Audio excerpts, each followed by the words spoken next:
Hello and welcome to Virginia International Raceway. My name is Ryan West, joined by my producer Joseph Moodrock.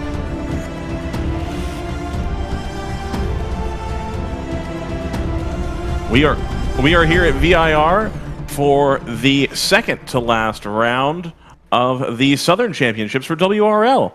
Right now we're on board with the GTR number 99, one of the GTO runners. Let me just pull up the grid order here momentarily.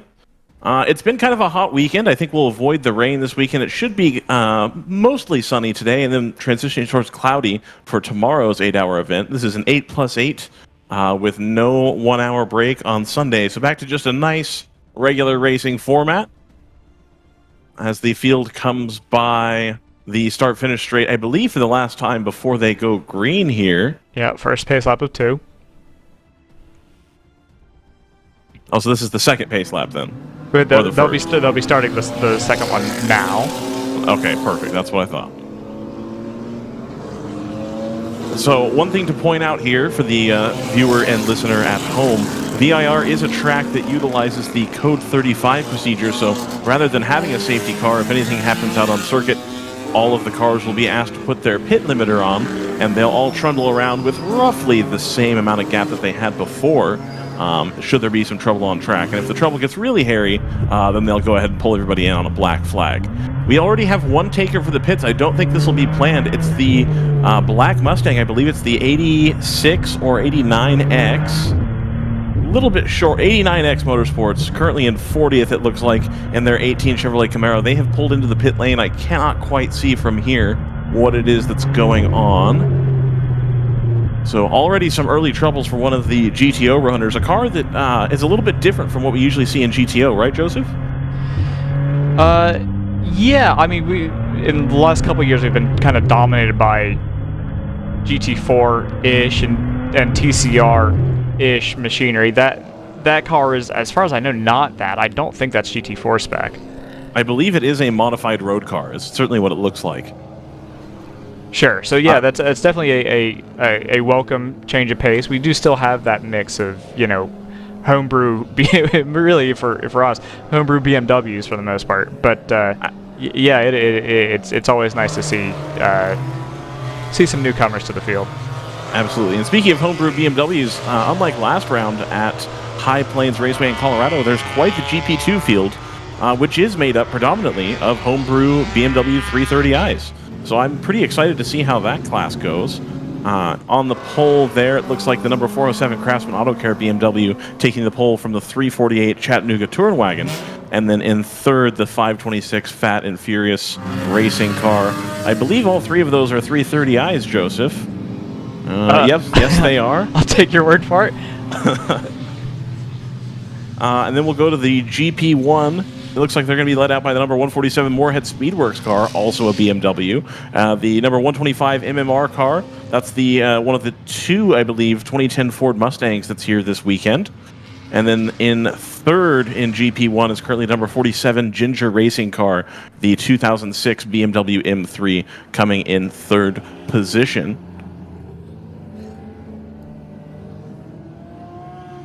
Was that the 89? Oh, okay. Excellent. I'm being told by one of the WRL staff that one of the cars lost a motor on the pace lap, so we may have a little bit longer pace lap situation going on here while they get that dealt with. Yeah, I didn't see that from our position, but we did see the 933 pull into the pit lane. I wonder if that's related at all. Interesting. Okay. I'm going to keep going through the grid runners, if that's okay with you, Joseph. That sounds terrific. Okay, perfect. And then in GP3, we have the number 210 Matt Connolly Motorsports car. They are also in a BMW 330, but in the little bit slower class. The number 210 starting on pole for GP3. The number 75 AOA Racing Mazda MX-5 currently starting second. And then in third place, we have the number 605 Round 3 Racing Porsche Boxster. So pretty strong GP field there.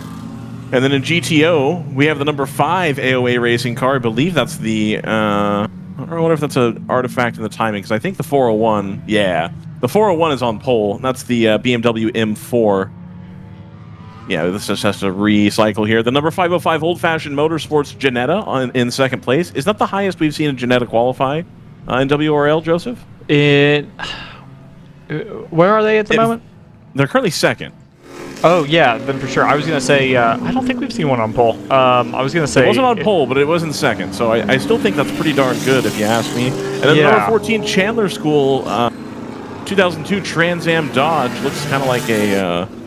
almost looks like a late model car in third position here. And then in the number 297 Random Vandals Racing BMW M4 GT4, which we've been speaking about a little bit, in fourth place. And then finally, we're going to head on down to GTU. And it looks like we've got all 5 starters this weekend. The number 59 and 58 Stratus cars first and second. In third position, the number 84 94 Motorsports. The 201 M Sport car qualified fourth. And the L2 Motorsports number 73 qualified fifth in GTU. All of those cars are the Subico NP01, usually powered by a 2-liter or indeed a 2.5-liter Mazda engine. I don't know if you've noticed this, but we have officially gone yellow. So the note that you got about the that mechanical that might extend things, it has clearly extended things because we're now on what would be our third pace lap. So we have not started the race yet. All right. Trying to chase down the race control log. Now, it is worth noting that typically in WRL, even though we're getting a late start here, we will still finish on time, is my understanding. So for all intents and purposes, the race has begun. It's just nobody has posted any competitive laps yet because of the situation out on track. Yeah, and it must be on the back straight, which is the one place we don't really have camera coverage. And the 89X just went back by the start-finish straight, so it was not their motor that blew, even though they came in a little bit on the early side during the pace laps. Oh. Actually, I think this will be a lucky break for them. Joseph. So it's the 47 stopped up at 12A. So let's see. Can we see them in this shot? I don't think so. So they would be out towards, out past Oak Tree Bend, which is what we're looking at now. Okay. So it's going to be the Ginger Racing 47 BMW is what we're talking about there. Yeah, pour one out for JT. I'm sure he'll be in shambles. I think JT's doing all right this afternoon, let's be honest. We'll see. We'll see. So the call on race control is not I don't have anything for an engine, but I do have a flat tire on the 47. So I wonder if they've run into something. Typically, I would expect to be able to bring that car home. So the fact that they aren't suggests to me that there is something else going on there. Very sorry, Joseph. I was just speaking with RJ there. So it looks like they're sending is that a course vehicle out there, or is that the pace car? One of these onboards. Or not onboards, one of these track sides. Yeah, that one. Yeah, it looks like we're packing up and getting ready to go green, so let's keep an eye on the... Actually, oh, not that one. This one. I'll figure it out. All right, sounds good. So we're going to go to green here. We should be seeing them appear on the start-finish straight here shortly. They got to go down through the last portion of the track first. Great on board by the GTR number 99. Pace car's off. Pace car is off, and we should be on the pit straight. And here we are. We are going to go green here at VIR. The 401 and the Ginetta are going to go into turn 1 together. I'm just going to miss it as they come out of view for me, but the green flag is waving. Looks like a clean start from here for the GTO and GTU field.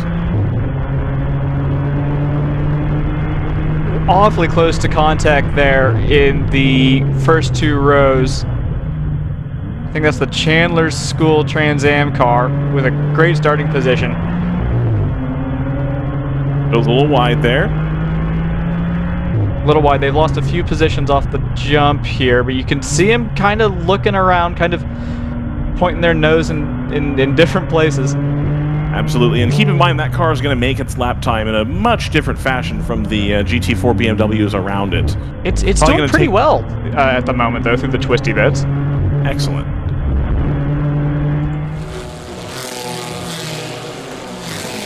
And the GP field is going to come to the green here as well. The number 147 is going to lead the orange Mustang. They're going to take the green flag as well. So if we could switch back to the turn 1 start-finish straight camera, Joseph, that would be brilliant. Yeah, they're not there yet on cam, so... Okay, my apologies. There they are. And they're all going to go streaming down into turn 1.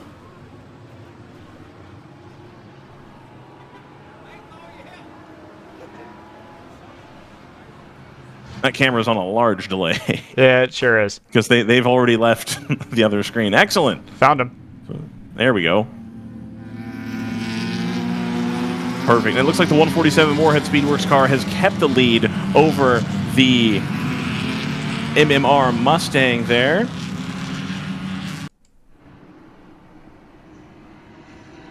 That Mustang, of course, a 2010 with the smaller motor, I believe, on the 2010 Mustang.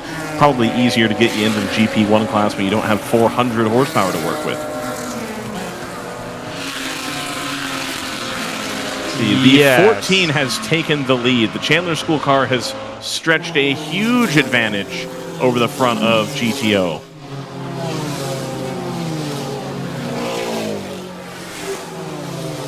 Keeping an eye on the production classes in our periphery. No major dramas at the moment. Absolutely. It's been a very clean start. That was stressed yesterday afternoon and in the evening that turn 1 here is very tricky, and it looks like everybody has played reasonably nice on lap 1 here to ensure that everybody gets a nice full 8 hours of racing in here. Look at that thing go. That is, that's, I'm going to be honest, not what I had on my bingo card today. Well, my understanding was that they were only going to run that car for fun, and that they may park it after a couple hours. So we'll see if they stay in the lead, if they decide they want to start running the car all race. Not really sure what they're going to do there in the Chandler School car. Yeah, the fact that they're planning on parking it raises some questions for me. So I'm not sure that they're able to. We'll see. We'll see. Yeah. 147 leads the one. I'll get it here in a minute, I'm sure. Yeah, 147 leads the 125. The number 4 PC racing car staying right there, still within 1 second of first place. So the top 3 in GP1 not really divided up that much. See the GP2 field, a little bit more of a gap in GP2. It looks like the number 526 and 348 are going to be pretty close to each other, battling for second.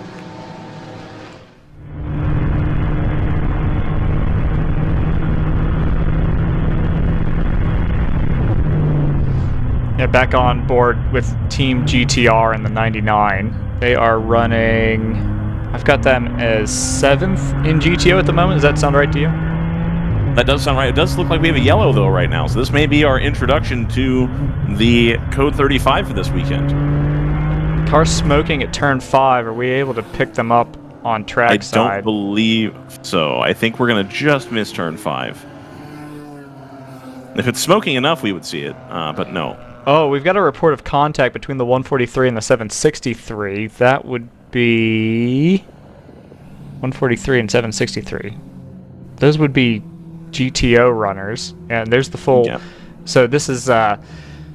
We'll introduce this concept now. It is a Code 35 situation here. There's no safety car being deployed. At least I don't think so, unless we need to go to Black Flag All. Then Correct. we might need one to pull teams in. GTR 99, I haven't checked the other onboards, but GTR 99 with have they come into pit? There's no way they've got that big of a lead. Holy cow. I have not seen anybody come down the pit lane, but also I can only see part of the pit lane. And the paddock access here is a little bit different than what it is at other racetracks. So it's not... That must be the other Chandler School car then, because that is driving all on its lonesome. Gotcha. Yeah, I think it is. I think it's the 131 that's just gone through shot, I think.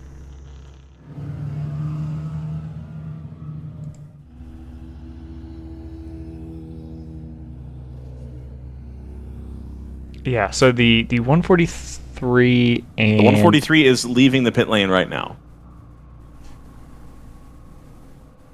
So they should be on our turn 1 cam here shortly, Joseph. Yeah, that obviously is the there we go. Aston. And then the 763. You have a car there.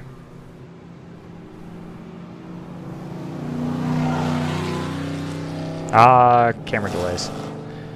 Indeed. Okay, so we'll hold on to the 99 as there's a pretty low latency, so we should get the green flag basically as soon as they do. Mm-hmm. Call for debris in turn 6, which would be it's a little out of our camera range. We'd be able to see it, but we wouldn't be able to actually pick out any debris. Right. 763 would be the team car for 762. Mm-hmm. I also show them as out. So whatever, or at least off track. So whatever has happened to them has moved them both into pit lane. 762 might actually. I don't have a. Or sorry, 763.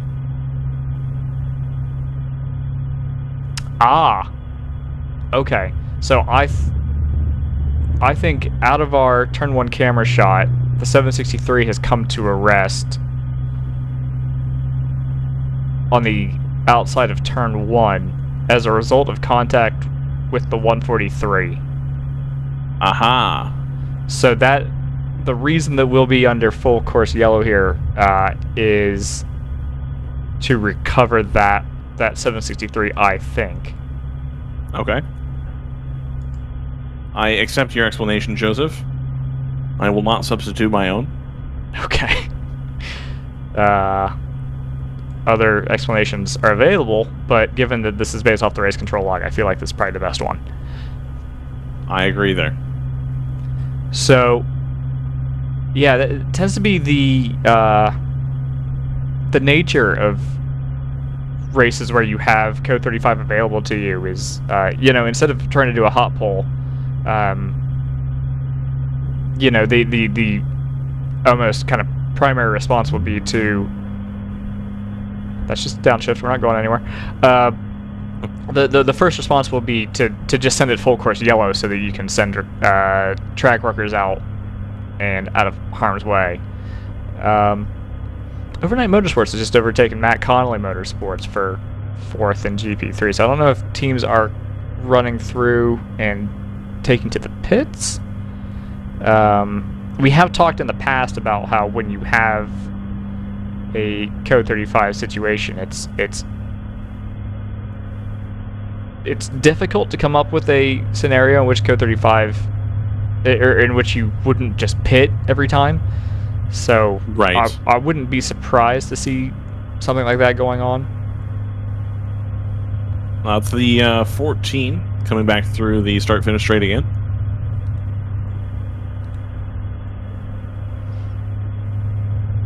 They have an enormous lead over the rest of the class, unless everybody has just pitted. No, they have an enormous lead. That's what that is. I do kind of wonder if maybe they were caught out by the full course yellow, because that is, I mean, I don't think they had that big of a lead. I could be wrong. On that first lap through, they had taken the lead, and then I'm guessing stretched the advantage once they didn't have any traffic around. No, I suspect that they got the yellow flag late, because if you look at their lap times, their first lap is about 17 seconds faster than the cars around them. That's why they have a huge lead. I think they've missed the full course yellow at some point. Gotcha.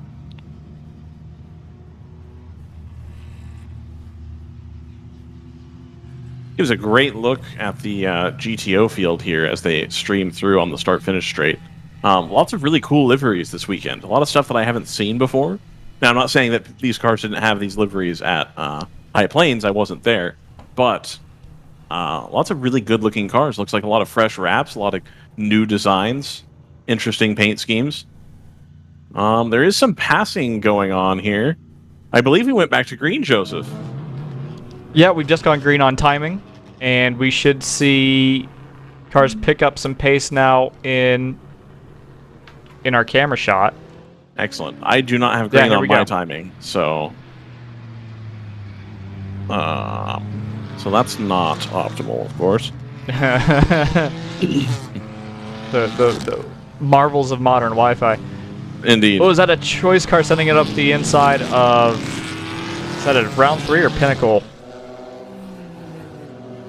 It's probably not round 3 anymore.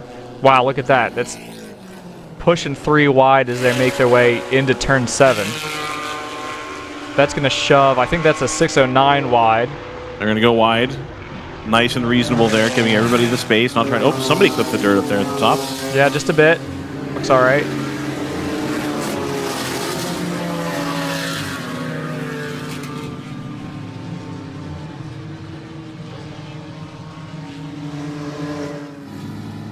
There's our GP1 leaders coming through the back part of the circuit. Green flag still waving since we are fresh off of a full course yellow.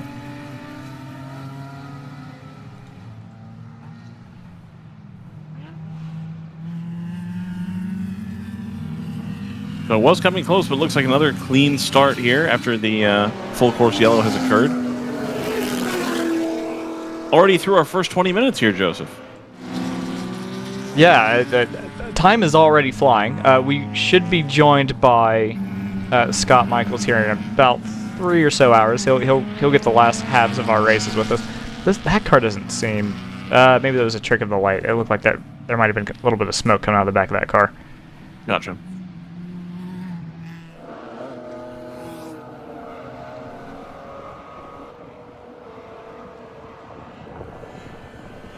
All right, so we haven't had a full-timed fast lap from the leaders yet. It does currently show that the Chandler School has a 10-second advantage over the number 505. I'm really excited to see the 505 out front. I like seeing the Ginetta move towards the front of the field. I'm very happy about that. I will devil's advocate myself and say that there's a chance that the Chandler School car had already crossed start-finish before the full course yellow came out, which would be another reason why its lap would be so much faster than the others. Gotcha.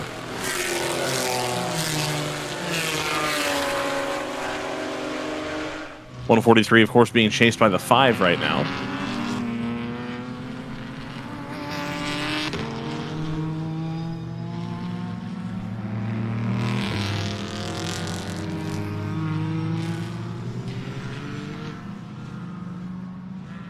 Yeah, what sort of battles are we? I mean, I guess everyone's in a battle right now, aren't they? We've got Indeed. the GTU cars. That's 9-4, and then who's the other? That's 9-4. Trying to get back past the 59. So that's good pace out of the number 84 for 9-4 Motorsports.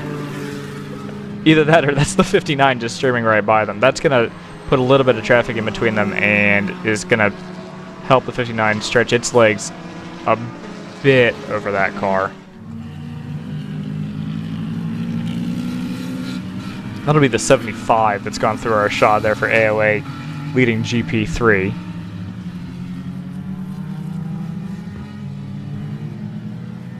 Purple on your timing monitor shows class fast laps. So AOA has put in their fast lap. Blue indicates personal best laps for the day. You see Team Hardpoint and Random Vandals, and also almost everybody else behind them as the track conditions starts to even out a little bit. Now what they're dealing with, and you see this with the Random Vandals car flashing their lights, now you've got slower traffic that you've got to contend with. So it's not just that you are fighting for position, just fanning out into turn 4. Sure, why not? You're fighting for position not only with the other cars in your class, but also with the now, you know, the cars in every other class, really, other than the GTUs, who are kind of running in parallel pace, but about half a lap or so behind because of the start grid stagger.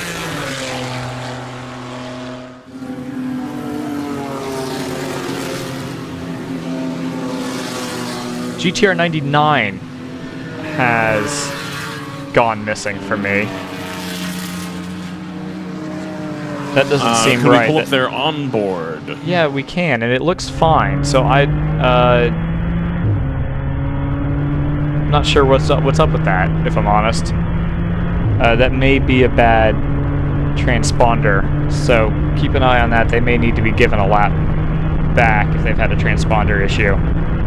Yeah, they've fallen back down to right in front of the Pro Sport Aston, so that feels like they've had a lap not count for them. We'll see as they cross start-finish line next time by. If it looks like a lap time that's worth exactly 2 full laps, I think that'll tell us that they've had a transponder issue. Absolutely. Now a 13-second gap to first place between the 14 and the 505 in GTO. The 401 car now drops 2.5 seconds behind the 505. The number 79 Team Hardpoint Porsche, 3 seconds behind the 401. So the top 4 currently separated by about 20 seconds. Top 5 even, because the number 297 Random Vandals racing car is only about 22 seconds off of the leader. So big gap to the Chandler School car, and then about 2 to 4 seconds between each car after it. The 511, the 484 are currently running pretty close on track, as is the 987. So pretty close there at the front. Just run back through and check GP1. Looks like the number 125 MMR car has gone into the lead, followed by the number 44 PC racing car. So Moorhead Speedworks has lost 2 positions in the opening laps here at VIR. They're currently only 2 seconds off the PC racing car. Yeah, so looking at timing, I don't see anything in Team GTR's lap history that suggests that they've... I can't make heads or tails of how they've lost a lap here, to be honest. Because all of their lap times are basically exactly what you'd expect. So I don't know if they've had a lap. In the log? I was looking and I don't see anything. So I don't know if something's been issued that hasn't been reported. That would be pretty unusual.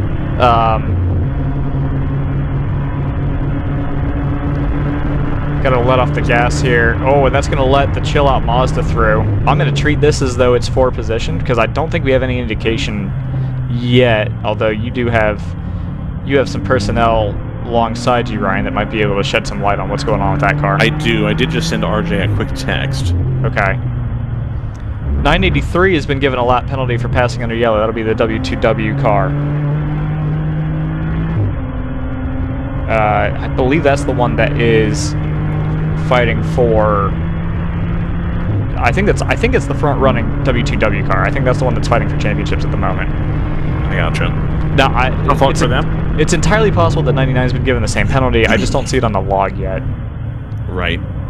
Do we have the 609 on board, Joseph? They're actually in quite a little gaggle of traffic right now. So I'm about to set up a playlist so that I can take some time and round up some of the onboards that have come online.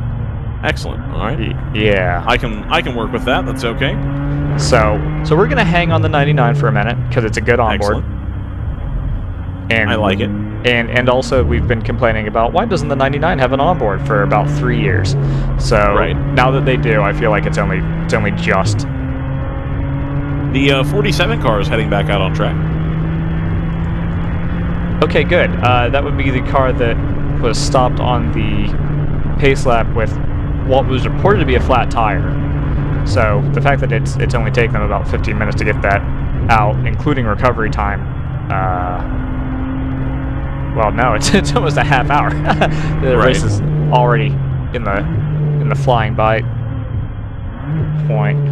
Oh, indeed. Harrison and Chattanooga were literally neck and neck as they went across start-finish for the GP2 lead. So we'll keep an eye on that. That is our closest lead battle by some time, I think. I've got to fight for GP1 also with the 107, which is unusual because a 107 is not on the entry list. So, right.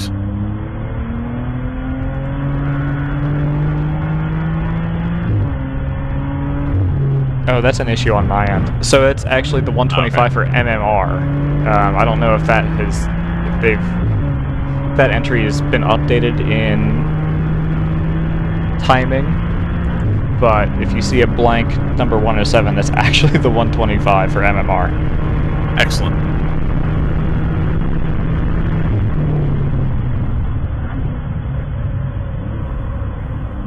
So that tire squeal, that's how you know these are DOT tires. Absolutely. And it's a track that's a little bit tough on tires, especially in kind of the first sector. You're working the tires pretty hard there. Yeah, I mean this is a track where you will absolutely be punished for, you know, not using the full traction circle, right? There's so many lefts and rights, so many changes of direction. You know, if you're not stressing the tires, you're probably not making optimal lap time. Right. So here you are into turn 4, turn 5 here.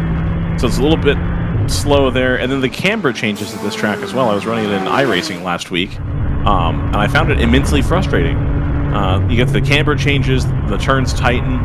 There's a couple corners that are blind, but you go over the crest and then have to turn the other direction. So it gets difficult to, you know, get the car set up if you're not thinking way, way ahead. Yeah, you were not particularly complimentary. No, of this race. Not at all. I can see why people like it, but having not done very many laps around it, I was not pleased. Right.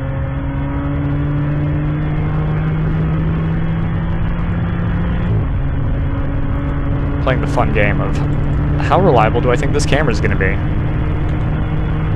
You got to watch it for 2 minutes to find out. that's been the way of things for sure. Yeah, it seems like to pierce the veil a bit, it seems like the cameras that are struggling in terms of your cell service, you kind of see this on some of the cell-based onboards too, is okay. I do think the 107 has changed hands and timing to the 125, so it's good to know. And with that, the PC racing car has gone into the lead as well. Oh, and currently scored as 0.6 ahead of the number 125. Yeah, so that's just happened as well. Okay. Yep. Well, that makes me concerned for our timing, but it'll be fine. Somebody will figure it out. I've got my best people on it. It won't be me. Is this going to be for position here? That's the 143, so no, it won't be for the position because that's the one that's damaged. So I have an answer about the number 99 situation. Go ahead. The number 99 started a lap down because they had contact in qualifying. Oh, okay, so they were given a pre-race penalty. I see. Okay. Correct. That wasn't in the... We don't have a tab for Friday. So. Right, I was going to say that wouldn't be in the log because that did not occur today. Yes, okay. It's a little bit like MotoGP. You get 3 laps in, you can take your long lap penalty now. So, right. I don't know. That's almost, in a way, that's almost better from a competition standpoint from the 99's perspective than a penalty. An hour in or whatever, because now you've got that extra hour or whatever it is to, that you've got to make that time up. Now, they haven't done that yet. Right. So that's a problem. Absolutely. We just had a GTU pit taker here. That's early, even for GTU. I believe it was the L2 Motorsports car. Is that the one with the Repsol Honda livery? It would be, but I'm seeing the 9.4 actually as... So there's 2 cars that kind of will look similar because one's got the Repsol livery and one's got the sort of, if you want to call it classic 9.4 livery. Well, this one definitely had the Repsol logo on it. I can see the door open from here, but I can't actually see the car. I can just see the tip of the door as it opens up and away. So it's currently obscured by a Hagerty canopy. Interesting. So I've got the number 84 as being in the pits at the moment on my timing monitor. And now I've got the 201 as missing. So slightly conflicting pieces of information on the pit. Oh, there we go. It just came through all the missing cars. Okay. So that tells me that we don't have the pit loop active, which means I need to change a couple things. Absolutely. We want to be able to do irresponsible math later on in the session. I thought I'm just kidding. Oh, maybe. Hey. Hold on. I'll hold my tongue on that. Oh, what's happened here? Drought. That camera has frozen, but it looks like. Oh, there it is. Yeah, this car's smoking. Indeed, look at that. It is. It's frozen as well. It's back now. Oh, okay. Is this the AOA Corvette? The AOA Corvette is orange. I think that's the AOA Corvette. Look at that. That is the direction a Corvette hood would open. Yes. Yeah. I did see that Gator drive, or whatever UTV brand you would like to call it, drive down there a moment ago, full of fire extinguishers. I was unaware that there was a smoke situation going on in the pit lane because I do not have access to that side of the pit lane from here. Yeah, so there's nothing in race control. Oh, just kidding. 10 minutes ago, there was a call from turn 14 of heavy smoke at the 5, so I don't know how long this has actually been going on. It's been going on for a while, because like I said, I saw the UTV drive down the pit lane a while ago. Okay. I'm going to take the opportunity to set up some onboards, so you're going to have to carry the show for a minute. Not a problem at all. So, we are a little bit over 30 minutes in. Obviously, we had a little bit of a late start with an engine expiring on the pace lap. But we've been running for about 30 minutes. Already had our first code 35 as well. Things are starting to settle into a rhythm here. We're just trying to chase down some technical gremlins. We've got some cameras that aren't quite playing ball. So we're working our hearts out here. By the way, I did get an update via our Scoops channel. It's Patrick Wilmot in the Trans Am for Chandler. So excellent. That'll be part of the reason why that car is going pretty gangbusters at the moment. Absolutely. You got the best driver, I'm guessing, on their roster starting the car. And then similar note from Chattanooga, who is leading their class by 14 seconds over Harrison. Matt Million Racing put us on pole yesterday in GP2, so he's starting the race for us today. Good note from Chattanooga. I think we've also got one from Patrick himself also. I'll come back to that. Patrick himself has given us a note. Oh, that camera is... Oh, we got the audio. That's all right. Okay. Patrick Wilmot out of Atlanta. I'm pretty sure I've seen his name in a few different places, as a matter of fact. So he's going to start the 14, which we've seen. And yeah, I'm going to take that camera out of rotation. No, it's all good. So he's going to start the 14. He's going to then run later in the... Oh, I just missed that. Then run into the Split Decision Racing M2 number 484. He's going to run that second. And then finish in the number 64 MX5, which I believe is a GP3 car. 64. No, it is not. It's a GP2 car. It's a GP2 MX5. Yeah, they're running last in GP2, so I'm sure Patrick will get in that car and it'll win. So absolutely. Yeah, we might hear from him later. Understandable if we don't, because it sounds like he's got everything in the world to do. And it looks like we've got one of the Hagerty Round 3 Racing Caymans has just called into the pit lane. They're currently cleaning the front of the car. Wonder if they're just having like an overheating issue, perhaps? Spending a lot of time on the front wiping down the screens. Yeah, I mean, that's a common thing around here is you run it a little wide, although the grass looks pretty well manicured this weekend. You know, you run it wide and there's an awful lot of runoff out here, and so it's pretty easy to pick up some grass in the radiator, and especially if someone runs wide in front of you and throws up some dirt and grass. So yeah, it's a possibility. It does happen, absolutely.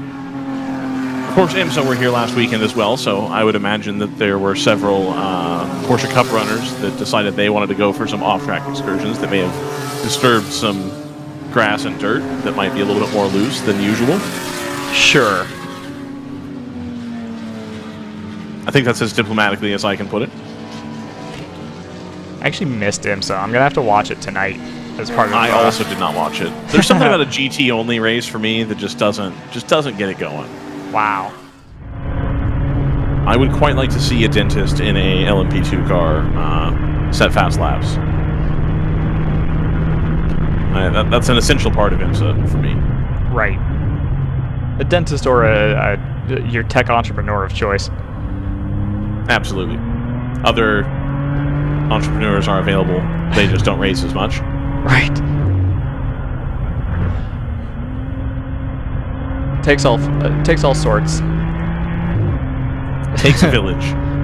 Endurance racing, especially in an industry that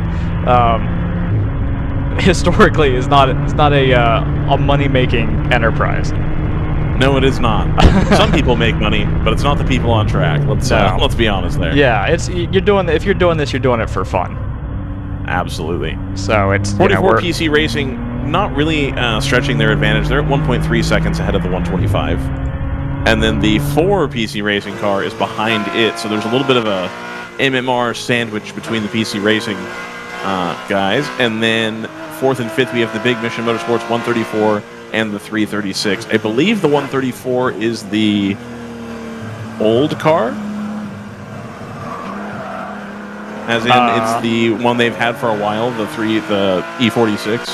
And the newer car is the E36 in blue. Yeah, I got that right.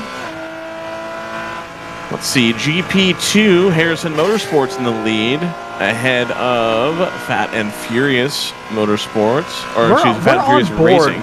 We're on board with the GTO car, okay? Did you see how the Chandler, I think that was the Chandler car, just blew our doors off? That is... Well, we just went to yellow as well, Joseph. Oh, well. As everybody comes to a quick stop here on the front straight. The 125 Mustang coming through, stunning livery in the highlighter orange. Yeah, this camera will also be on a bit of a delay. Actually, you see the yellows. You see the yellows flying there, so that'll give me even more time to set up onboards. Absolutely. And to try to fix that trackside. In the meantime, VLC just conked out for me, so that's fantastic. I don't get to see anything. Just look at the timing monitor; it's fine. Or get on your hotspot. Make sure you're on the right Wi-Fi, etc., etc. I'm hardwired in, so I shouldn't be having this problem. Well, it's a matter of opinion. Yeah, that's fair.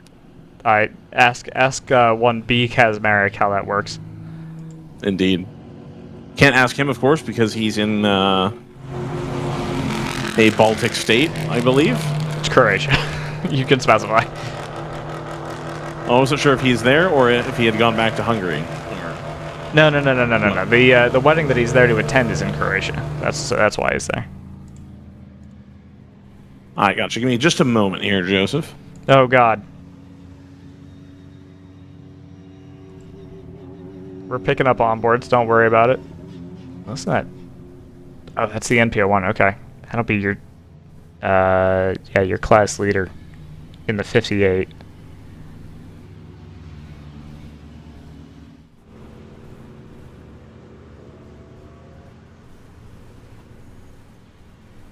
Your class leader, the number 58, Stratus Racing. Are we over PA now? No. Oh, okay. That sound like what you would do if we were over PA.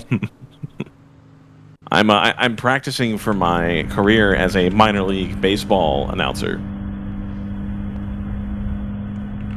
Manny Mota, the number 99, is going to come into the pits, and that makes sense. Frankly, you do want to pit here. I would be pitting. Yeah. It could be that the pits are not yet open as well. Usually they want to wait. Oh, this is going to be trouble. Look at this. We've got a little bit of a traffic jam here. Oh my. Trouble.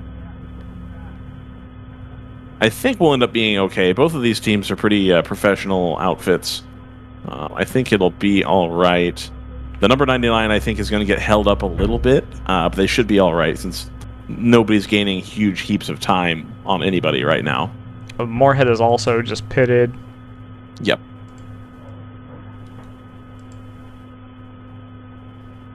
And as a matter of fact,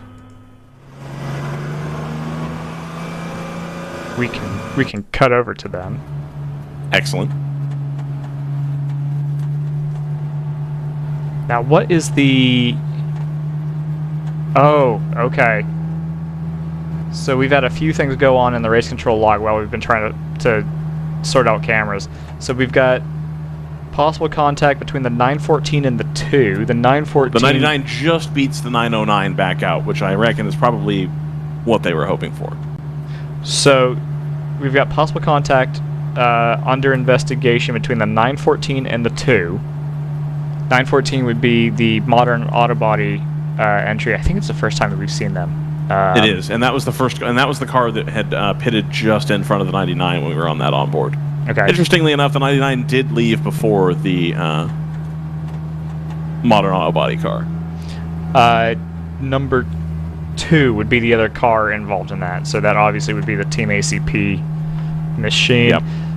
Other contact under investigation between the 696, which would be JTR, and the 770. And the 770, I don't think is in their class. No, I take that back. That'll be the monoflow car. So that'll be the car that's got at least a few names of note in it. The one that I'm aware of, I need to ask to get a entry list, a full entry list sent over to me.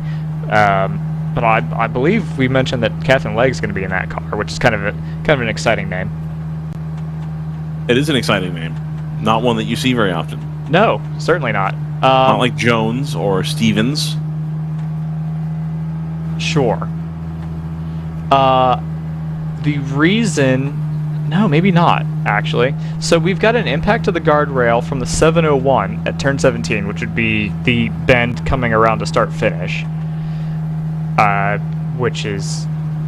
I'm not sure how they managed to do that. If you get on the power too soon and spin it, I can see you trying to brake and come back to the inside. Maybe, but I think my memory of the guardrail is that it starts a lot later than that. So we'll have to come back through. Okay.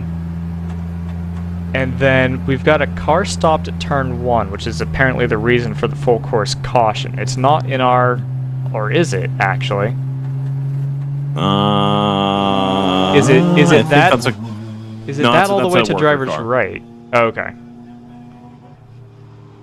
Looks like the fire's been mostly extinguished down in the pit lane, working on the C7R.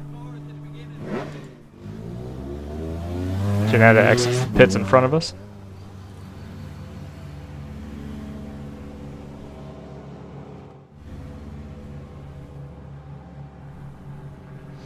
Stratus is also taken to pit lane. That'll be the 59 that's under us. Yep. Lots of teams copying their first pit lane infraction of the day, and Excellent. We're under an hour in, so that gives you really no margin for error for the rest of this race. Right. Those cars include the 348 for Chattanooga, no catch pan. 914. Let me cross-reference some numbers. 914 Modern Auto Body, who we mentioned. Visor up.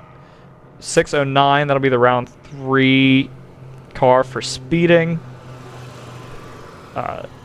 Car number unidentified at the moment for visor up. 58, the second Stratus car for a fueling infraction. Wow, they are... I'm not even going to start reporting them yet because they are coming in big numbers. Indeed. So, yeah. And all these safety things, even more important when we're... I think they've extinguished it now, but we were fighting an active fire, it looked like, on the pit lane. Yeah, I mean, it's easy to see... Oh, we're green. Yeah. Yep. I was like, that's a lot of drivetrain line for being under full course yellow, but here we are. We did go green. Green. Here at Virginia International Raceway. Unlucky those who have just pitted in. The 125 Mustang, for example, is just now coming back out on track. Same with the 143. They've already stopped once, though, so they may be a little bit out of contention at this point. But yeah, those who waited an extra lap to pit, I think, are going to be regretting that decision here.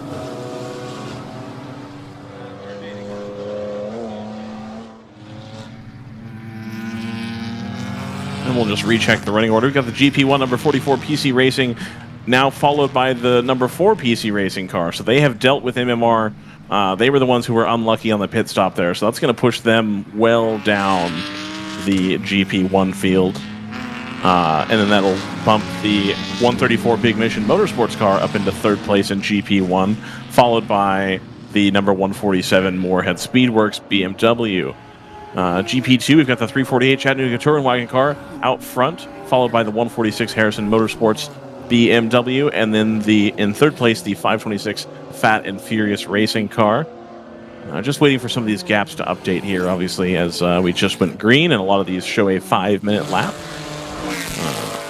It's the GP3, we've got the AOA Racing number 75 out in the lead over the number 195 Overnight Motorsports Boxster. They are then followed by the 605 Round 3 Racing, either Cayman or I believe it is a Boxster technically on that one. That car coming out of retirement after they had totaled a car prior. And let's see. So as of right now, I'm showing the number 511 Choice Racing BMW out in the lead. But again, I kind of want to wait for timing to update as everybody gets a full lap here. Yeah, and the other element of that too is that once you know, when you have this sort of this mixing and matching of different pit statuses, it can be a little challenging to follow these Code 35 races because it's not immediately obvious, especially it's not immediately obvious how long stints actually are. You know, we know from experience a little bit, but Joseph, the Chandler School car is falling down the order rapidly. Oh, here they are, just now coming back out onto pit lane. So they have lost the lead to the 511, and then they were followed by the number 770 TLM Monoflow Cayman. And then they are followed by the 401 Round 3 Racing GT4 BMW, and then the 52 ACP car in 4th place there. And we'll just take a look down here at the GTU. The number 8494 Motorsports car out in the lead over the 58 Stratus and the 59. The 59's in 4th. The number 73 L2 Motorsports car is in 3rd. And we're currently showing the 201 as missing. And then the 59 has not come back through yet either. There it is, just now coming back across. So they are up into 3rd, it looks like. They just set a personal best for the session today. Listen to that. So this is on board the 404 Chill Out LS Swap Miata. Indeed. And so this is not typically what you would expect a Miata to sound like. You also would not necessarily expect a Miata to be running 5th in GTO. Correct. But as discussed before, this car, a very interesting build from Chill Out Systems. They've got the paddle-shifted gearbox on there as well. The steering wheel, if you can call it that, the yoke, looks like something out of an LMP1 car. Yeah, you can hear the chunk of the gear shift as they shift up. I imagine that car is quite loud on the inside. Yeah, it feels pretty loud right now. Yeah. Rated about 143 miles an hour as they go down into turn 1. They've got to scrub off some speed. Now, obviously, he's got a little bit of traffic, but he's going side by side with a car there that looks identical to his car and is has conservatively double the horsepower.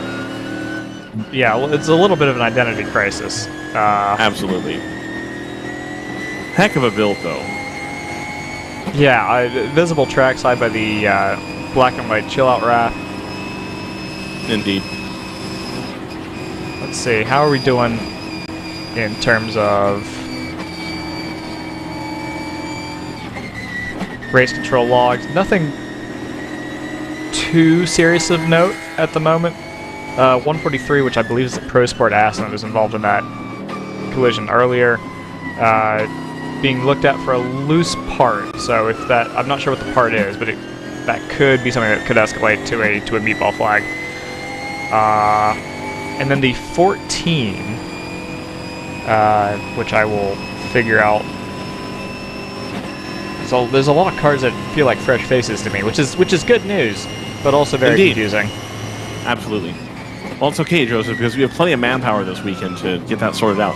Number 195 is slow coming up the front straight. I almost wonder if they were in the grass and then had to come back across the track. It's going to be one of the Overnight Motorsports Boxsters. Yeah, we'll look for him to come through shot here. Actually, I think the number 14 that's listed in the race control log might be... oh no, it is a car. It's the second Chandler school car. No, not the second Chandler school car. It's the Chandler school car that was leading earlier. But the reason it's fallen down the order, as you mentioned, Ryan, is because of the green flag pit stop that they took, while so many other cars took the opportunity to pit under that full course purple, yellow, as it were. Yes, that's too confusing, so I'm not going to call it that. That's okay. I'm a very simple man. Just trying to make your way in the universe? Yeah, that's exactly right.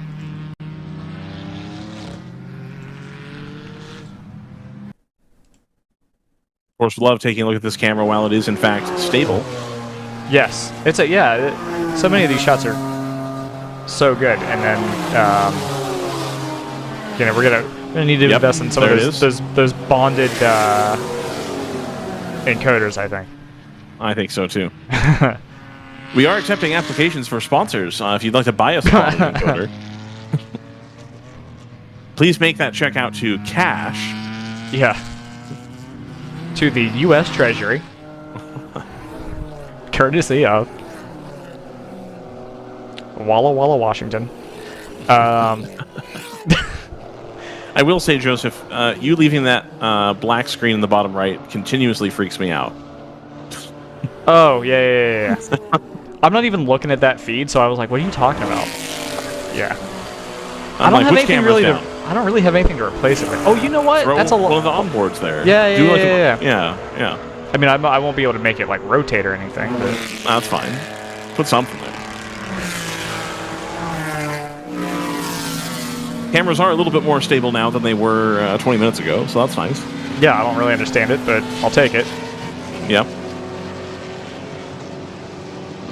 Let's do...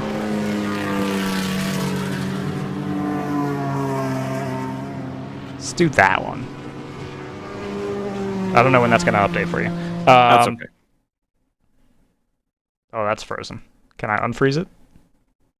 I sure can. 7 hours and it's probably about 6.5 hours or so to go. We'll probably want to update that clock at some point there, Joseph. We started at the bottom of the hour. No, but we started at 8:30 today. And it is currently the bottom of the hour. Oh, I see. Oh, I'm wrong. You're right. I'm wrong. Yeah. All right. Yeah, we'll figure it out. Okay. 7 hours and 3 minutes to go here at Virginia International Raceway. Yeah, I just set the timer to I set the finish time to which would be while you've got such a close connection to race control. If we do get news that we're going to extend the race, that would be good to know, because then I can update the timer and then we'll be in sync with the race control clock. Excellent. Given the VIR's how they like to run things here, I would imagine that we will be finishing on time. Sure. We've got a choice car coming through pit lane, and they're gonna actually bring it. Yeah, the 511 is gonna go behind the wall.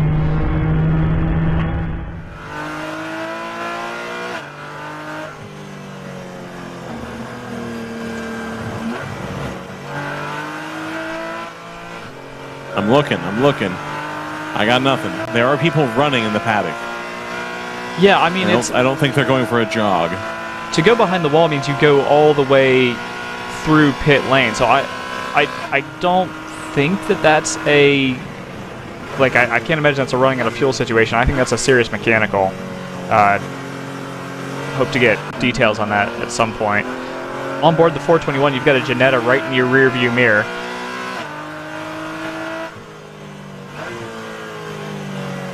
Currently running down in 28th in GTO, which is unusual for this car. I don't know if they're nursing some sort of mechanical. We have gone full course yellow again. All right. Of course, right before we went full course yellow, we got the number 79 Team Hardpoint car went to the lead, and yes, it is that Team Hardpoint of IMSA fame, followed by the number 505 Old Fashioned Motorsports Ginetta. And they were only a tenth apart prior to this yellow. So what's happened here? Is this anything that we have eyes on? It is, as a matter of fact. Excellent. We've got a stopped car here at the approach to Oak Tree. R.I.P. Yeah. Never forget. So I don't have a... Oh, we've got a couple. We've got a couple things going on. So we've got a car stopped at the turn 17 post. I don't know if that's something that you could see out of your position, Ryan. I cannot.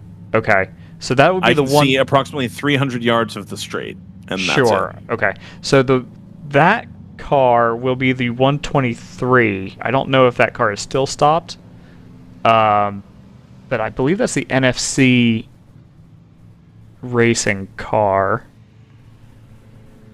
Check my math on that. Yeah, NFC Motorsports. Excuse me. Which I do have. Let me see if I can pick that up on my phone. Nope, they're too far. Huh? NFC, yeah. Yeah, I got no? it. I got it. All right. I didn't want to get it, but I got it. Other jokes are available. We do have an overtake on track, but it's a tow truck passing a Miata. So I think that's probably okay. We've also got the... And this is what we're looking at. We've got the number 94 stop drivers left at turn 11. So that's going to be... That's an interesting one because it's it's not like it's... Typically, if you run off track here, you're on a trajectory to the tire wall. So that seems like it's coasted to a stop, and they've kind of locked it down at a visible location.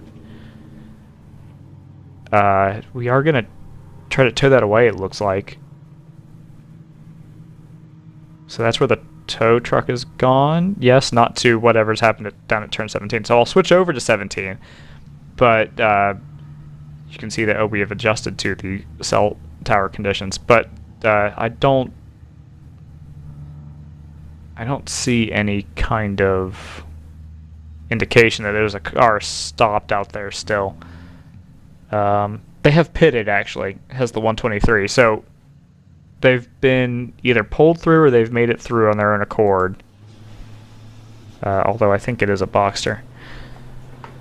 Gap between the 79 and the 505 is going to be substantial when we get back going here.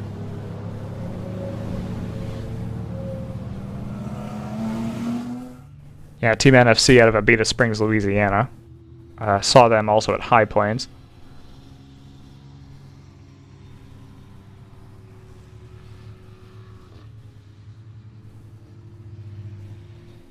Joseph, would this not be a decent time to run some ads? You know, it probably would be a decent time to run some ads. Joseph, go on. Tell us about Alpine. Well, there's only one car on track, Crofty. So I don't. I don't know why I should do it now. I don't. That's accidentally turning into a Karoon. So I guess that's just my accent for the entire Sky broadcast team. At least you have one. Yeah, my accent's for Karoon, which is definitely not going to get me in trouble. Not at all. So yeah, we'll throw some advertisements, and that should. It looks like we're still in the middle of recovering the 94. Is that right? Yeah, we're still in the process of recovering the 94. So I don't think we'll miss any racing action, and we'll be back on the other side of this break. It's your Uncle Cooper. Your SUV is a multi-purpose tool, like a corkscrew fish scaler. And that means your tires should be multi-purpose too. Like these Cooper rugged Treks. They're tough, but also run smooth as butter. And with dual sidewalls, it's like having a multi-tool that can look like a completely different multi-tool. Don't take that idea, by the way. I'm gonna patent it. Go with the Coopers. Cooper! Sentinel by Candelaria Racing Products is a comprehensive motorsport video system incorporating live streaming, local recording, picture-in-picture, flag status, leaderboards, data overlays, and more. Perfect for endurance racing, sprint racing, and HPDE. Sentinel includes everything you need to get started. With the ability to control the live feed from the cloud and GPS auto start, you will never miss an on-track moment. What are you waiting for? Get your Sentinel today.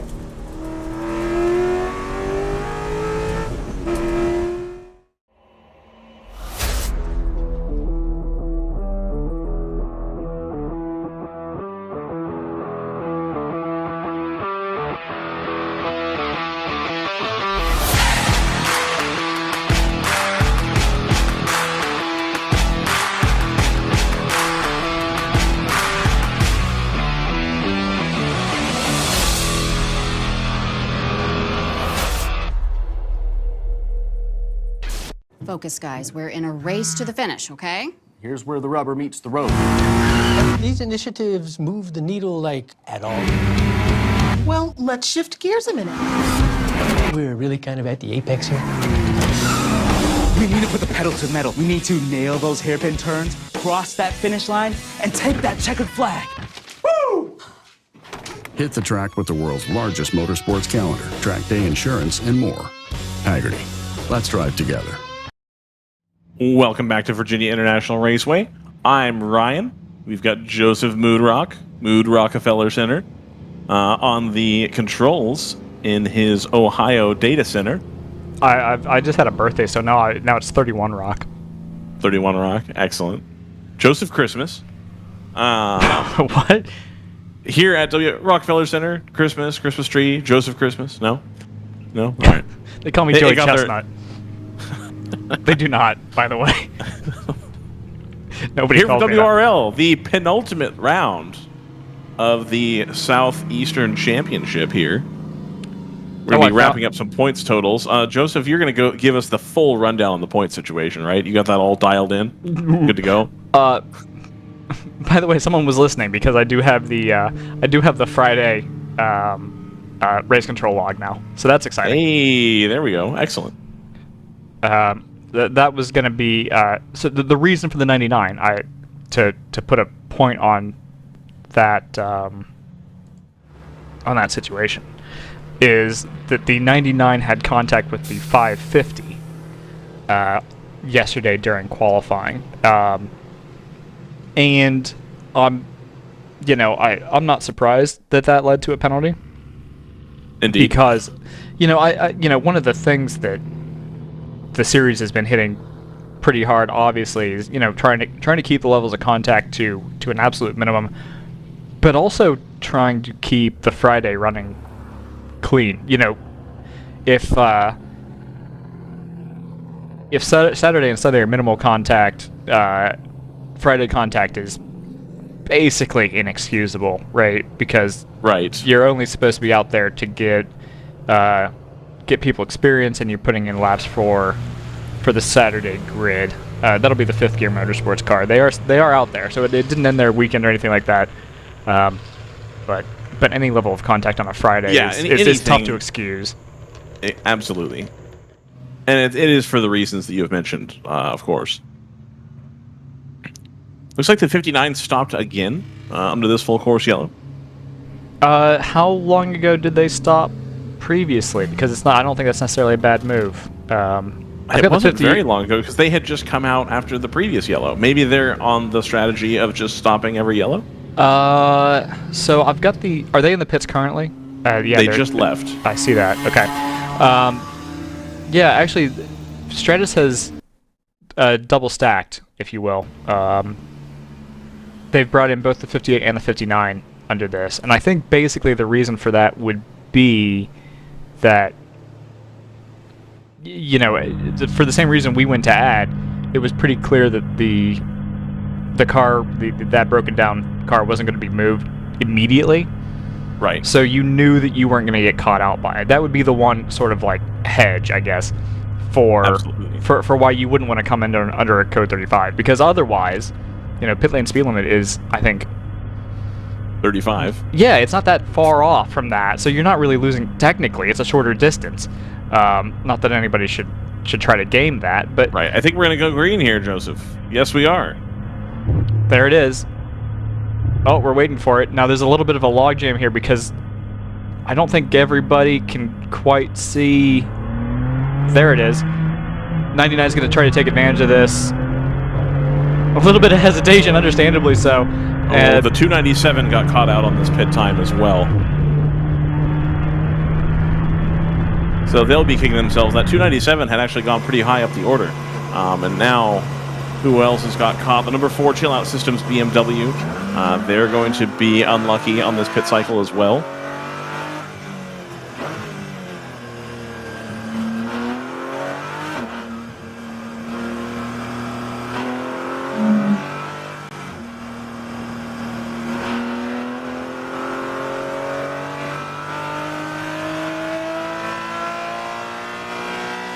There we go. We've got a couple notes of possible contact. I don't think I've mentioned them. The 983 is being looked at for contact. A second car unidentified at the moment. We also got the 24 being looked at for contact with the 127. So both of those incidents under investigation at the moment. And we do have a new leader now as well, with the 505 old-fashioned motorsports car has taken the lead. Now, I'm not certain what has happened to the hardpoint car that was running up front, and they had oh, there it is. It just now re-registered. Okay, there we go. So they caught the green weird. Yeah, that's what I thought. Okay, so 6 seconds lead between the number 79 and the 505. That's the Team Hardpoint Porsche and the number 505 Ginetta, the old-fashioned motorsports, and the 987 currently showing in third place. But again, we got to wait for the timing to sort itself out here. I'm not convinced that my timing isn't also on a delay at this point. I'm not either, but I wasn't going to bring that up. Okay, well, anyway. So if you hear me saying things wrong and you're in your pit stall going, no, we're in the lead, we just passed. It's taken us a while up here to see that. Yeah, because as mentioned, I can see a tiny slice of the track. The cameras are behind. Yeah, my internet is being used by myself and one other human being. Your internet is being used by a lot of human beings. Absolutely. So, yeah. All of whom are using multiple devices. Right. Yeah. Good luck calling Spectrum for that plan. Yeah, no kidding. Can I get fiber run to VIR, please? I'll just pay for it. And I want my own uplink. Nobody else. It's I don't know what to tell you. I don't know what to tell me either. All I know is I should probably go back to my apartment where I had priority on the network. I don't know how I swung that, but that was pretty good. So, we're here at VIR. Got about 6 hours and 48 minutes left to run. Really hoping we stay green the rest of the way here. Now, I understand that VIR, it's a pretty technical track as far as trying to get everything perfect, and the temptation's always there to put a wheel off. And typically that'll spin you right around. So we may end up having more, but I really hope we can have some clean running here. Get into a little bit of a rhythm, see where we're at as far as stint lengths, etc.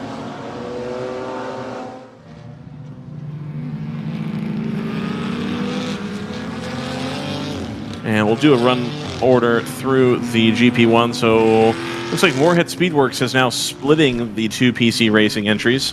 The 44, the 147, and then the 4. Yes, Joseph. Yeah, that Thunder Bunny, I think that's a 111. Looked like it was slow coming out of turn 4, or well, on the way into turn 4. Keep an eye on that. I don't see anything in the race control log, but that didn't look healthy. Okay. Apologies for You know what leaving car out to isn't dry. slow into turn 4? Yeah. Is the 128i. Who?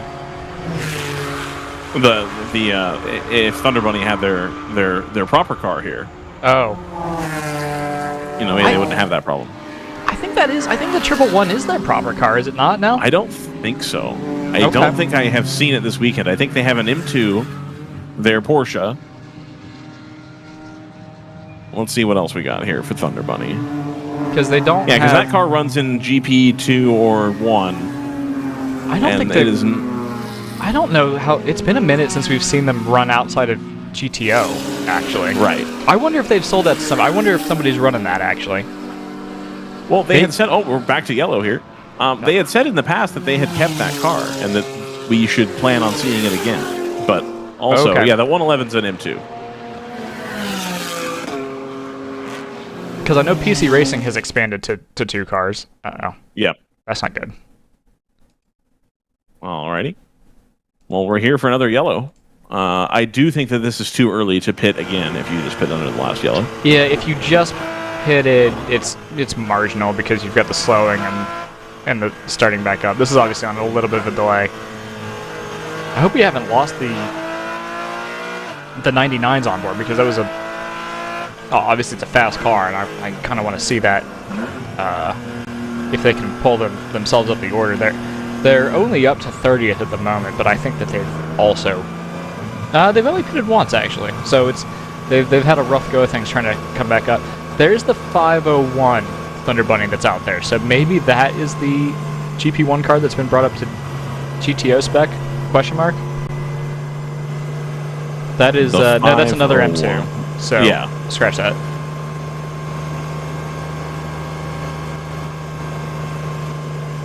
And the hardpoint car coming back out on the track.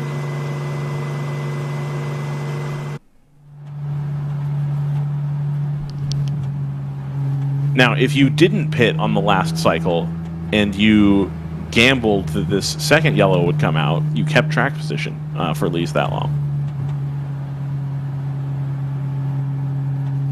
Which I think might have been the case with the hardpoint car and the 505. I'm not certain. Let me take a look here.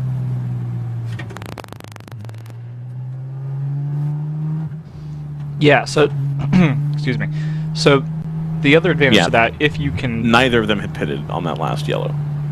Okay, so the advantage of that, obviously, is that you're extending your ultimate... you're extending the race a little bit further in terms of what you need to do. Every caution that you don't pit is obviously a gamble that you're going to get another one inside your pit window. Because if you don't, then you're in a pretty big world of pain. Exactly. Taking a green flag pit stop here when you do code 35 is suboptimal. Yeah, I mean you're gonna lose at least a minute, right? So it's yeah, it's risky to not do it. There's also some risk in doing it because especially all these cars that have copped pit lane penalties or pit lane warnings, right? If you get another one of those, it's a lap penalty. So there's also some inherent risk every time you come in. If you've got a well-drilled team, you don't have to worry about it. But if you have, any kind of rotating cast and crew or anything like that, yeah, there's some peril in it. So that would be the devil's advocate argument, I think. The Round 3 Racing M4, the Hagerty colored car, has just pulled in. That's the 401. The 143, Joseph, does not currently have a hood. I'm not sure how optimal that is. I'm guessing not very. It's not how it left the showroom. No. You'll recall that at 9:18 we got a notification that the 143 was being looked at for a loose part. It no longer has that part because at 9:44 a.m. the hood blew off. Excellent. So that's gone somewhere. I believe what this is for however, is the... I don't know if we can... I don't think I can actually find it. Oh, just kidding. Yes, I actually can, and I missed it. Is the 914 has gone off here, coming out of turn 12. There's no obvious indication that that's contact. It's tough to see how you would, maybe unless something's broken in the drive line and spun that car around, because that looks like that's facing the wrong way. If I'm kind of picking that out right, it looks like it's facing backwards. So I don't know if something's broken if something's broken on the rear and it's come around. That would be the obvious explanation for the car being in that position. So no calls of contact or anything like that.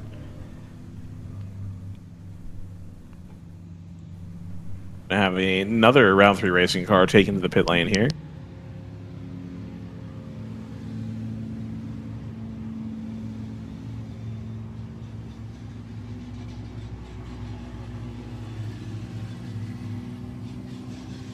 That's going to be the 609, the other GT4 BMW in their stable. This one with the Sentinel livery, which is the white, green, and black. Of course, Sentinel, I believe, they power the back end for our camera server. Is that right, Joseph? Yeah, they power the back end for our camera server. The other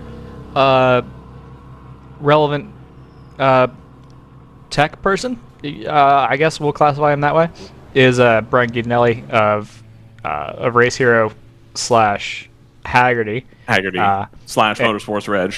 Yes, and that Race Hero service is the source for all of the data that you see on our screen. That is what we're pulling in lap after lap to make sure that we have informative and hopefully interesting graphics. That is all coming from their service, which is pulling in data from orbits, from the transponder service that everybody is so intimately familiar with. Indeed. So it's a big chain of helpful, smart people that makes this production even possible. Yeah. Yep. Absolutely.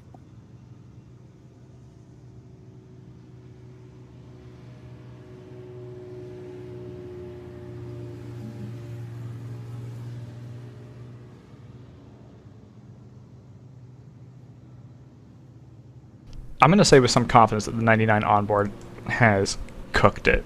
So I'm going to swap that out for a different onboard. Excellent. We should have a veritable smorgasbord of onboards to select from. Yeah, it's actually a really good showing. Or a corral full of them, anyway. A golden corral of onboards to pick from. What? Well, a smorgasbord is the original buffet, is it not? So if you wanted to Americanify it, you would say a golden corral, which makes sense because a corral full of links would be a building that had lots of links.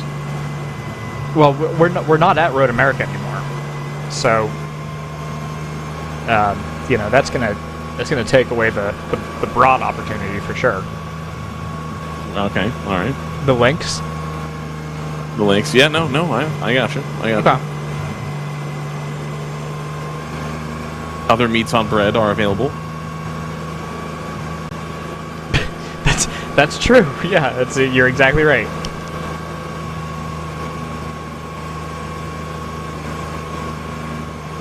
Looks like Big Mission is in the pits as well. They appear to be doing a driver change.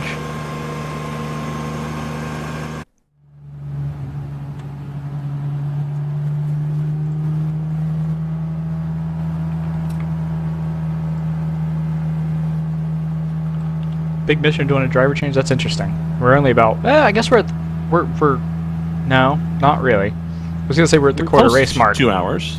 We're not really though. That kind of surprises me. Unless they're back. Oh, I guess we're not, because again we started at the bottom of the hour. Yeah, no, we're really not. You're right. Yeah. So I think I'm going to do that all day. I think you might. Yeah, you're going to call the race over at like 4 o'clock, and we still have a half hour to go.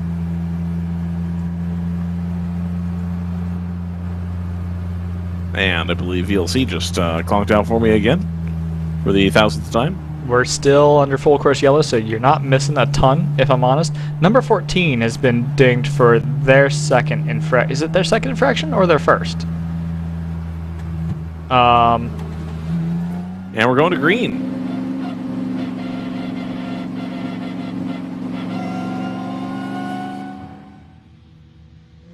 There we go.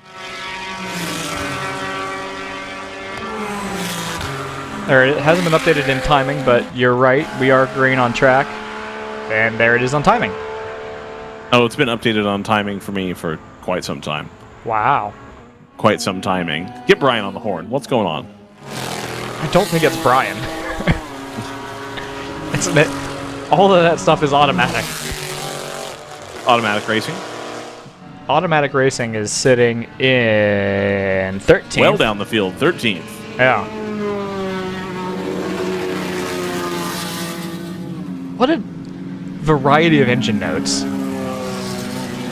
You do have quite a few here, especially with the different cars that we've got available this weekend.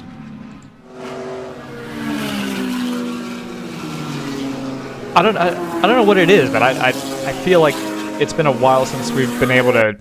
I don't know if it's a function of camera positioning, but it just feels like we can hear the notes really well this weekend. Absolutely. Are the sound limits at VIR less restrictive than they are elsewhere? That's a good question.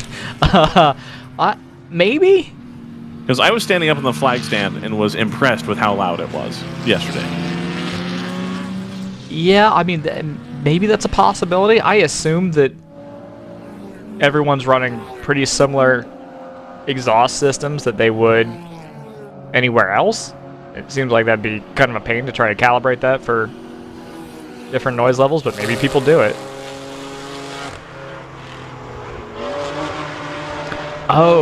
Oh, excuse me. Okay, so I thought that this penalty was for pit lane speeding. Actually, the 14 has been dinged a lap for speeding under code 35. They did say they were going to be pretty strict about that this weekend. Yeah, they're going to display the double yellow, and then shortly after the double yellow, they were going to put out the purple.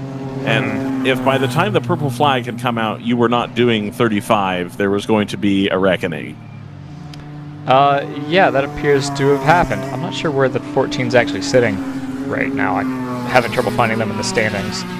That can mean a lot of different things. Sometimes it's just me being clueless. I think we've all got days like that. Sure.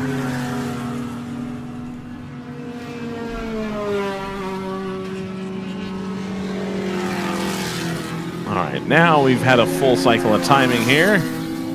Let's see what we've got. So we've still got the PC Racing Moorhead Speedworks sandwich going on in GP1. PC Racing, the number 44 with a 36-second lead over the number 147. So that's a substantial margin. And then we've got the... Oh, go ahead, Joseph. I was going to say, little administrative note. I just noticed the 143 was dinged 2 laps for avoidable contact on within the first couple laps of green flag running. Go ahead, you're doing the rundown, I believe. Yeah. So the number 125 is currently only a second behind the number 4 PC Racing car. So if we have either of those on boards, that would be pretty cool, I reckon. Which car is this? It's either the 4 or the 125. I don't know that I do. I would accept either. If you let me know when they cross start finish, I can try to follow them around the lap. Track them. Alrighty, I will do that. So they went to 44. The 4 is the gray car.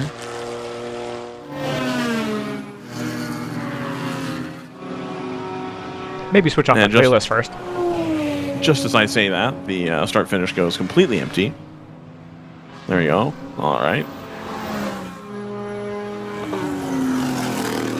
You got the audio. That's the important part. Absolutely. I know that the second I look back down to timing to try and pick up my thought that the 4 will come across the line. There's the 147, so we're getting close.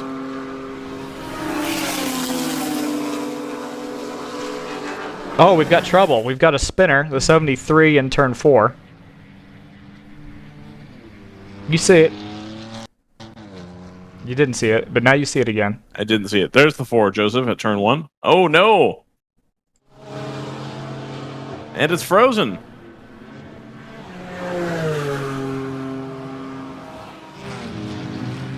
All right, GP2.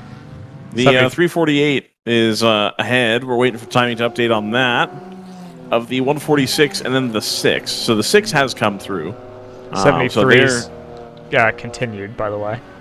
Okay, good. The 6 appears to be about 2 minutes down on the leader in GP2. So that seems accurate. So GP2, in spite of having a larger class this weekend, still, obviously, we're early running here in 16 hours of racing, but looks like the number 348 is pressing the advantage in GP2. And it's the top 2 cars that are close, and everybody else kind of trying to pick up the pieces here. 143 coming out of the pits again, still with no hood. In GP3, we have both of the overnight motorsports cars, the 195 and the 197 out in front. The 197 is down by 1.4 seconds off the lead. And then in third place is the 605 Round 3 Racing Porsche. So we've got a Porsche 123 in GP3.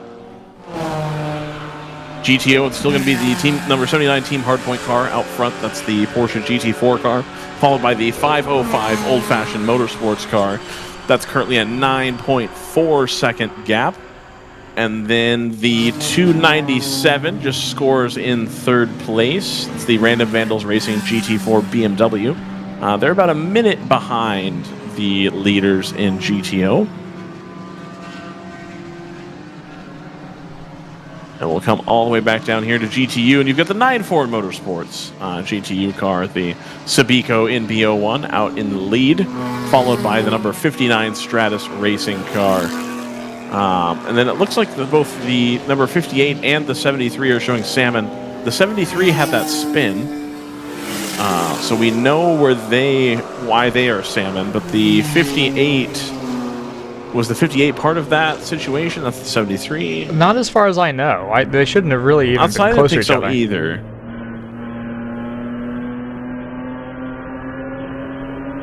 There's the 84.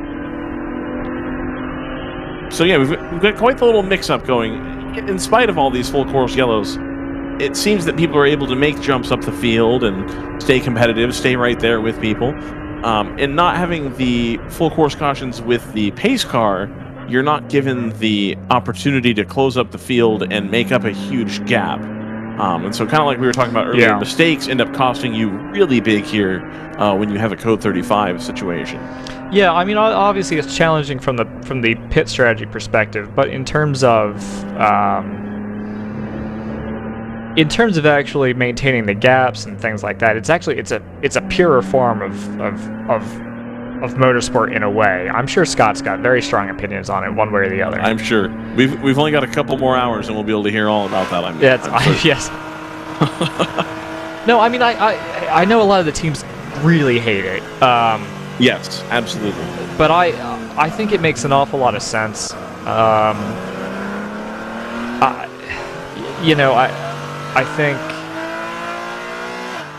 I think there's a certain level of artifice when you pack up the field with a safety car.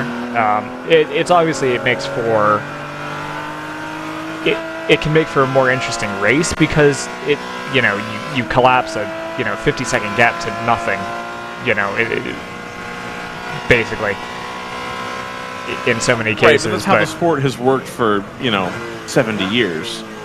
Well, they used to just not have any kind of. Well, I mean, right. They used to just have local yellows, and it's so interesting to and I know this is gonna.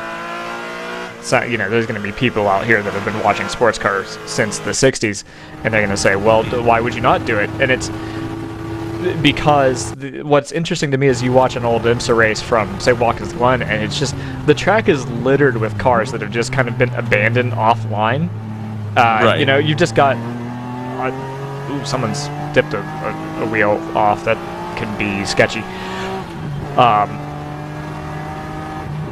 You know, you just would kind of, you know, make sure the driver was out of harm's way, and you just kind of leave the car where it was. You'd have a full course, or a loco yellow for a couple laps, and you just withdraw it because everyone knew where the car was.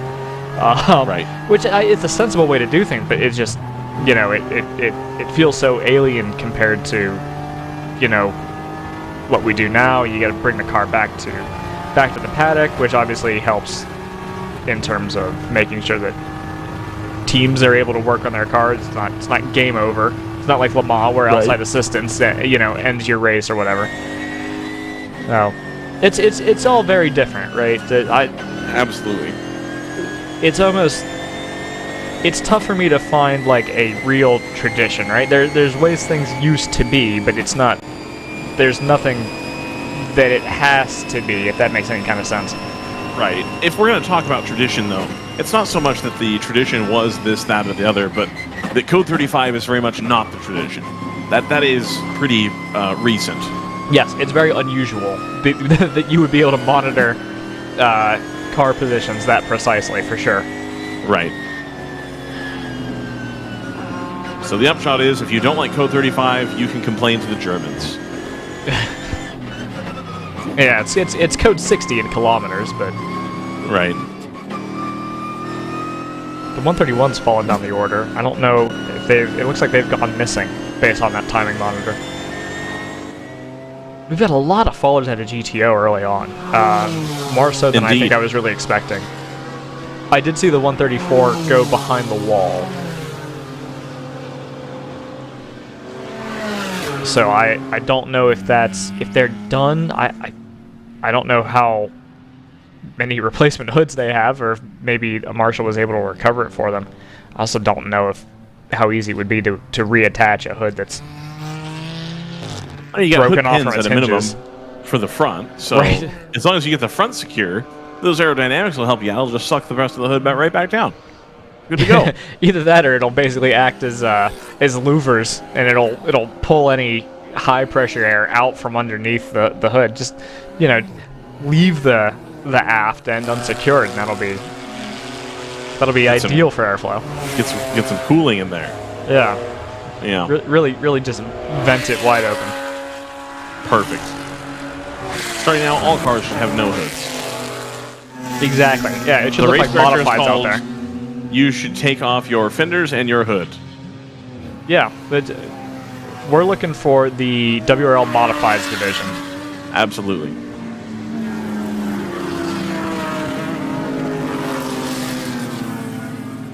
I think I might take the opportunity to try to find some more onboards. We've got 4 right now.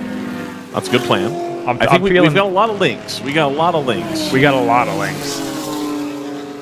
So if we could rotate some of those in, I think that would be lovely. Yeah, I'll do that.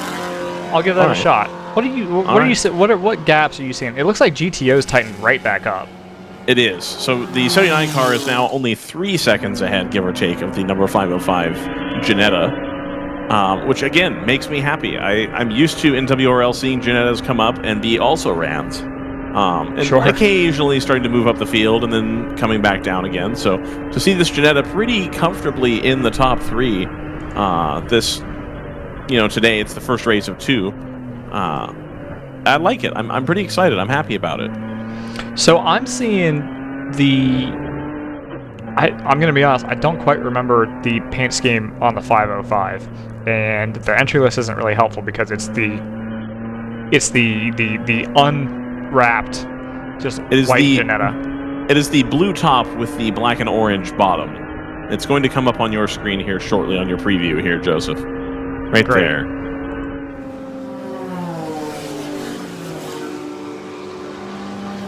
There you go. It just went through. Alright, well, the other turn 1 camera is extremely finicky, so I'm going to skip that one. We'll see them come through here in probably about 5 seconds. Mm-hmm. The advantage, of course, of the Ginetta, as far as why you would run that instead of a M4 GT4 car, it's substantially cheaper, if I'm being super honest. What prices were we seeing when we looked at those Genettas a few months ago, Joseph? They're like less than $100,000. I'm gonna be honest, I don't really remember. I want to say they were closer to like 60 or 70 compared to the six-figure cars that you would see in GT4. And then, of course, your running costs are pretty low as well because they use a lot of off-the-shelf components. And it's my understanding that one of the Genettas just uses the 3.7-liter motor that was in the Mustang for some time, which, again, pretty low stress at that power level. Lots of parts available for it. So a pretty good package if you can squeeze speed out of it. But that's always been kind of the trouble I think we've seen, is that it was hard to get the speed out in WRL for whatever reason. I don't know if it was maybe the prep on the car, that particular team, if it was the tires, I'm not certain. But, I think that's a pretty good package to run for this rule set if it's going to be competitive now. Yeah, so I don't know. I feel like with so many of these cars, you're kind of, unless you've got kind of a stable that you're working with, it's a little bit of, because this isn't really a rule set that you see anywhere else, right? You kind of have to figure out what's going to work best for your car at the prescribed power and weight. You can't really show up here with a GT4 or a TCR and just come off the trailer with it, right? You have to do some engineering work because you're going to have to put it at, you have to detune it, or you're going to have to add, what's the max? I think it's 200 pounds of ballast. Yep. So, you're going to be running whatever you bring basically in a performance window that's different from what it was designed for. I think that's part of what makes GTO still pretty fun, is that it's not off the shelf. It is a different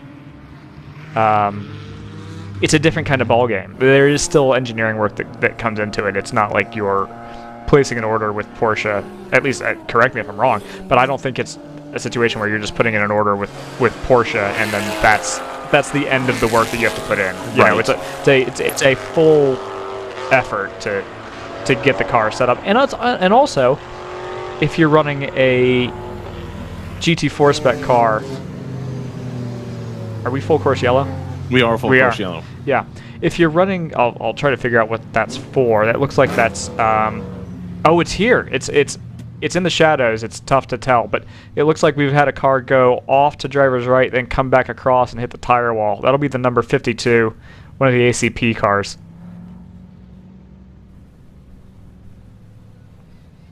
So we've gone full course yellow immediately for that. It doesn't look like it's a... it'll be a fast impact, but it shouldn't be a heavy impact. We'll just be looking for recovery vehicles to come through and pick that car up.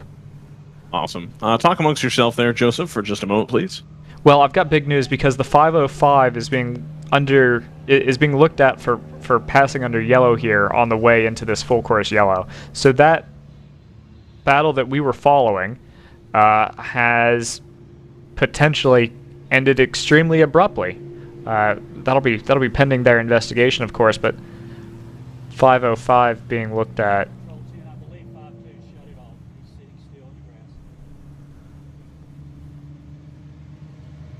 But that may be the end of that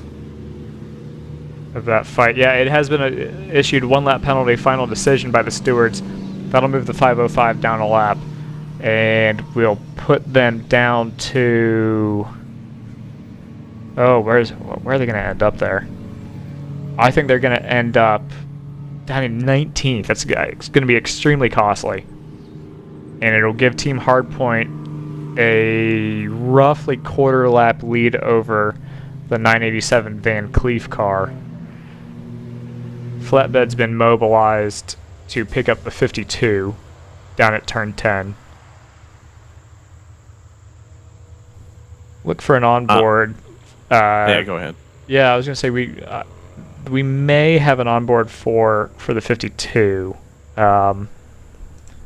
What have you found out, Ryan? I found out that I have a guest in the booth. That's all. Oh, okay. So I've got Justin from Chattanooga Touring Wagon here.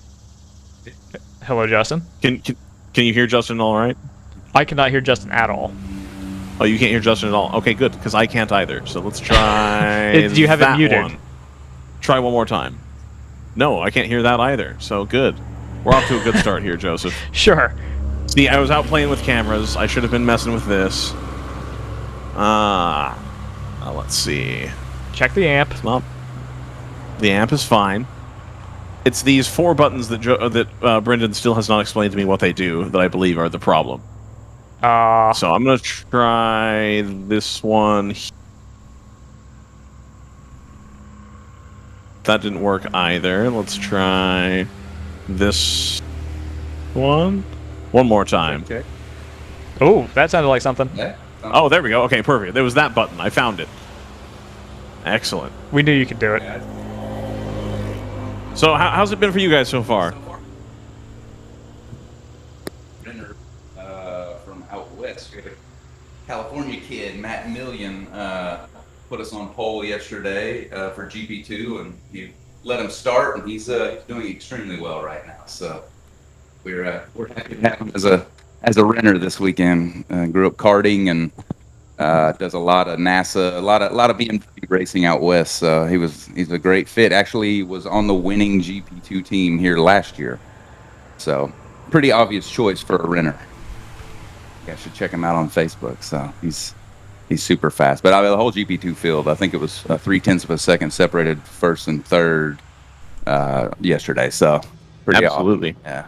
No, there's nothing I like more than seeing the GP2 field, which I really think is one of the last spots where you can have nothing in racing is cheap, but a budget-oriented team. You know, you can do the GP3 as well, but I think GP2, you don't have to run a Miata. You get something with a little bit more power, but it's still something you can make at home in your garage if that's your, what you desire. Definitely, yeah. So, we did. Yeah, our car was in a 1.5 car garage. We made the thing. We've since upgraded to a much bigger shop, but yeah, we spent a couple seasons trying to do the GP1 thing. Did decent, and honestly, our pace today would actually do pretty well in GP1 as well, but just don't have anything for the M3s. So we can't make M3 power without an M3 motor, it turns out. So I hear that a lot from the guys in GP2. So I'm also pretty close with the North Loop Motorsports guys. And they say the same thing, that the most frustrating part of the race for them usually is slow GP1 cars. Yeah. And that it seems like, and again, you talk about budgets and stuff, it speaks a lot to the GP2 cars, which are supposed to be much slower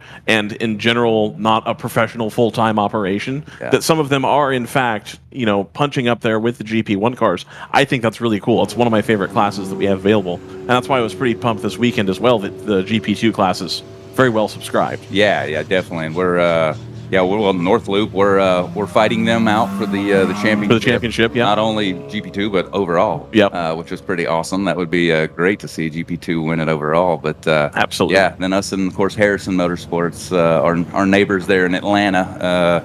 They're going to be tough and fat and furious. Also extremely tough. I don't know what happened with Core not taking the grid this morning. We were a little worried about them. With their qualifying pace, but the Mustang, they started from the back, not gridding up this morning. So no, that'll be interesting. I think the BMWs are a little better strategy wise here, but these Code 35s are strange. It kind of messes up any advantage we might have fuel wise, stint length, stuff like that. So it's going to be interesting. Hopefully it cleans up and we get some more green flag time. So oh, go ahead, Joseph. Yeah, I was gonna say, can you take advantage of that with fuel time at all? Just refuel time, or you just does that kind of neutralize any of that for you? No, it definitely takes advantage. We already we did one splash, we did one fuel jug. We were sitting in the pit box for 30 seconds. We pitted from the lead, stayed in the lead.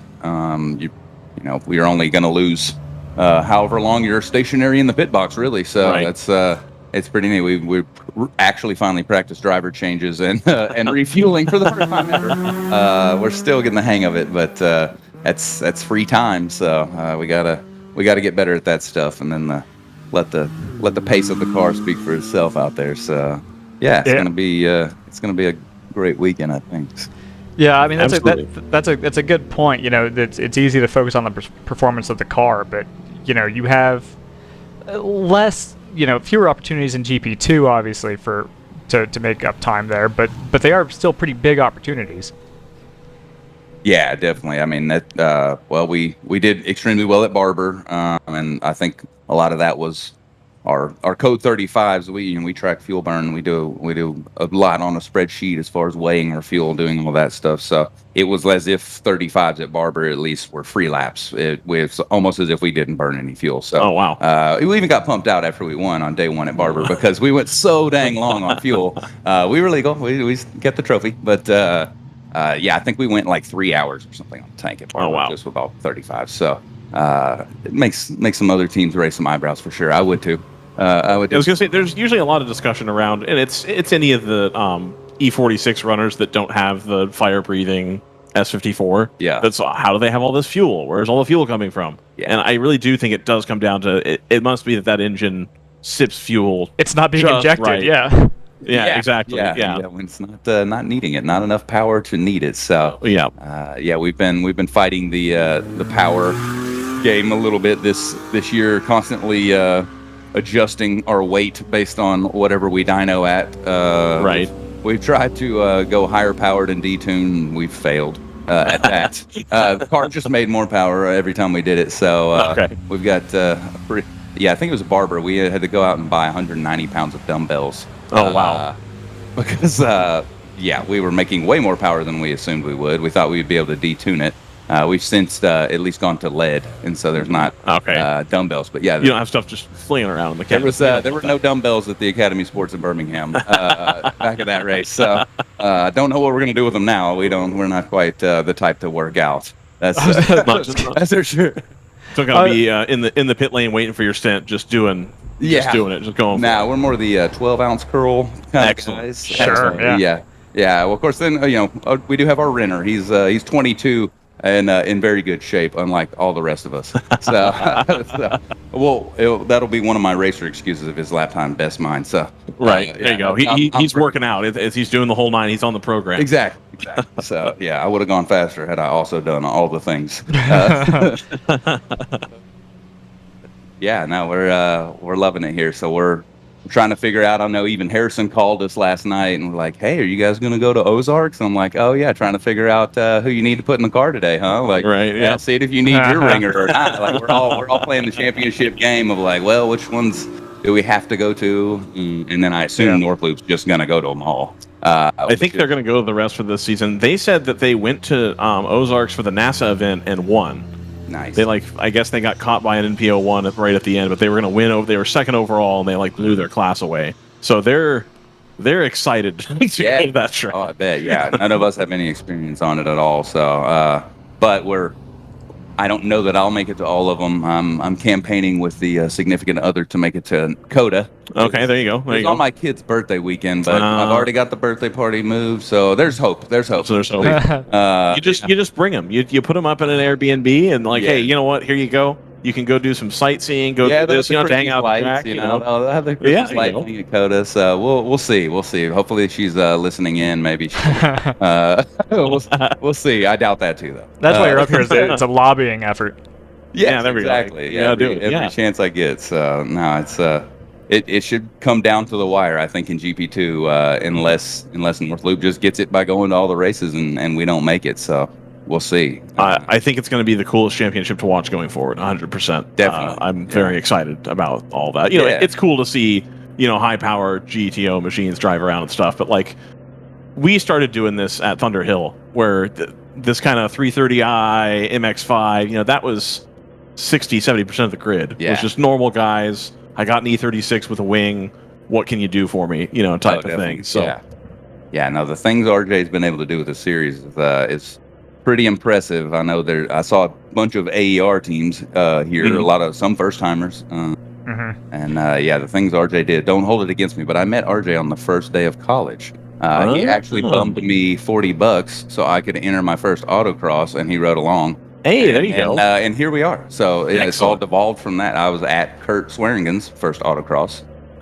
When he showed up in a 911, and we're all like, "Wow, look at this guy!" Who's this? And then he went all in. So it's been pretty nice there being the the small Chattanooga hardcore racer group, that's pretty much us. That's all of us. So how much money do you think RJ has been directly responsible for getting people to spend on motorsport? Oh my God. I mean, if he's having you enter autocross, he's having Kurt enter autocross, like the amount of money that RJ has forced people to spend, like what a salesman. Oh my God. I know. I look forward to seeing what he's going to scheme up for next year. I think he's got some big things in the works, so it's going to be exciting next season. So you're in for next season, then, obviously. Yeah, definitely. Yeah. And I assume probably GP2 still. Nothing real big changing there for us. Why fix if it isn't broken? You know. We're just kind of kicking ourselves for trying the GP1 thing so long. But so it's definitely a good fit. We're I'll be racing with RJ at the end of the month, and the other guys, Champ Car, at Road America. So there is another Chattanooga team that we also run with and support. GTD Racing, if you want to check them out, in a Thunderbird, 87 Thunderbird. 87 Thunderbird. So, okay. Half-O Bird. It actually has no roof, so it's open cockpit. RJ's a little sketched out about that. We would run it. We'd run it here if we could. Some of it was we thought it was good for aero. Mostly it was just really easy to build a roll cage without a roof on this. Sure. Absolutely. And weight, the thing's a pig. So, but that should be, Road America is going to be interesting. I've not been there. Missed it this year in our car. Mm-hmm. So it's that Thunderbird does surprisingly well. Handles actually very well. Used to be a Fox Body Mustang that got wrecked, so we put all the good bits into the Thunderbird. Because it's essentially the same. And we'll see what we can do there in D class at the end. And finally get RJ in a car. You know, when he first got involved with WRL, he was riding in our car. He was a driver on our team, but it usually did not work out. Usually he was way too busy. And it was never, starting the race wasn't good for him and ending the race wasn't good for him. And it was just if he could hop in. Same thing with Trucker on the crew. He started out driving with us before he went all in on the WRL crew. But finally getting RJ in a car. We've been scheming on how we do that, whether we, what other series we go to and what car we put them in. Right. Even if it's our BMW, do a sprint race, something like that. Let's get something going. Let him get something. Yeah. If he gets, if he gets disinterested in this, we're hosed. So. I just worry. Go ahead, Joseph. Well, I was going to say, have you guys? I mean, you talked a little bit about the other sort of project cars and having, taking a run at GP1. Have you given any thought to what you're going to do after this car, or are you just going to run this as long as you can run it? Yeah, I think probably as long as we can run it, probably I would say another E46, another 330 would probably be. I'd love to get to a point where we could have a second car and rent that. We used to campaign. This is the full team name is actually Chattanooga Tourenwagen Meisterschaft version 2.0. Right. But that doesn't show up really well on Race Hero or anything. But version 1.0 was an E30 that we campaigned at Champ Car. Did pretty well there in C class, had wild aero, and it almost looks like a TCR car with kind of like TCR E30 stuff. Yeah. Huge wide steel wheels. It was fun. I think its last race might have been the Champ Car 24 here. It's just sitting. It probably has a blown head gasket because that's what those motors do. You just look at it wrong, but it's just sitting. One of our teammates has offered it up. Hey, it's a free car with the caveat that you must motor swap it. Right. And then let him ride for a whole season. So it's not quite a free car, but that's pretty adjacent. You get a car that's got a cage and it's we'd built. love to K-swap that. I think would be amazing. Or at least put the 330 motor that we've already got and know how to rebuild over and over in that and get that running. Have that be a rental car, maybe. I think that is the path. Hopefully, like I said, hopefully we can just keep these motors going because we were getting so frustrated there for a while trying to make more power. Everyone's screaming LS swap, some are saying K swap, and we're just saying, oh my God, that much money and starting over and learning what else will fail. But I wonder. I do wonder about the K swap. I think that might be interesting. And you see the Grid Life cars, doing that. And there's some that show up here and do extremely well. That was on the short list for my race car, but I just the pill to swallow when you buy a $500 race car with a cage, and it's like, okay, I can rebuild the motor that's in it. I have a first gen MR2. Yeah. It's like, oh well, you can do the K swap kit, and you get the this and that, and well, if you're gonna get the K motor, then you want the diff, and you want the diff from the SI. That's the limited slip. So now you're at like 10 grand. And it's like, oh, just like keeps getting bigger and bigger. I'm like, well, we started with like that was gonna be a cheap motor. Like, what happened? Exactly. I know they and they have their issues just like everything. But I don't know. We do have a Haltech ECU at home. We attempted even at buying like a metric mechanic. He's kind of a big name BMW builder guy. We had him make a big fancy motor for us that didn't turn out too great. It was probably our fault, but we attempted to learn how to tune it ourselves. We kept trying to do remote tuners, and that was a nightmare. So we went back to green there. Yeah, we are. So we had a very long full course yellow there. What happened to the 52? You could find it on their feed on replay. Basically, it looks like stability control or traction control just shut off on him. So they came around the crest of turn 9 or turn 10, basically the left-hander on the way into Oak Tree Bend, and the car just came around on him. Didn't run it wide, nothing like that. Just oversteered and went straight into the left-hand side tire wall. And the reason why that full course yellow was so lengthy is they had to come in and replace a section of the tire wall. Basically, they felt it had been disturbed to the point where it needed to be replaced, and so they came in with a big flatbed full of tires, and that's now been replaced, and we're back underway. That's a pretty quick tire wall swap. If this had been an IndyCar race, we'd still be talking about trying to get the tires to the track. We'd be looking at a Sunday restart. Yeah, exactly. So that's pretty impressive. So we're here at VIR. Not a huge tow for you guys. Is this how is this track for racing? I understand it's pretty tight as you come down here into turn 1. They were talking about the drivers meeting this morning or yesterday that you don't necessarily want to pass until you get to turn 9, turn 10 out there. Is it difficult to race here? Is this just you got to do your laps and play it all in the pit lane? How do you guys go about that? I think for the most part, this field is good enough that you can go door to door with most folks around most places here. Okay. I would say for us, honestly, the most frustrating thing is actually some of the GTO cars that we get around on the corners and then they pass us right back on the straight, and we keep playing that game.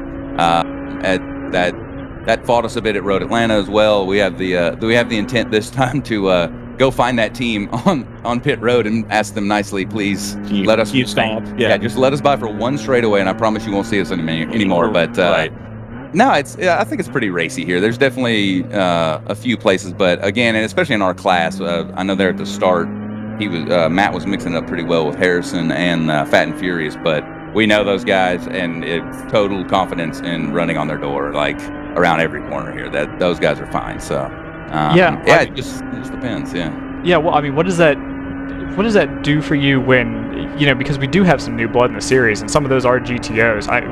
How does that affect the way you run the race? Are you looking in your mirrors for them in particular just because they're unknowns, or is there enough driver churn that it doesn't really make a difference? Yeah, I think the driver churn kind of makes it a big difference, but we've been around so much too, and again, kind of knowing RJ and hanging with him so much, we feel like we know most teams a little deeper than maybe some of the other teams that just show up and run. So we kind of know, like, well, okay, this team has 2 hot shoes and the rest aren't as much, and we kind of even outside our class, we kind of know, like, well, these guys will be competitive, but then they've got some other drivers. The disparity is much larger in this team than this team. Right. And we definitely track some of the other teams timing and scoring wise. We keep that all going on a spreadsheet as well down there. It's just our lack of power on the straightaways. Man, to have that power would be sweet, but the money that comes with it, that's just it's not good. That's worth that. And then you're spending more. It's not just fuel and engine. Then you're spending more on brakes, and you're spending more on this and that. Yeah. Yeah, exactly. I mean, our brakes will be all weekend. We hope our tires are all weekend. We are testing out the new Bridgestone RE71R. That is awesome. But we hope it'll make it. We typically do really well on consumables, but again, if we go up in class, yikes. Yep. And then and even looking at some other series where they're running slicks or there's other series coming that are going to have purses. It's like, man, that's going to get expensive quick. Like, Absolutely. yeah, they'll have a purse, but sheesh, people are going to be running stickers like constantly. People are going to compete for that purse. Yeah. Yeah, exactly. Even it's a small percentage of what you spent. But yeah, so it's of course, then we're out here fighting it out for those Plasma Tracks trophies. We love those things, man. Those are pretty cool. Especially this year, man. They upped their game for sure. That was pretty cool. We had to hit them up for a replacement. We had an unfortunate drinking incident in Road 1, but they hooked it up. And hopefully we do well enough that we're buying Matt, our renter, we're buying him a set of trophies at the end of this weekend that he can take back home with him. That would be sweet. That would be the ideal case. I know Plasma Tracks offers that. So awesome. Duplicates and stuff. So yeah. Now I know you're friends with RJ. You have the inside line. Is the alcohol this weekend from the distillery that's down the road here? Oh, I don't know, actually. I'll have to go bug Estefania and see. I know she'll have the whole scoop on it. I don't know what it is. I know most teams I've talked to hope it's bourbon of some sort. Okay. I know the Barber vodka did not make it to Sunday. We drank all of that Saturday. So that post on the Races group was true to form. That wasn't fictional. Oh, no, yeah, definitely, yeah. If you guys don't already follow us on Facebook, the Chattanooga Touring Wagon Facebook, you should. We don't take much very seriously other than the actual racing. So a lot of memes, a lot of that, but and we're usually the ones at the drivers meeting ready to hand RJ a beer as soon as he gets done talking. So we drink cheap beer because we spend all our money here racing. So it's just not worth it to drink something expensive. So we hope we win something nice, something good. Yeah. So what's the cheap beer of choice? Are you doing PBR? We are you doing Natty the Natty Light. Ice? Natty Light. Natty Light. Okay. Yeah. I used to joke. Most of the team members either liked nice IPAs, or I joke that my dad, who's a crew member, he's a Bud Light snob. Nothing better, nothing worse. But I've converted. I was the Natty Light. RJ and I in college were the Natty Light drinkers. Okay. And we've converted everybody because. If you're just drinking it in bulk out of a can, right? Who cares? You get the 48 rack or whatever. Yeah, you bring it. Everybody's taken care of. Keep it cold. If you're questioning is that my beer or not, just throw them both out. It's fine. Start over. It's okay. They're probably warm anyway. Get a cold one. Yeah. Just make sure they're cold, and by about that fourth one, you're not gonna care. So, yeah. Before Saturday night, for Saturday during the race, who all's in the car, and what are you expecting in terms of schedule? Oh yeah, so today, we've got Matt starting off. Then next is Jason Smith, Chattanooga local, been running for a lot of years in Champ Car, and then started with us a couple years ago. Then team owner and captain Zach Mortimer. He's the one that actually owns the car. We are all actually renters when it comes down to it. Mm-hmm. And then I will finish it out. So that is the plan. The strategy for now is Matt is going to go as long as he can on fuel, basically. Perfect. Or bathroom break, whatever comes first. Yeah, I know that was. Can't take it too serious. Yeah, we're not using the wet seat. We're not doing that. Seat's not allowed. Seat's not allowed. Yeah, we all drank Natty Light last night, so that pee in that seat would not be. It's not athletes. not a good scene. Not a good scene. Yeah. Awesome. Well, thank you for coming up. I appreciate it. Yeah, thanks so much, guys. Yeah, I appreciate y'all coming out every time, and hopefully we'll talk to you tomorrow after we win a little hardware today too. Absolutely, and I will see you down there to partake for sure. Good deal. Thanks, guys. Yeah. See you. Yeah. Good luck. That's Justin Ford of Chattanooga Tourenwagen Meisterschaft V 2.0. Yeah. I'm very thankful that they've shortened it down so it fits on our ticker. Absolutely. We really appreciate that. We should have told them that too. It looks like the Sentinel BMW just came in. I thought I saw the bumper hanging off. Maybe I'm just crazy? They've hit the tire wall at turn 3, actually. Okay, that's probably what that was. Okay. Yeah, and that was just on the last lap, is in the race control log. We also had a 4-off here. As you see, this camera is frozen. We also had a 4-off at turn 8, excuse me, the number 4, turn 8, which would be in the S's on the other side of this camera shot. That's an interesting place to go. Actually, are they still up there? I wonder. I'd also want to follow up on something else here. We've had tragedy in GP1. The we've number gone full 4 course PC yellow. race. Full course yellow. Oh, okay. To take care, I think, of this car. It's a good thing he's in an NPO1, because that was a lot of speed to scrub off there to not hit the back of that orange car. Yeah, I'm not 100% sure who that's for. Oh, this might be a surface condition issue. We've got notes in the race control log of issues down the front straightaway. Do you see any fluid from the segment that you can see, Ryan? So it's hard to tell here what is the line, what is fluid, what is a patch. No, I can't see anything from where I am. Yeah, okay. Because the thing that could have been the fluid, people are just driving right over. So that's definitely the patch. Yeah, we'll be on board the 348 here for a bit. Let's see if we can see anything from Matt's perspective. It looks okay from here. So ooh, maybe. Is this... trying to figure out if this streak is... fluid, I think that's or the line. Yeah, okay. Just from the IMSA race and this, and it's been a lot of motorsports in about 8 days' time around here. Yeah, so absolutely. And that is the racing line. That is where you would want to be, on that part of the track. Sure. I don't see anything beyond the. You saw the 609 come into the pits underneath you, right? So I did. So we're not still waiting on that car. So I think the only car that we're still looking for is going to be the number 4, which will be the PC racing car. And I think that they were... So that's what I was just going to talk about when we went to yellow, was that the PC racing car has fallen down the order substantially and is currently salmon. Yeah, so were they... I don't think they were leading GP1, but they were up in the podium positions, I'm pretty sure. They were, because it was the number 44, number 4 sandwich with whoever happened to be in second place at that point. Looks like it would have been Moorhead, maybe MMR. Yeah. MMR and Big Mission was up there too. There's been a rotation there for sure. Yeah. But it was always for that second place. We have not enough human beings at the moment for the number of cars that are on track, unfortunately. No, not at all. So if you've got our Scoops number and you want to update us just on how your day's going, we'll absolutely take those updates, because we just do not have the mental bandwidth to. Yeah. I would love to go down the pit lane right now and ask people questions and do the whole 9, but I'm barely holding on here. I think Joseph's doing a better job at home. And like we're about it. We'll see.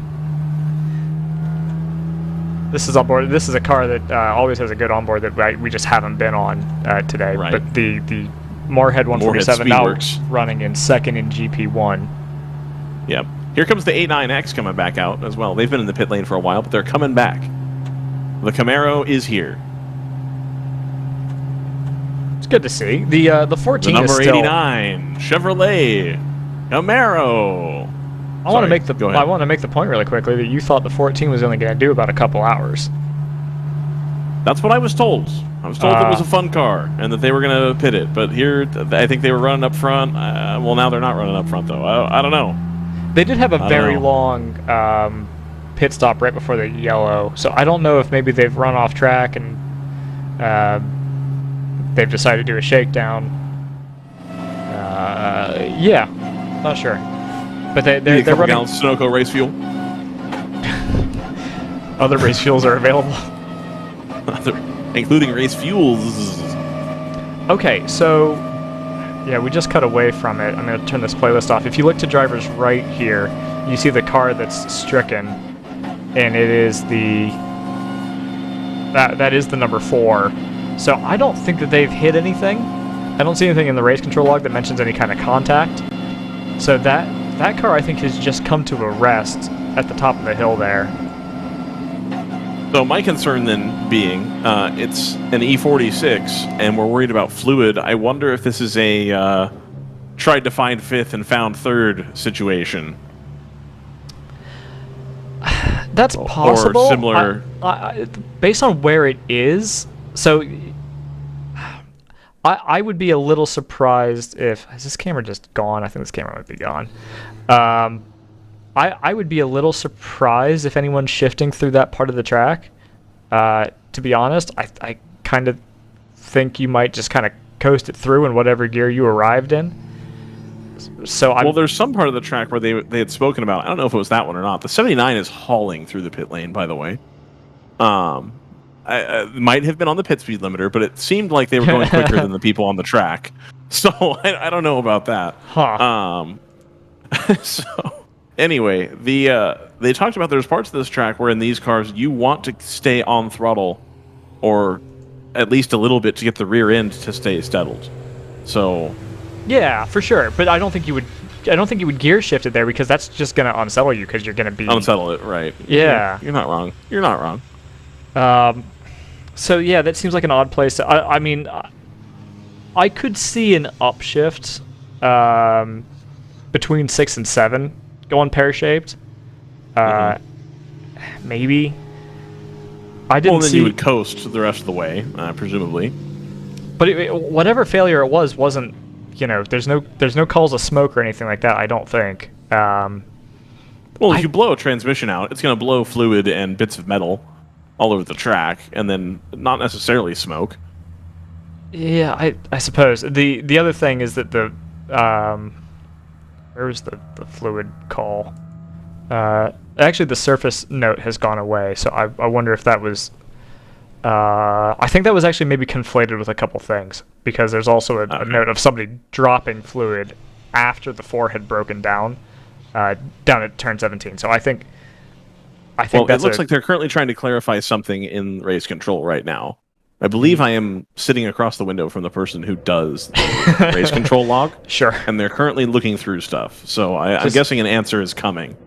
Right. No. I just the point I was going to make is that as the 348 comes in, I assume to pull Matt out of his opening stint. They've got 4 drivers, and we're about a quarter of the way into this race, so that would seem to be the right time for that. Yep.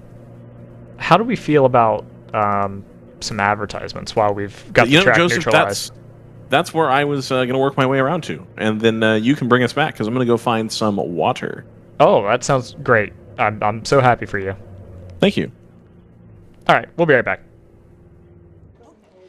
Okay, all right. Hard stop at 6 today. We need alignment by then, people. Here's where the rubber meets the road. Have these initiatives moved the needle, like...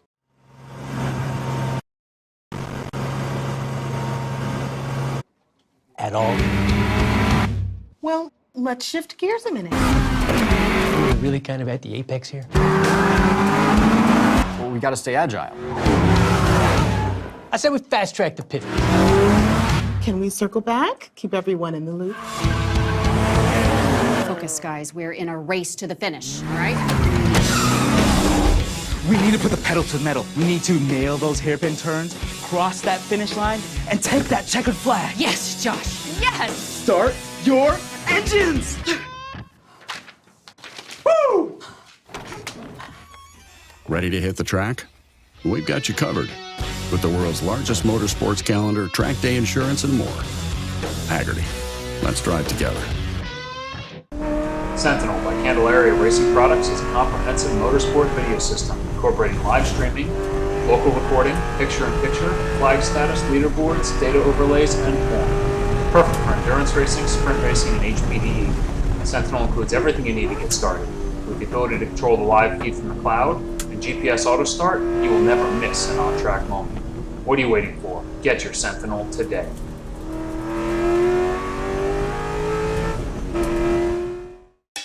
It's your Uncle Cooper. Sure, once in a blue moon, you might need your tires for hauling a horse in a hailstorm. But most days, you're gonna need your tires for tougher things, like teaching your sister's kid how to parallel park.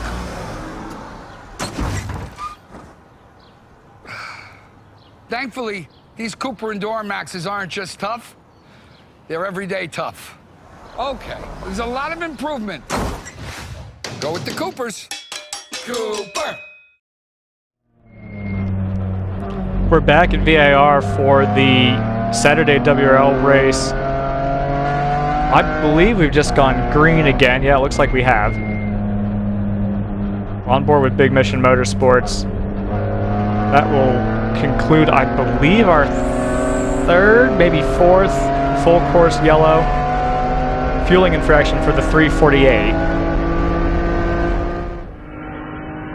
Will drop them a lap, as I believe that's their second pit lane infraction of the day. It is. Catch Pan was the first one at 9:12. Now an hour and a half later, they've picked up a second penalty, and that will be a lap penalty to them. We've also got a fueling infraction penalty for the number 73. So I paged through the running order.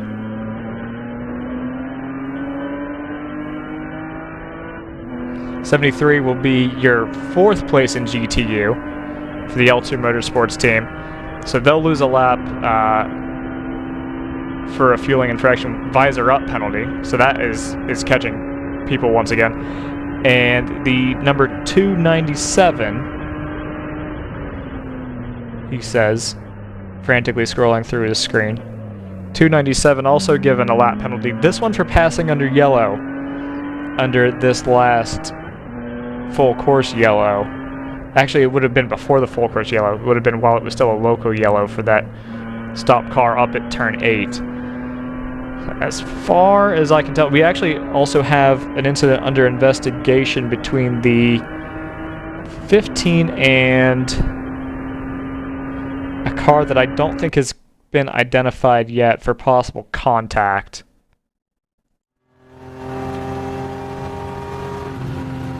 That sounded like that might be Ryan. It's clearly not Ryan. But on board here with the 147 for Moorhead Speedworks, running second at the moment behind the PC Racing number 44.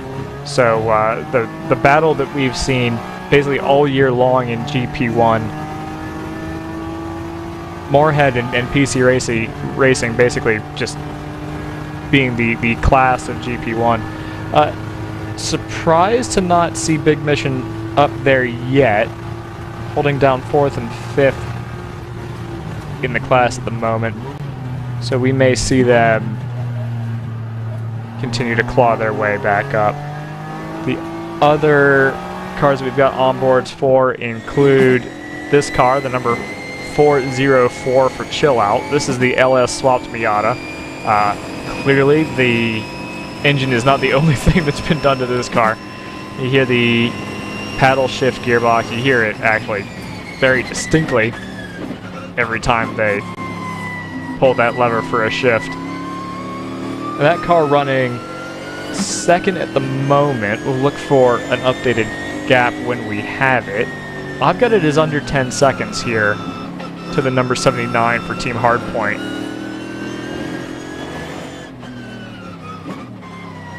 Hardpoint will have pitted under... They've pitted actually almost every...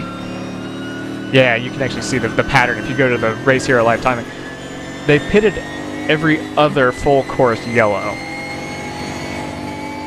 So they've skipped the first one, pitted on the second, pitted on the fourth, and pitted on the 6th. 6 full course yellows. This is going to hurt them in their chase of the 79. This traffic. Everyone's got to deal with it, but it's held them up pretty badly up against the split decision 484. And the Chandler School number 14. Both of those cars that they've just passed, by the way, are GTO. And you see the difference in... This is a power to weight class. You can tell that the 14 is a pretty heavy car because it's just pulled away about 10 car lengths, half the straightaway on the back straight.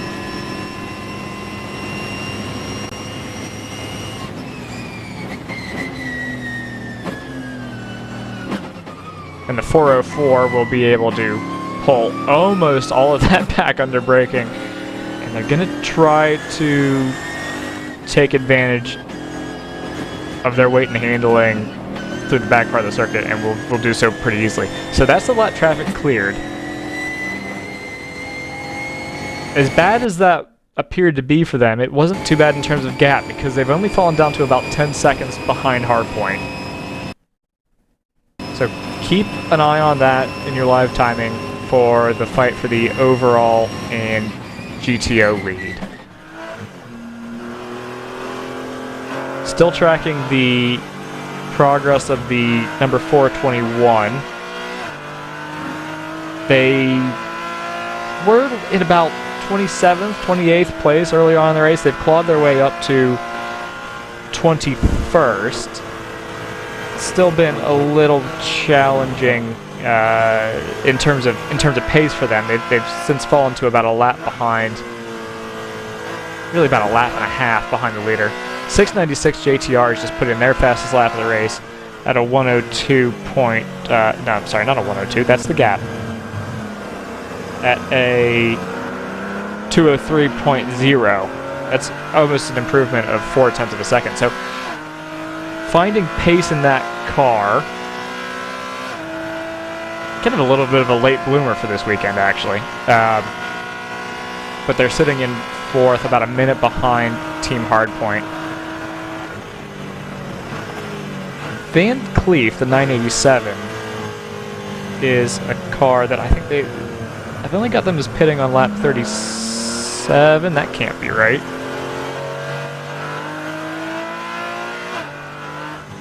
No, because they've also pitted on lap... No, that is right. They've only pitted on lap 37, so only one stop. It's a very different strategies between all these teams. Team Hardpoint have made 3 shorter pit stops, basically, taking advantage of the full course yellows. The Van Cleef entry has pitted only the once, but also during a yellow period. So it's surprising to me a little bit that they've fallen as far down as they have. I don't think they've had any kind of penalty, but they were right up there in the podium places, and they've since fallen down to 7th, about a lap.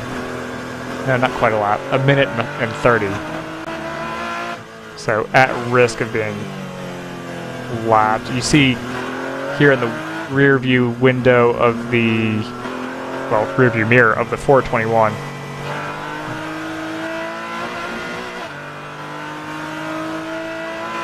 Fascinating. Yeah, no, I actually wasn't really expecting them to gap the cars in the mirror like they have. I see. But they did, and they're gone. Perfect. What have you learned, Brian? I have learned that PR people in sports car racing are in fact more popular than the race car drivers themselves. Okay. At the concession stand where I purchased my $4 bottle of water, which, by the way, I would like to point out that anybody charging $4 for a bottle of water is just blatantly profiteering, but we'll move past that. Speaking of moving past that, we've got a yellow flag that we've got to deal with again. Excellent. I got back just in time then. Anyway, there's a sandwich there named after a notable PR person in sports car racing. Would you care to take a guess at what it is? A PR person? Yes.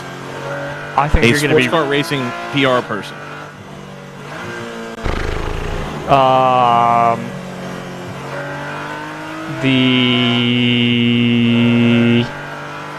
Oh, there it is. Is that the Chattanooga car? I hope not. It's the Chattanooga car. That's unfortunate.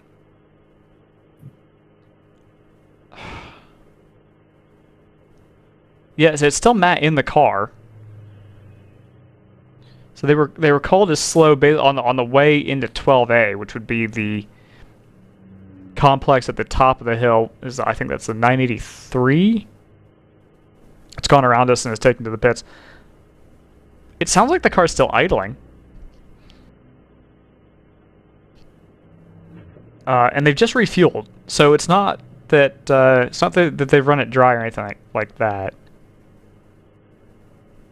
That's usually my first assumption when somebody's stopped at pit lane like that. Is the sandwich called the Economaki? It is not. Okay. Is it? That's not a PR person. That's a commentator.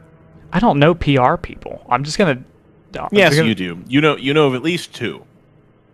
You got a 50-50 shot at guessing. Is it a chicken sandwich? It is. It is the Sean Heckman chicken sandwich. Yeah. Okay. There it is. No. It is not the Kelly Brulee, whatever Kelly Brulee likes to eat on her podcast. Yeah, they just shut off the 348, so I wonder what's happened with that car.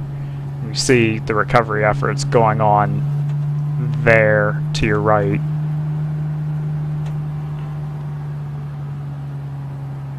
Well, sorry, Justin. They've already fallen down to 7th, which has elevated Harrison Motorsports up to the lead in GP2, Fat and Furious, in the 526, not the 525. I don't know if the 525 is here.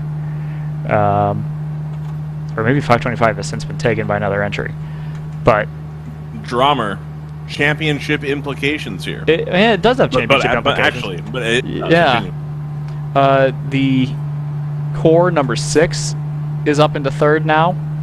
Open throttle is up into 4th, which means I should probably pull in that onboard. Okay, so the 348 has been pulled to its pit stall. Okay. It appears to be in one piece as well. Yeah, no, it didn't look like it hit anything. It just looked like it kind of coasted to a stop, which actually makes a lot of sense. If there was a call at 12A about it being a slow car, then yeah, they're actually going to pull it around. So if there was a call for a slow car at 12A, which means we should probably go green really shortly, actually, because now that car is going to be out of a place of danger. Yeah, and actually we have. So there's the green flags. Timing hasn't updated, and now it has. We'll see it updated on our screen shortly. But if that car lost drive on the way into 12A, it would have been able to coast basically all the way down the hill, and right at pit in is where you start to actually get, you know, the trough of the hill is basically at turn 16. So it makes sense that they weren't able to coast it home.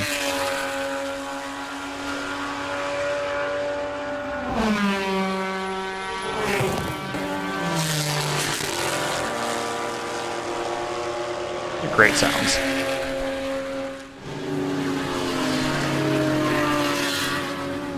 We're looking at possible contact now between the 47 and the 421.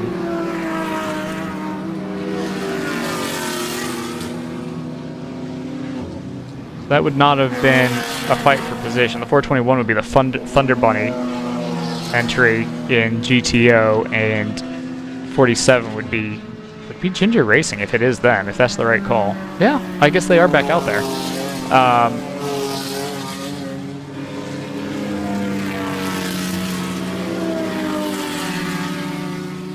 So that could be bad news for Thunder Bunny, because it is typically the faster class car that gets the blame for interclass contact.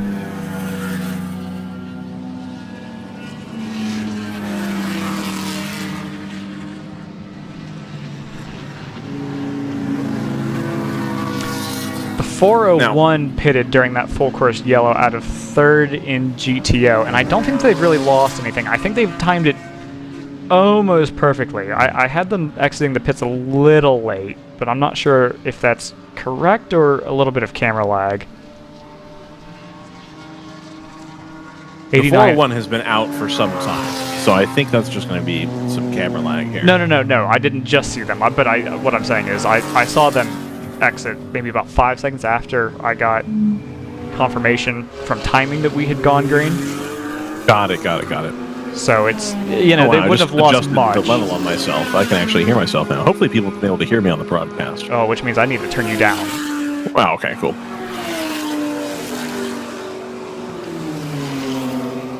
Okay. So the 401 has pitted, and I don't think Hardpoint has, which makes sense because, as we've established, they pit every other Code 35. I mean, have we firmly established that? Is that how we're saying they do it? That if that's not how they're doing it, they're following a pattern which is strongly suggestive of it. It's literally 1 every 2 full course yellows. You suppose that's not an unreasonable way to do it, given that what's the average length of the full course yellow? Like 10 minutes, 8 minutes? I think you have to play it by ear. I think,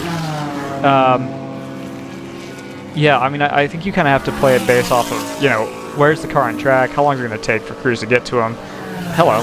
I mean, I'm just trying to look at it on like a macro level, that if you assume every full course yellow is about 8 to 10 minutes, and you're going to go probably at least 5 or 10 minutes without having a full course yellow, you know, every second full course yellow is about 30 minutes. So, you know, and you figure 45-minute stint, maybe an hour stint they can run with that car.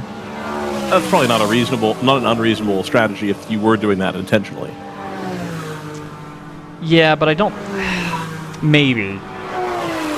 Oh, someone's gone. Oh, is that at the apex or is that on exit? Someone looks like they'd gone wide through turn 1. Look for a number on that. Be the number 63.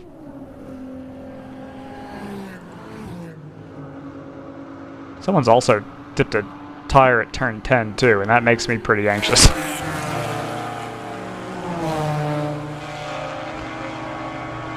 And that'll be the 107. So I can see everything around the track as long as it's not on the back straight.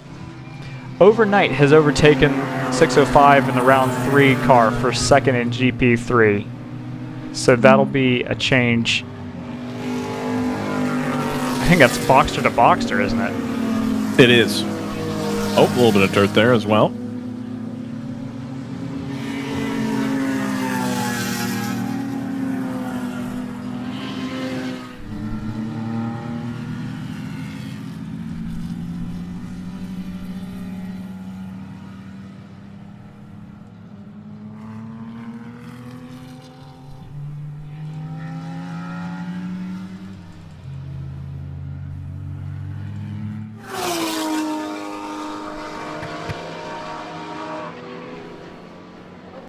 We've got 2 cars have spawned, it looks like, at turn 4. Unfortunately, our camera is down at that location. Well, it wasn't going to last forever now, was it? No, I was hoping it wouldn't be the first one because it's a really good shot. Right. This one is also slightly on the struggle bus, but not too bad.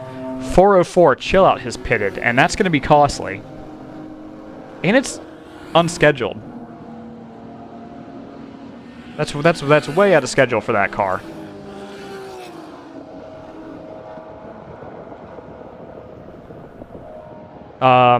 They are back on track. If you see them having pitted, which is the orange indicator on their number board, that does mean that they've exited the pits.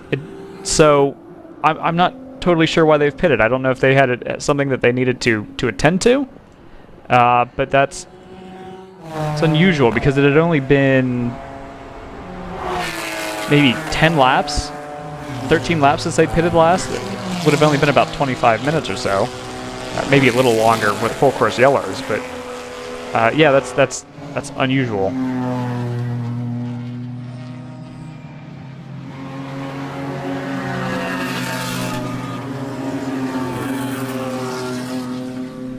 We're starting to get into the heat of the day now, crossing over 11 o'clock. So, you know, there's going to be an element of if your cool suit's not working as well as it ought to be, you know, fatigue and exhaustion are definitely going to be an issue. Brian, you were talking about how warm it is out there. Obviously, you don't have the elevation, you don't have the low humidity of high plains, so it's going to be definitely taxing in a different way.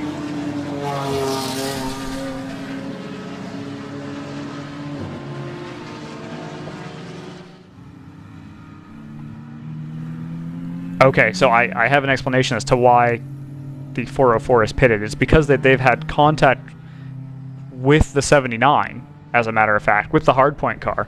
I don't think we've seen any kind of issues for the hardpoint car, although we do have a slow car in the back straightaway. I don't think it's them.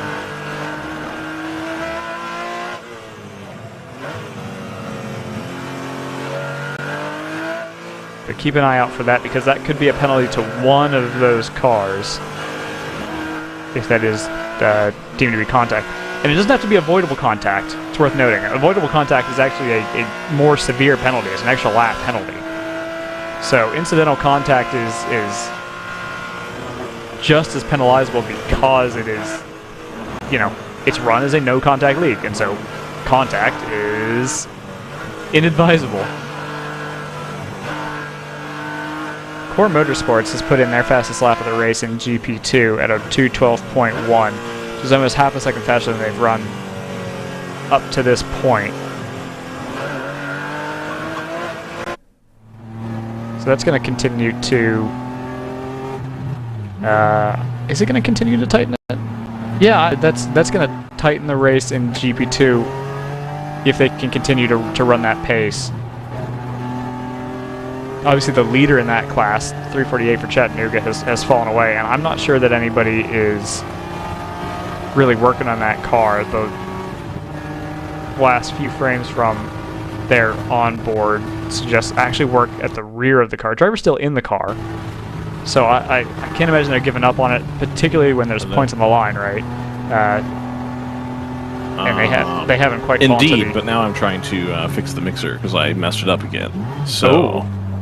There we go. Hold on. Yes? Can you hear me? Yes, there we go. I've been trying to talk about the weather for like 3 minutes. I'm like, why is he ignoring me? What a such and such. Yeah, indeed. So it is supposed to be mostly cloudy here in about an hour and a half. Okay. That'll definitely help things a little bit.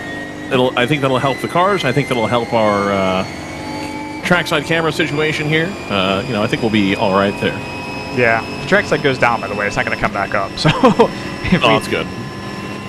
I said it's not going to come back up. Right, yeah. Okay. Right, yeah, okay. We'll have to go mess with that. So, that's good. I mean, we've only lost one, which is pretty good. And the other ones have smoothed out. Yeah. Ish. Which, you know, I'll take, you know, for it being rushed this morning and everything. I haven't had to do nearly as many resets as I had to for the first, like, hour or so of racing. So I'm on board with that. Right now we're on board with the 404, in fact. Okay. Yeah, so we've got that. Then we got that going. I'm still trying to like figure out in my head like what it is that I've done on this mixer to make it do or not do stuff. Let's see. The 348 lost all power, and it sure seems like there's zero compression. A little bit of diagnosing it, and then we'll get to work on those natty lights. Amen to that. What a unfortunate chain of events here for Chattanooga Tourwagon. They come up here, the curse of the commentator is real. It's like the cover of the Madden game. It's kind of messed up that they put John Madden on the cover for this year. I was going to say, like, they started putting John Madden's name on it, and then he died. Like, that's awful.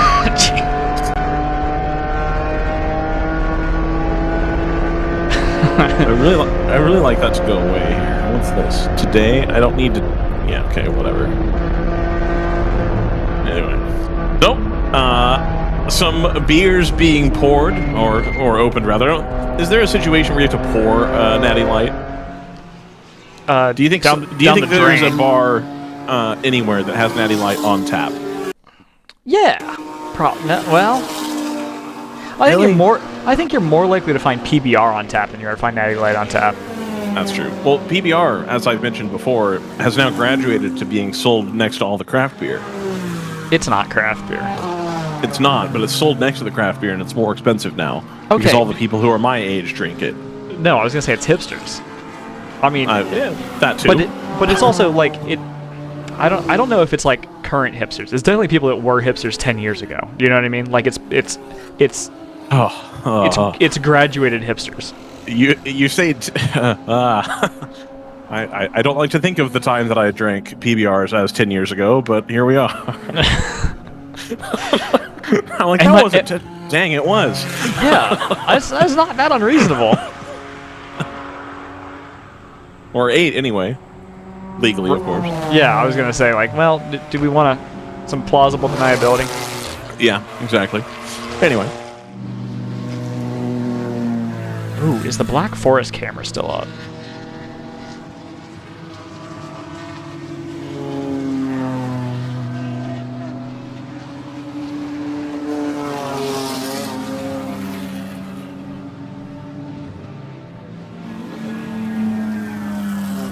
Because if it is,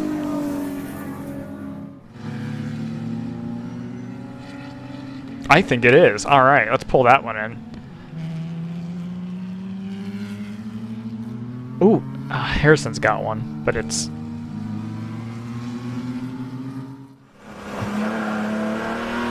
It's only the driver. You know what? That's that's a little bit of variety. There you go. So the problem I have now, Joseph, is that I don't actually have a mute button that functions. I can have this work the way it's working, and I'm clear, but the mute button doesn't do anything. As I'm about to put myself on mute here, give me 1 second. Let me just see if I continue to stay. So it does mute. It just makes me louder to myself when I mute, which doesn't make any sense. Which is off-putting, but well, I'll go with it. If the mute is still functioning, then I'll take it. That doesn't... Okay. I don't really understand. Really would love an explanation from Brendan on what those 4 buttons do. Because that's... Take a picture of it. That is the problem. Take a picture of it, put it in Slack. I did that yesterday.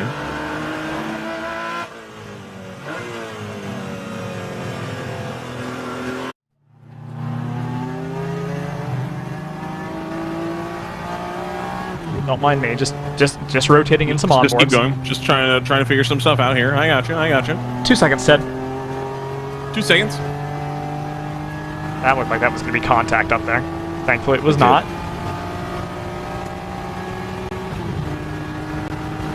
Let's see here. What else have we got working? So I'm going to give a rundown again. I haven't done one of those in a while. Ooh, that seems like a good idea.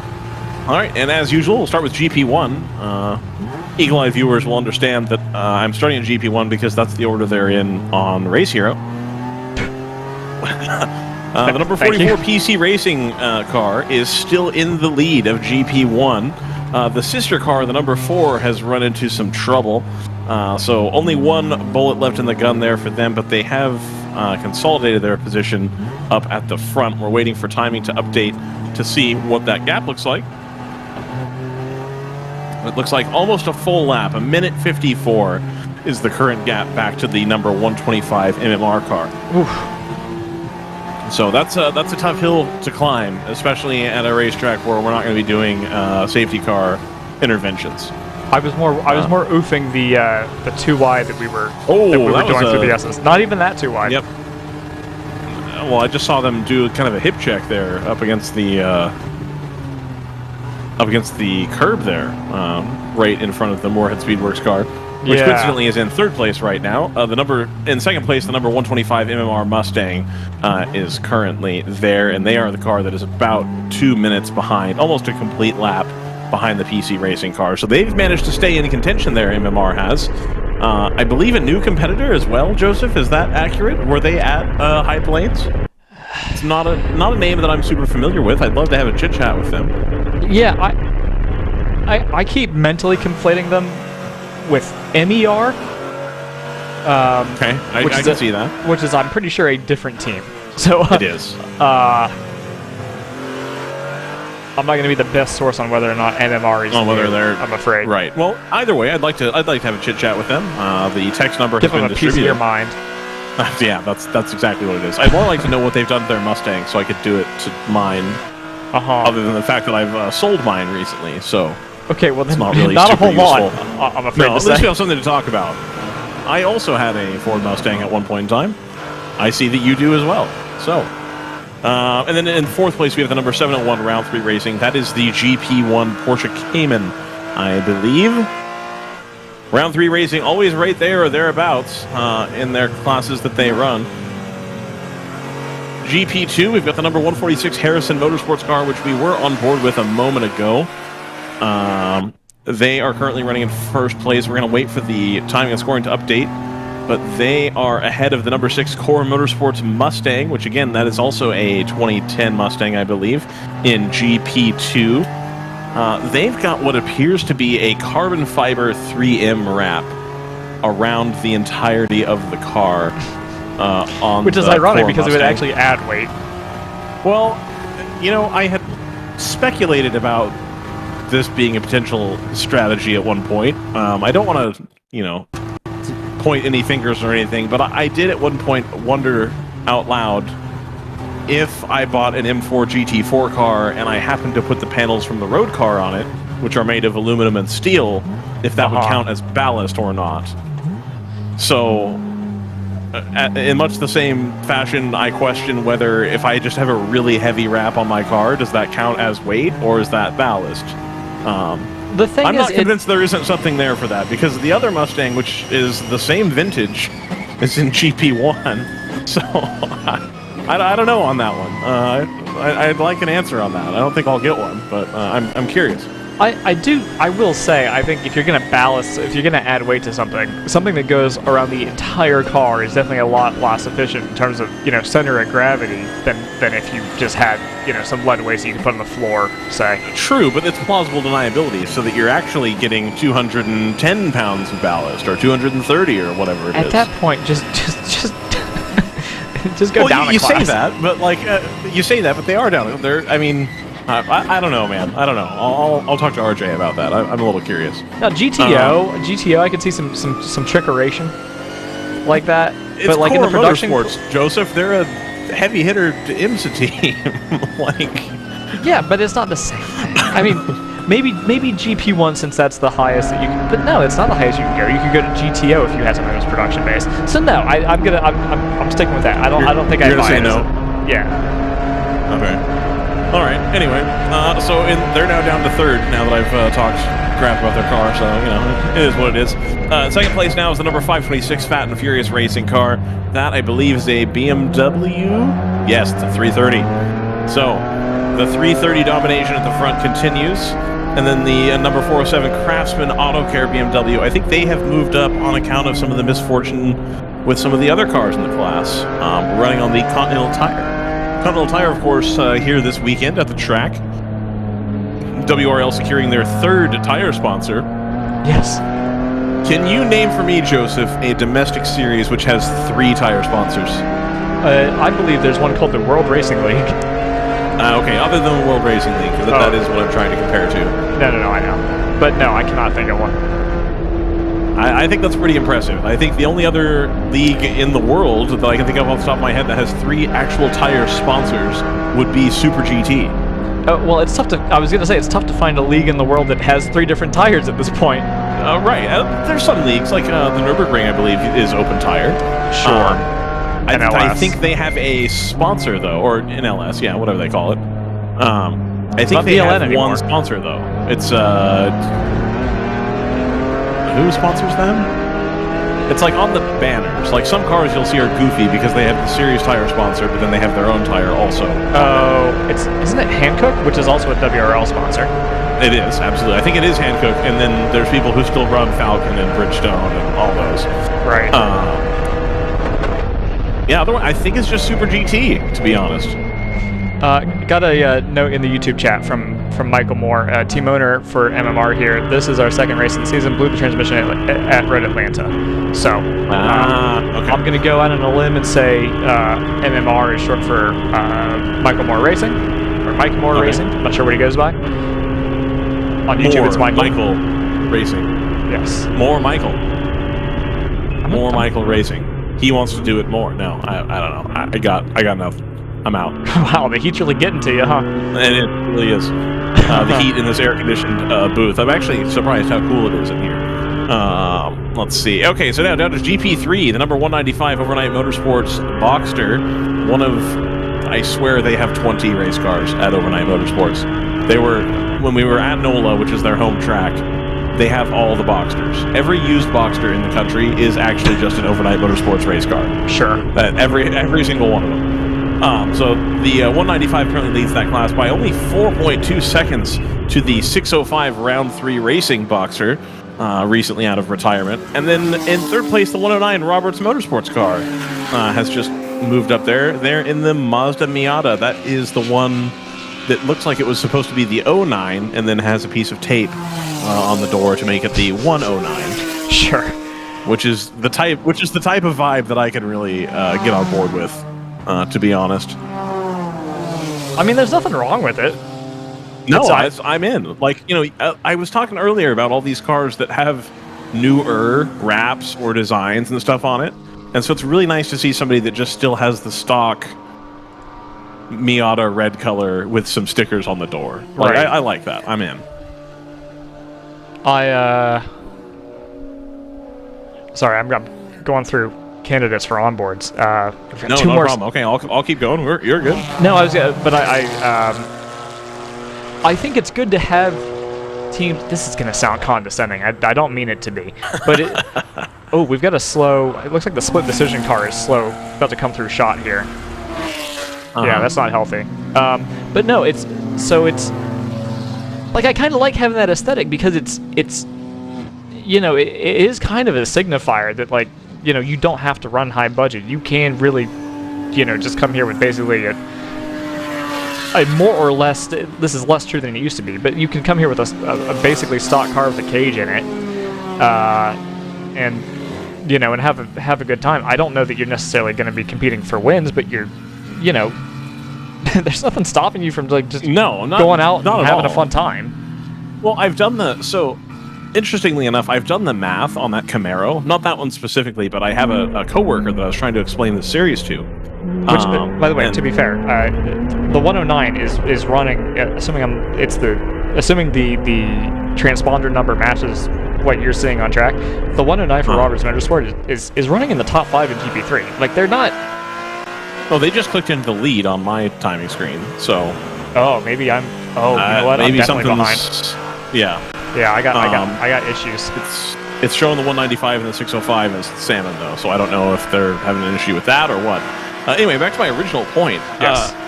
I had my boss actually at the time. I was trying to explain to him what it is I go do because he's always frustrated. Why are you leaving again?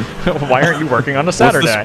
What's this vacation that you're going on? Like, it's not vacation. It's hard work most of the time. And I was telling him about the cars and stuff, and he said, well, the power to weight ratio, he's like, okay, so like my Camaro, which he has a ZL1. And he said, well, would that even work? And so I did the math on it and stuff, and like a stock Camaro is like pretty close to like bang on the money for GTO as far as like power to weight, everything, especially by the time you put a cage in it, it's like you're right there. So there's cars that are out there that really with very little modification, as long as you're doing the safety stuff, are going to be in the right, you know, position to do it. Obviously, you're going to want to set up your suspension to work correctly. That's going to be where your big gains are made, since the series is using street tires ostensibly. Right. So, you know, it's not just a power issue. You got other stuff going on, but you can be, you know, there and a season's worth of, you know, testing and trying stuff out, and, you know, get to where you might have a run where, you know, there's a lot of times in this race series, especially on the Sunday, where cars are, it seems like they're timing out as far as maintenance and repairs. So, you know, it's not unreasonable that if you had a stock car that's well maintained and you've spent a few races trying to get everything dialed in, that you could have a podium come to you as long as you stay competitive and stay, you know, out of trouble. Yeah, that 109, the Roberts Motorsports Miata, is currently the leader in GP3, followed by the 75 AOA racing car and the 197 Overnight Motorsports Boxster. So we had a little shuffle, a little shake-up there in GP3 in the last few moments. Yeah, our timing is behind, so I will try to unbehind it. Okay.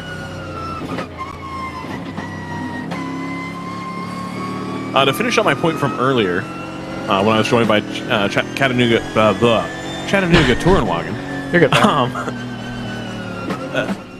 the Kaizen Autosport, which is the in-house sort of arrive and drive rental program here for VIR, is a Jannetta importer, and so you could buy a Jannetta from VIR basically for 120 grand for a brand new one, and then They have a year-old lightly used one for, you know, $100,000. Looking at that particular listing and then looking at the car on track, I believe what's the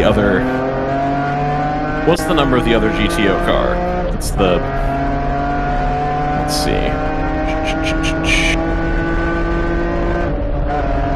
I believe that the Ginetta that isn't the 505 is the car from VIR. Like, it's the Trax car. And if it's not, the liveries are extremely similar, or it was recently purchased, or I don't know. They look identical between this picture online and that. And that one was $100 grand. So you can find used ones for, you know, in the 60 to 70 grand range. So, again, you don't even have to have an expensive road car. You can buy this Ginetta, which, out of the box, is a race car that you can, you know, tune and change the suspension setup and do all those kinds of things and learn how to drive at pretty low cost and get yourself racing. It's obviously not a small amount of money, but it's cheaper than if you wanted to go start doing Lamborghini Super Trofeo or Ferrari Challenge or, you know, any of those kind of things. Right. I think the entry fees for MX-5 Cup are pretty steep nowadays.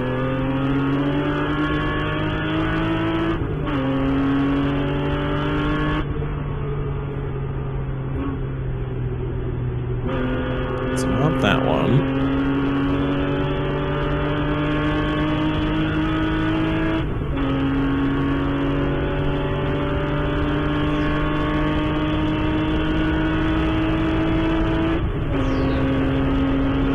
What on earth is going on? 762, 763. Let's. Oh, someone's gone off in front of us, gone wide at turn 1. And that would be one of the Pinnacle Porsches, I believe. Back out on track. That is not the pinnacle of their race day, that's for sure. Thank you. Oh, that might be the 979 question mark, which would be the Black Forest Racing. Yeah. Formerly Loose Cannon.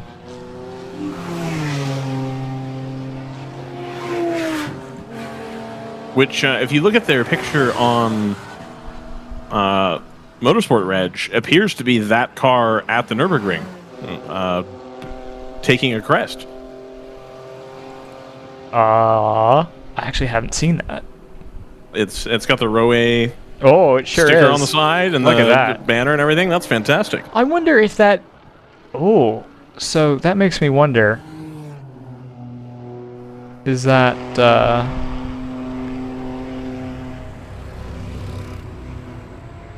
have they bought into Loose... Have they bought into Loose Cannon, or has Loose Cannon bought their car? Is now my question. I was leaning towards Loose Cannon bought that car. Yeah. Well, either one would be I guess fun. I could check the NLS entry list if I really had the manpower to do that and see. That's pretty cool either way. That you've got cars that raced in Europe, you know, coming over and being used here. Yeah, obviously, 100%. we know that at least the Choice Racing car was also used in Europe, not frequently, as I understand it. But it truly is a global sport. There's cars available everywhere. Have we lost this camera again? The audio, it wants to come back. But we got on board, so it's fine. Excellent. Oh, we did that's unfortunate.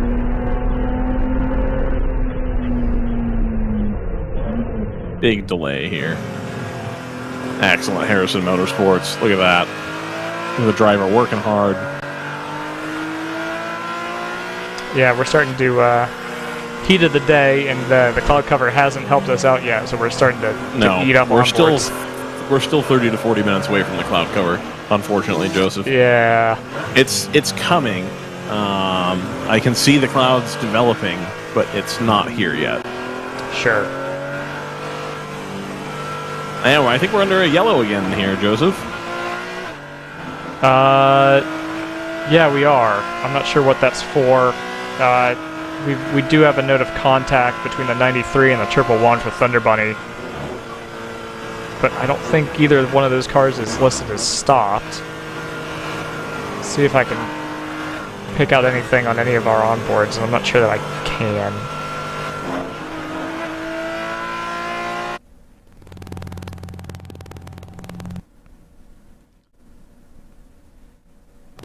A little bit of a dead zone here on the north end of the circuit.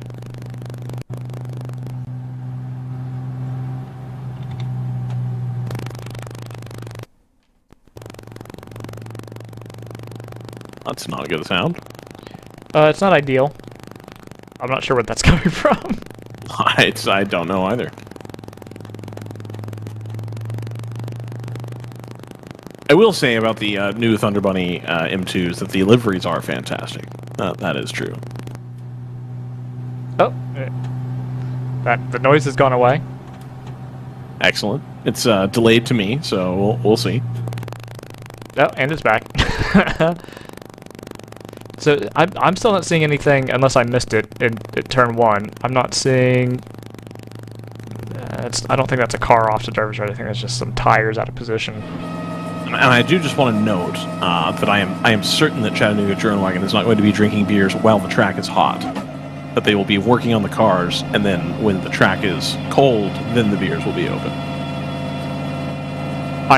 Yeah, or they'll they'll take the steering wheel to raise control and say, okay, we're done. I'm not sure if that's an option, Joseph. I do believe that it's a policy. Yeah, you know, it's yeah. Okay, we should have everything updated now on timing.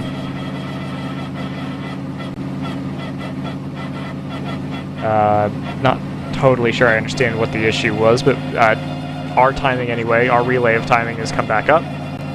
Okay. And so you see that reflected in the flag indicator. Chill Out has pitted. Do your timing struggles have to do with the whatever change it is you made earlier because of the pit thing not pitting working? I didn't end up making that change because the pits were fine. Okay. I was gonna kind of overreact because oftentimes we've got the pit lane transponder at pit in. This one I think is at pit out and or at the start finish at the flag stand basically. Okay. So we're all good. If you see orange on your timing monitor, that indicates that a car has pitted. If you see red, that means a car is unaccounted for. Not necessarily that they're missing, but that it's taken longer than we expected for them to come through. In some cases, the wind they are has missing. picked up substantially, Joseph. Okay. And the cloud is here at this part of the circuit.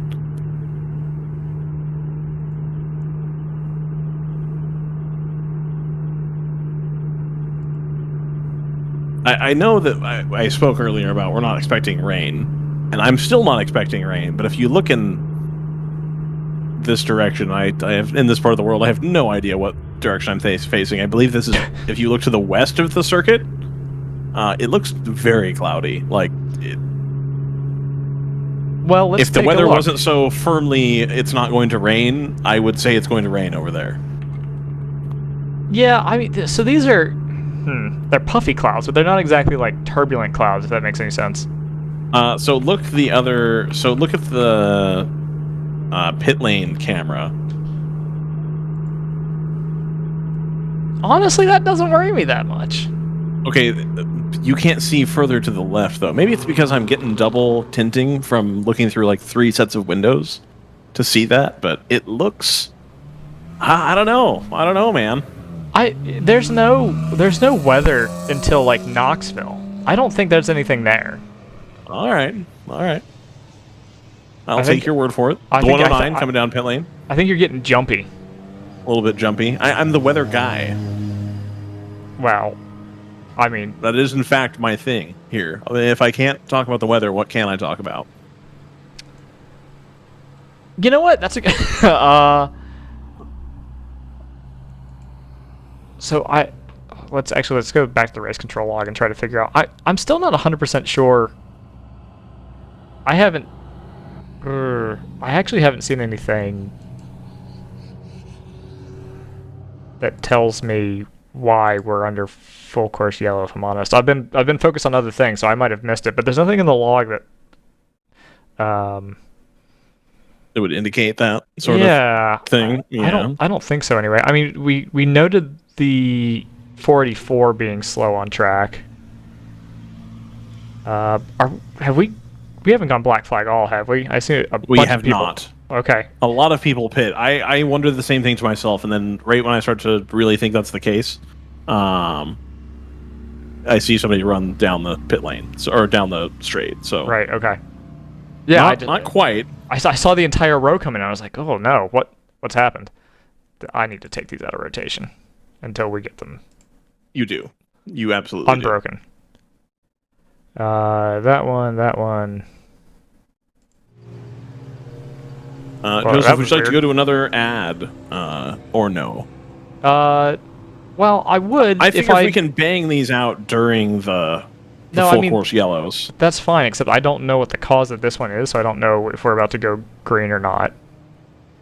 I mean, people are pitting, which seems like an indicator, but... Right. I think we should do our due diligence and try to scope out what's going on out here.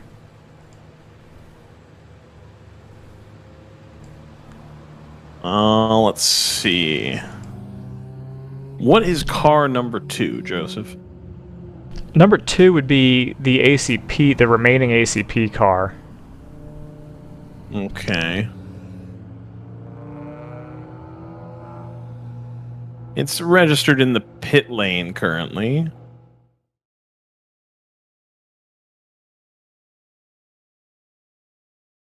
I will go check on this real quick. If you decide you want to do ads, do them. But I'm going to go see if I can figure out what's going on.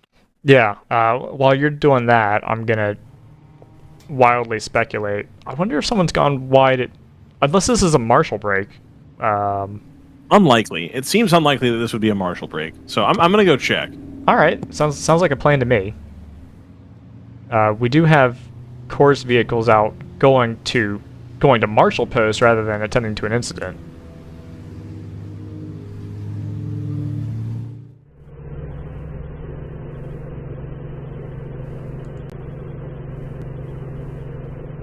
So that's my suspicion.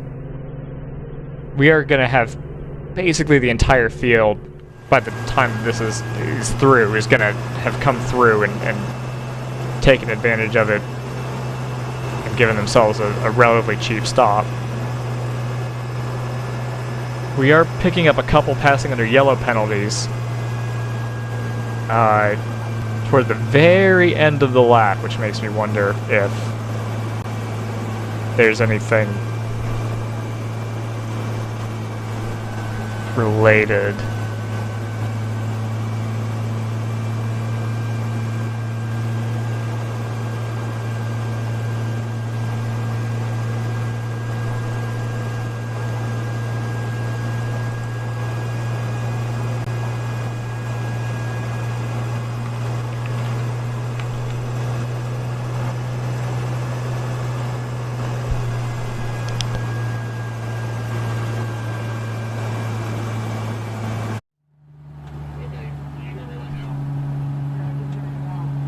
But yeah, no real indications of anything to this point.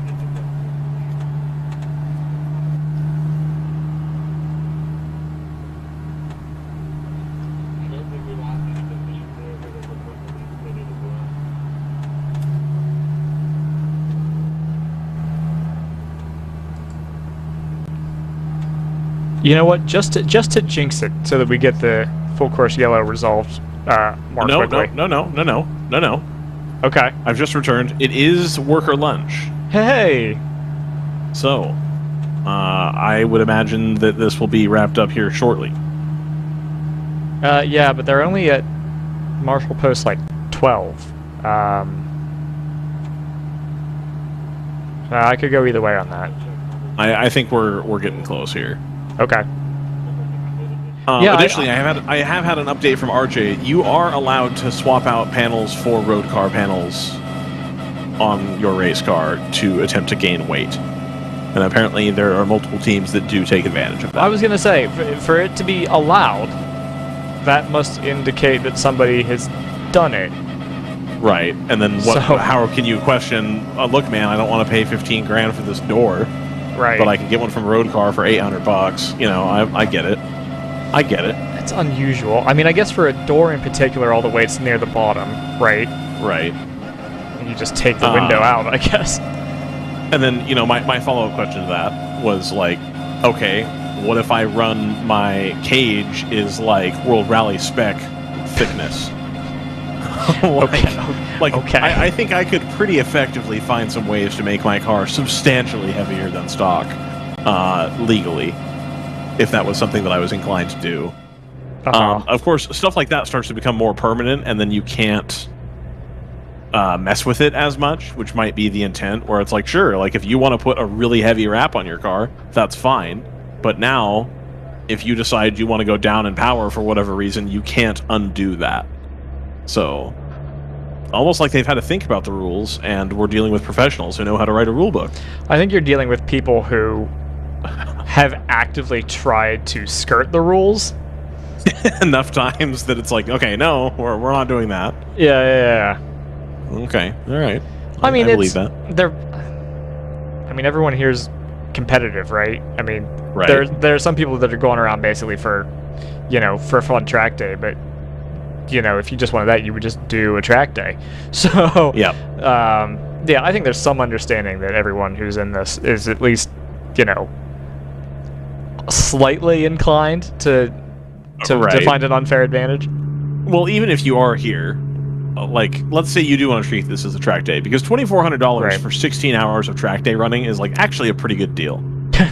Sure. So if you're going to show up anyway, like if you're already committed to like, oh no, we just like going to the track and running, like, okay, well you're here and the timing and scoring is on, so you know, like you may as well try. I believe if you can find it on a camera, Joseph, I think the 909 has a bigger wing than it usually does, or at least not one I've seen before. The cord appears to be thicker, and it doesn't lean back as much as the one that I'm used to seeing on that car. I do remember a race where it like came off, so I wonder if this is like the new one. And the end plates are giant. I feel like that's... I'll take your word for it. That feels about right to me. Or maybe I'm conflating it with the number 143's wing, which like appears to be just like the wing from the GT4 car. Sure.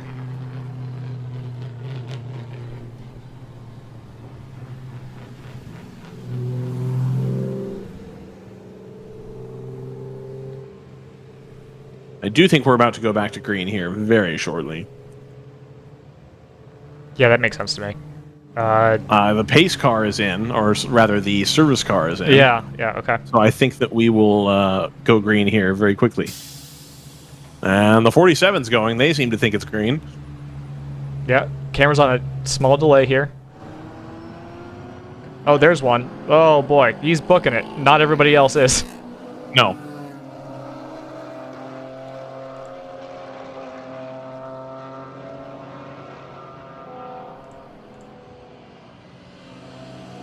And we are at full speed for the entire field coming through now. Okay, good. Yeah, I know that was something that was brought up in the drivers' meeting. Is you know, we have a lot of elevation change here, and so not all the flag posts are going to be visible at all times. Yeah. But you are told that you're not supposed to be taking your direction from the radio. You are supposed to physically see the green flag yourself. Right. So.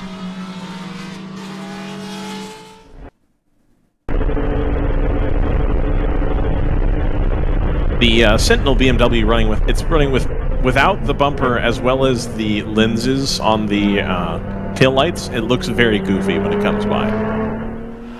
So it's just exposed... Wait, hold on. Did I hear that right? Is it just exposed bulbs?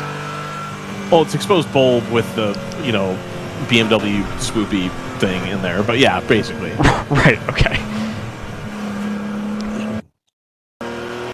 So it's like all white on the back. It doesn't have the trademark like BMW, the red corner, you know. It looks wrong. But then it would when you're missing part of your body. So the 763 Ginetta coming through, they're going to lose out on the pit rotation here, unfortunately. Yeah, that's unusual. Was that the 762 or the 763, did you say? It was the Janetta, whichever one that was. I think that's the 763. I think that's the one that was involved in that early incident. I think they're way down the order. Okay. Yeah, they are. So, everyone else at this point I feel like has taken advantage of the full course yellow. Right.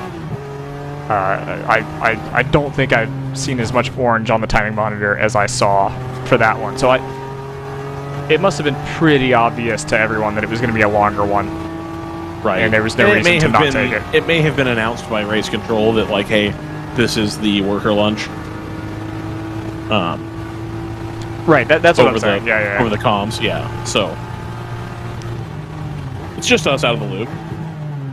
What we really need is to get Christian back so he can just listen to that and tweet at people. Sure. We're approaching noon, which maybe we'll get our third person. I have no faith. Wow. No faith. Do you want to talk about it? No, not at all. RJ says all those things are fair game that I mentioned as far as loopholes to make your car heavier without ballast. Right. Because, so. The key is... I think you don't want people adjusting it daily. Well, no. I'm going to go to this track, so I'm going to take 600 pounds out, and, like, you don't want to over-optimize cars for circuits, you know. Oh, I'm going to be at Road America, so let's put 600 pounds in the car and run more power. Like, yeah. So people in the not YouTube, what you want. People in the YouTube chat are coming around to the point that I was going to. We need to put a finer point on this. So there are, because it's a power-to-weight system, there are certain classes. GTO is one in particular where it's really difficult to get a lot of those cars. You know, people. It's become trendy to run GT4 or GT4 adjacent cars, and a lot of those put out so much power and can't really be healthily detuned for whatever reason to fit within the power to weight window that's allowable for GTO. So in order to do that, you've got to make the GTO, you've got to make your GT4 or TCR or whatever heavier so that you can get yourself into that power to weight or weight to power, whatever you want to call it, ratio. And there's a limit of, is it 200 in GTO pounds of ballast that you can that you can add. So if you hit that ceiling, then you've got to find it somewhere else, right? You've got to, as you say, replace body panels with, you know, it sounds weird to go from, you know, carbon or composite to steel panels, but if that's the only way you can make that car work, and it's a car that you feel comfortable with, then that's kind of where you have to go with it. I don't know if there's anybody. And then you still have a inherent disadvantage in you can't bolt 600 pounds of lead to the floor and keep your CG mega low. Right. Yeah, it's still not optimal for sure. That wouldn't be, if you were starting from a blank slate, that wouldn't be how you would do it. But if you're in a situation where you're going to, say, rent a car out, and it's not a garage build with you and, you know, a handful of buddies, it's, which I'm sure you still need a handful of buddies to operate a GT4 car, but it's a different skill set, right? Yeah.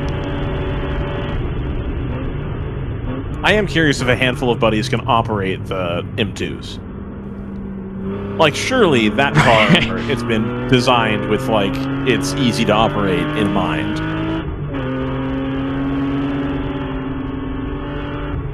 Yeah, I mean, there's so many of them out. I guess I don't. Is it the M2 that's got its own class in NLS? The M2 CS? Yes. Okay.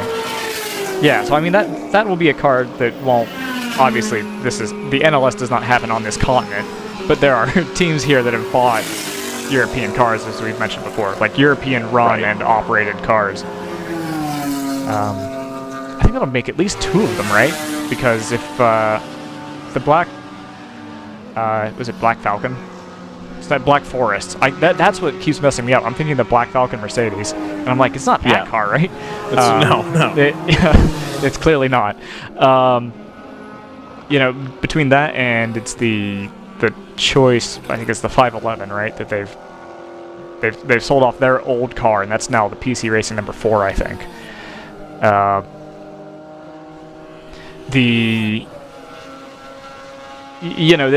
It's not that crazy to go,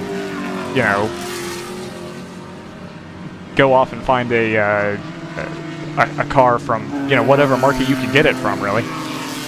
Right. It surprises me in a power to weight formula class that the teams have moved on from that 240 IR so quickly. And I wonder if that's just purely a spares availability situation. Sorry, because can you say that again? I was addressing some YouTube chat issues. No, not a problem. It surprises me that teams have moved on from that M240 IR so quickly. It must be a parts availability or a service, BMW willing to lend support type situation, because it's more or less the same chassis underneath. My understanding is it's the same block as well. I'm sure the top end might be a little bit different because it's the M2 to the 240, but I guess.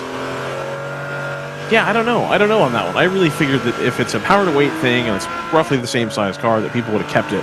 I would love to talk to a team, whether that be Thunder Bunny or ACP or whoever, that why would you switch from one to the other, I guess? And obviously newer is always better, blah blah. Well, I get that. Teams are having a hard time getting these M2s to work at first. And so maybe it is that once you get it dialed in, you can make it work. I mean, is maybe there that's is upgrade kit? I don't know. Maybe that's true of the M4s, but I keep seeing the. We talked about this a little bit offline yesterday, right? Where so many people moved over to the M4 platform. Right. But that is a car that is designed to run at a different sort of specification than WRL runs at, right? That is meant to be run for BOP racing rather than for power to weight window racing, and I think it's caught a lot of people out for various reasons, right? I mean, there's the tune resetting that has been it seems to be a continuous problem, right? And but it doesn't strike me as necessarily, somebody trying to be underhanded. It just seems to be, it's just catching people out because it's happened to a variety of teams, right? Not to every team, to be fair, but it's happened to a lot of different people. So, that seems like a challenging car to work around at this point. And you're seeing that at the top of the GTO field, where I think the only M4 that is competitive there is the M4 that's been competitive everywhere, which is the JTR 696 that's running in third right now. Right. Everyone else is a Cayman or running the old M2s, and Thunder Bunny's running both of those. Right. I think honestly, we're going to see a lot less of the changeable tune issue now, and whether that's because somebody now turns off the cheeky setting, or now they're going to have to run with a little bit of a margin because they know that they can't adjust that setting. I think I heard it discussed today or yesterday that they were starting to run the black boxes for the data acquisition. Yeah, I think that'll be good. I think that we're going to start seeing a lot less of the M4, it auto-tuned and corrected and did this and that. I think we're going to see a lot less of that going forward with the black box. Yeah. No, I think that'll be good. And it's gotten better. I think it's definitely gotten better over the course of the season as well. Yeah. No, I think having that transparency from the race control standpoint, and it affects everyone's experience. Whether you're running an M4 or not, when you've got that sort of cloud of uncertainty. And I think the more that can be done. Within it's still like no prizes club racing, right? So it's right. Look, man, the first club race I went to and was a scrutineer for, somebody was using very much the wrong restrictor on their Miata, and I questioned the same thing. What are you doing? You're walking people by 9 car lengths on the straight in a class full of Miatas. Someone's gonna say something. Well, there's that, but then also, we've got a car off. We've got a big collision actually. Oh, okay. Up at turn 7. If we haven't gone full course yellow yet, we will shortly. Okay. Yeah, I'm not sure who it's between. It looks like it's the 762 and the 909.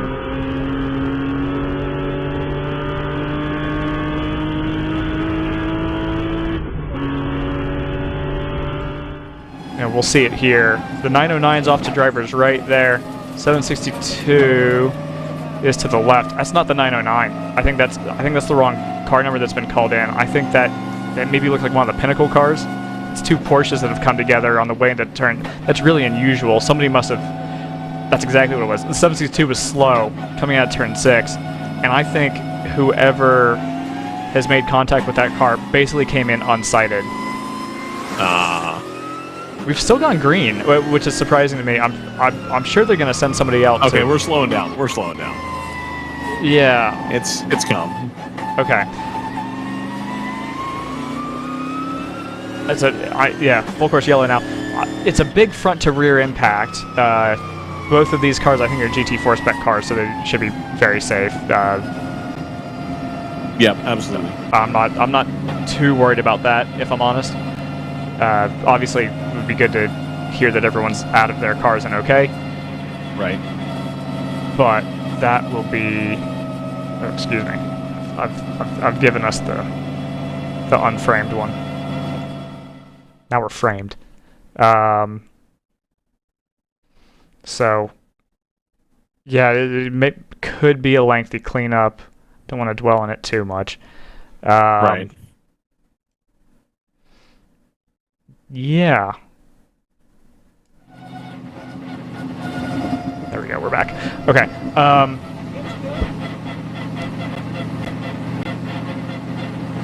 Now we're only about, let's talk about the strategy angle of it. We're only probably about 20 minutes out of our last full course yellow. Maybe not even. Might only be 10 to 15. Looks like the 79 last pitted on lap 66. We're only running lap 74 now. So yeah, call that about 15 minutes of running. But it's also going to be a long cleanup. You know, we've got 2 cars involved, so I think this is going to take some time. I think you'd expect a lot of teams to come in and take advantage of it, assuming that we don't go black flag all for the cleanup. Well, here's the deal, Joseph. Let's hit the brake now, and yeah, I will go check that. and make sure everybody's okay. Yeah, it sounds like a plan to me. All right.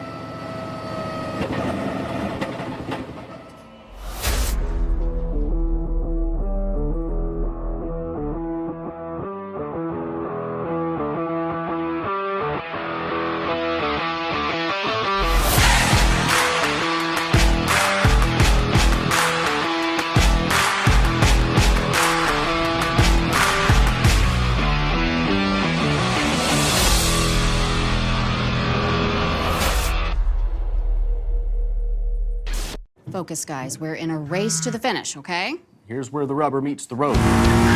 These initiatives move the needle, like, at all? Well, let's shift gears a minute. We're really kind of at the apex here. We need to put the pedal to the metal. We need to nail those hairpin turns, cross that finish line, and take that checkered flag. Woo! Hit the track with the world's largest motorsports calendar, track day insurance, and more. Hagerty. Let's drive together. Sentinel by Candelaria Racing Products is a comprehensive motorsport video system incorporating live streaming, local recording, picture-in-picture, flag status, leaderboards, data overlays, and more. Perfect for endurance racing, sprint racing, and HPDE. Sentinel includes everything you need to get started. With the ability to control the live feed from the cloud and GPS auto start, you will never miss an on-track moment. What are you waiting for? Get your Sentinel today.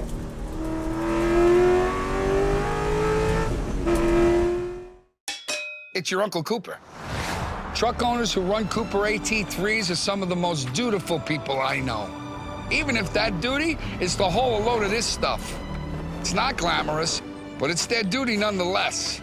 So if you and your truck are constantly tackling the regular duties of the day, go with a tire that can handle them all.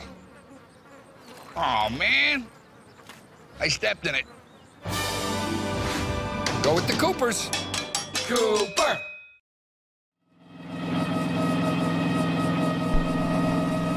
Back here at VIR, about 3.5 hours into our Saturday race, the first of 2 8-hours. We are under a yellow flag condition for a 2-car collision between the 762 and 326 on the way into turn 8.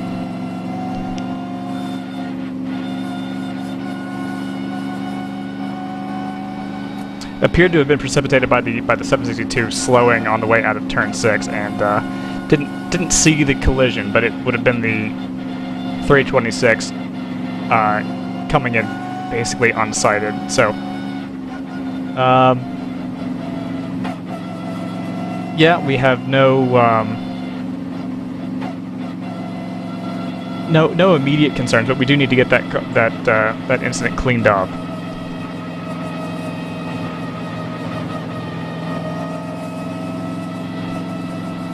Not as many people taking to the pits as I expected either. I don't know if teams are anticipating a longer full course yellow and are going to wait a couple beats to get it fueled up, but a few takers further down the order in both GP1 and in GTO. Team Hardpoint is actually just pitted. That'll be the lead in GTO. I don't know that they'll lose the lead for it. Second place is the 401 for round 3.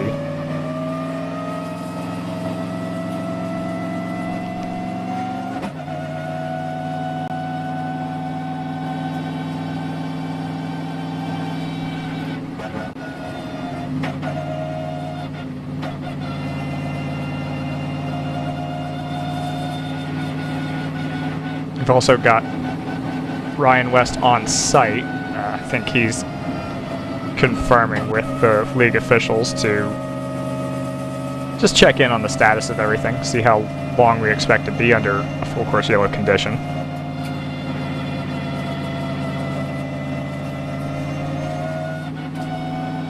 Harrison has pitted out of the lead in GP2. Fat and Furious 526 has not, which means that they will inherit the lead.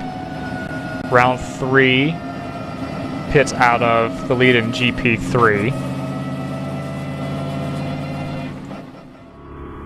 On board with them, and I think they will have given up the lead there. I think they've been leapfrogged by the 195 of Overnight Motorsport, so that will be a lead change.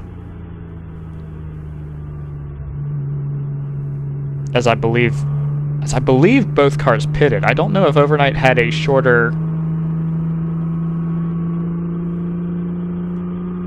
No, they wouldn't have had a shorter stint. They both last pitted about 30 laps ago. 35 laps ago. Ryan. So it was the 326 and the 762 was the incident on track. Yep, that's been updated. Okay. One is fine. The other is being transported to the care center for evaluations. Okay. VIR has a thing where if they determine a hit to be too rough, that you have to do a 30-minute chill-out sesh in the infield care center. So that might be all it is. It might be more than that, but they are going to take the person to the infield care center. My understanding is that they're fine-ish at a minimum. You know, nobody's lost an arm, nobody's lost a leg, anything like that. So, yeah. No, I understand that policy. Yeah, I mean we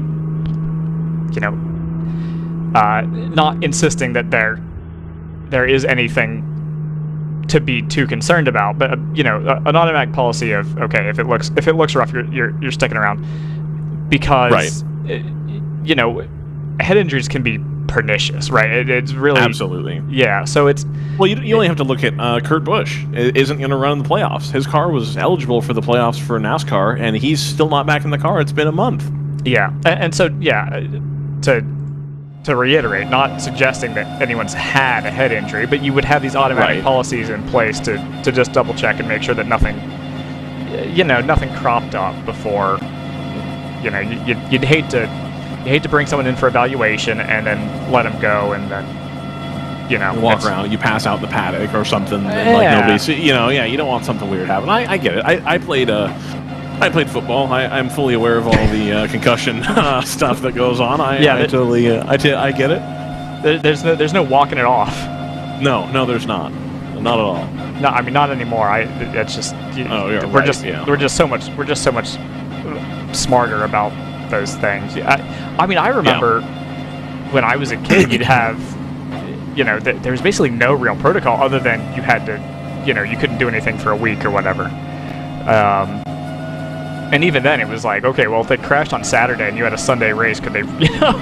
Right? Could you run it? Yeah, you know. Yeah, that's yeah. You think about that now, and it's just, you know, what kind of damage were we putting on people? I mean, Dario Franchitti had to retire after his Houston wreck because, you know, they were like, if you take another one of the, you know, you're on your third strike. If you take another one of those, it could be the last, you know, lap you run. It's just. We just have to be smart about these things, and I'm sure everyone's fine, but we have these procedures in place to cross our T's and dot our I's. Yeah, absolutely. There's no sense in having people have head injuries and have, you know, issues that crop up later on, and, you know, things of that nature. There's no reason for any of that.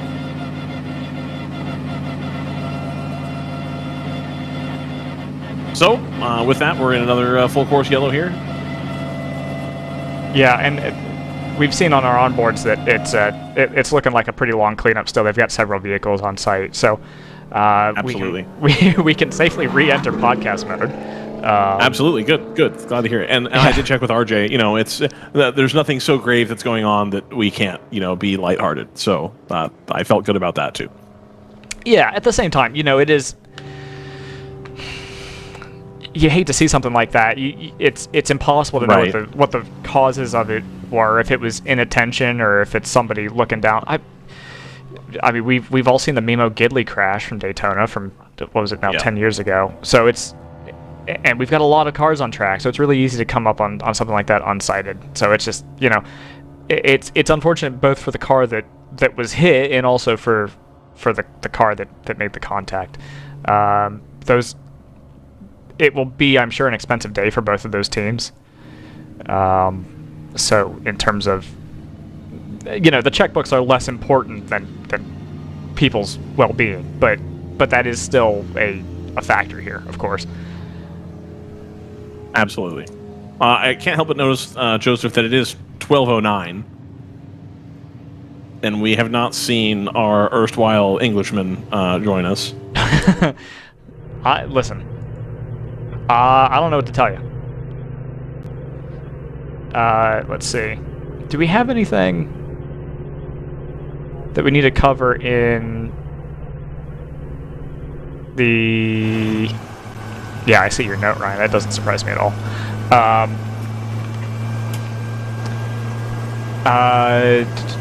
Yeah, I don't think we have anything in the Scoops channel. If you've got anything that you want to share... Scoops. If you've got anything you want to share about your... your day. I think we sent out the number during the... We did. During the driver's briefing, so last night. So, and people did grief me with the number after I said, please text us anything. People then did text the word anything, which was fine. Oh, I saw it. I set myself up for that, and I was okay with it. I like to think that I owned it in the moment. That just means that if you, in your text message history, just have an outbound text that says anything to a number that you don't recognize, that's us, and you can text us. Yes, absolutely. Absolutely. And if you texted us yesterday and you didn't get a response, that's because I can see all of your texts as they come in the way we have it set up. It's incredibly difficult to respond. It requires opening up a whole other program and then finding it and then doing the response. So rest assured, if you are texting the correct phone number, I did get your text. Yeah. So where are... Yeah, we're in Virginia. Well, I'm not. Well, I mean... I'm in beautiful, cloudy Central Ohio. You know, we Joseph, have as many... playing his cards very close to his chest. Doesn't want to say which city. Very concerned about being hacked. Yeah, yeah. I'm going to get doxxed. Joseph's address is... You don't even know my address. That's true. I believe that I could drive to your old apartment from the airport. If you dropped me off at the Columbus airport, I think I could get to your old apartment. I wouldn't know the address or anything, but I could get there. Okay. I feel pretty comfortable about that. I think if you dropped me off at the airport, I think it would be a challenge for me to find my apartment. So, kudos to you. I feel pretty confident about that. Okay. As long as I took my 1 and 4 guess correctly at which direction on the freeway to hit, leaving the thing, I think I could do it. Okay.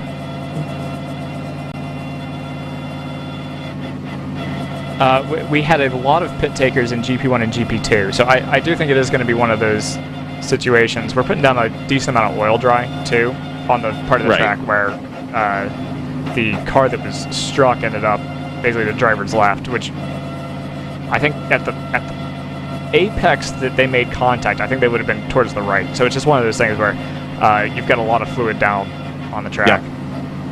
That could be, in that type of incident, you're looking at probably coolant, most likely. Probably not oil, but definitely, well, unless, I mean, if it's a dry sump, which... No, because it was one of the cars was Porsche, right? They both were, I think.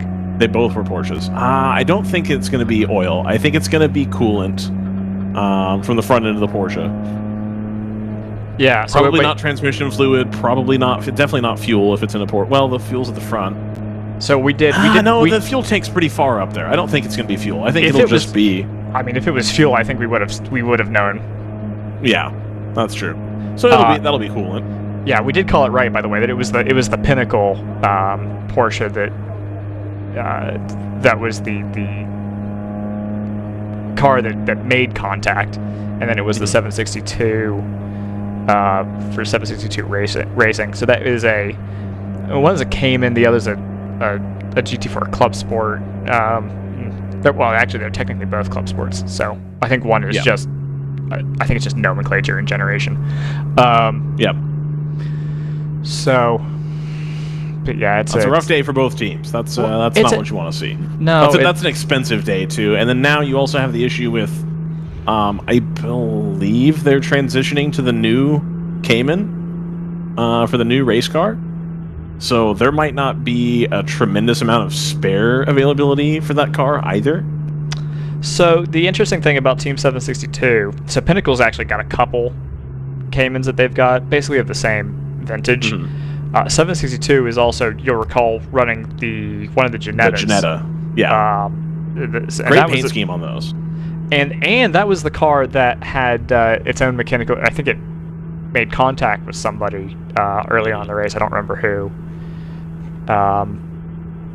But it was the 143. That's right. It was the Pro Sport Aston. So, yeah, it's been unfortunately a really rough day for Team 762. Absolutely. We've got a couple notes of cars needing to maintain code 35. So I don't know if it's teams that don't have automatic pit speed limiters, because that's what you would just set it to. Right. Those cars are the 933, who I need to trace down. That would be, that's a GP3 Boxster. 909, which is a GTO Aston. 195, which is also a GP3 Boxster, and the 149, which is, if I can find it.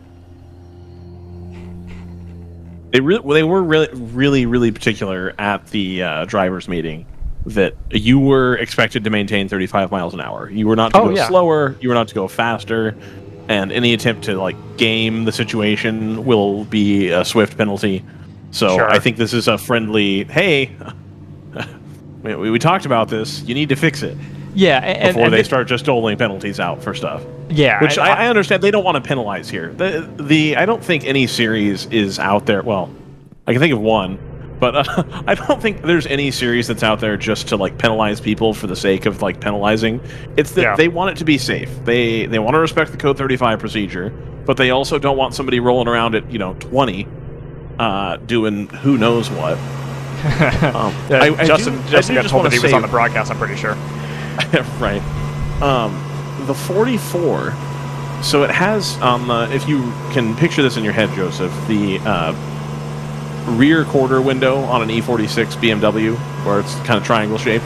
By the way, I have to address something really quick. If you look in the rearview mirror here, I'm pretty sure this is a digital display, because otherwise I don't understand how the optics on this would work.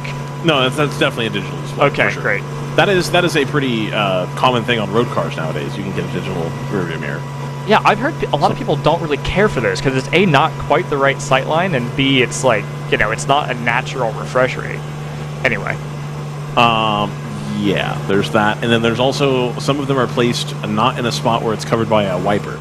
So it just gets dirty and you can't see out of it. It's pretty common. Anyway, so the rear quarter window on a two-door E46, right? Can you picture that in your head, Joseph? I will do my best. Okay. So typically on the number 44, and indeed a lot of these, that's where you place your NACA duct for presumably driver comfort reasons, is what that air is for. The number 44 has like a scoop now placed outside of those NACA ducts. Like it actually comes out of the car from the side to encourage more airflow into the NACA duct, I guess. And it looks like we just went back to green here, Joseph. Yeah, the onboards don't reflect that, but a little bit of a delay. Yeah, the tracksides are starting to. Actually, it's really only one of the tracksides has.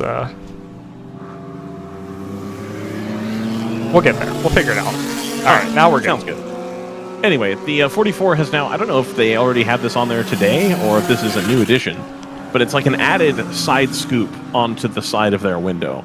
I'm very curious about what that is and why they need that versus just the NACA ducts that they had before.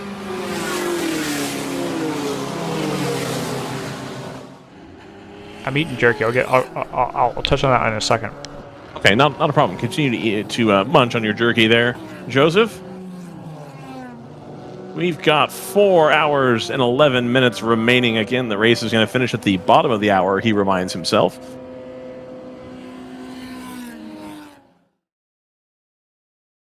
So, unfortunately, a lot of full course yellows today, so it's been difficult to get into a rhythm here, and there's going to be a lot of playing games with trying to figure out when you're going to pit as to not lose track position.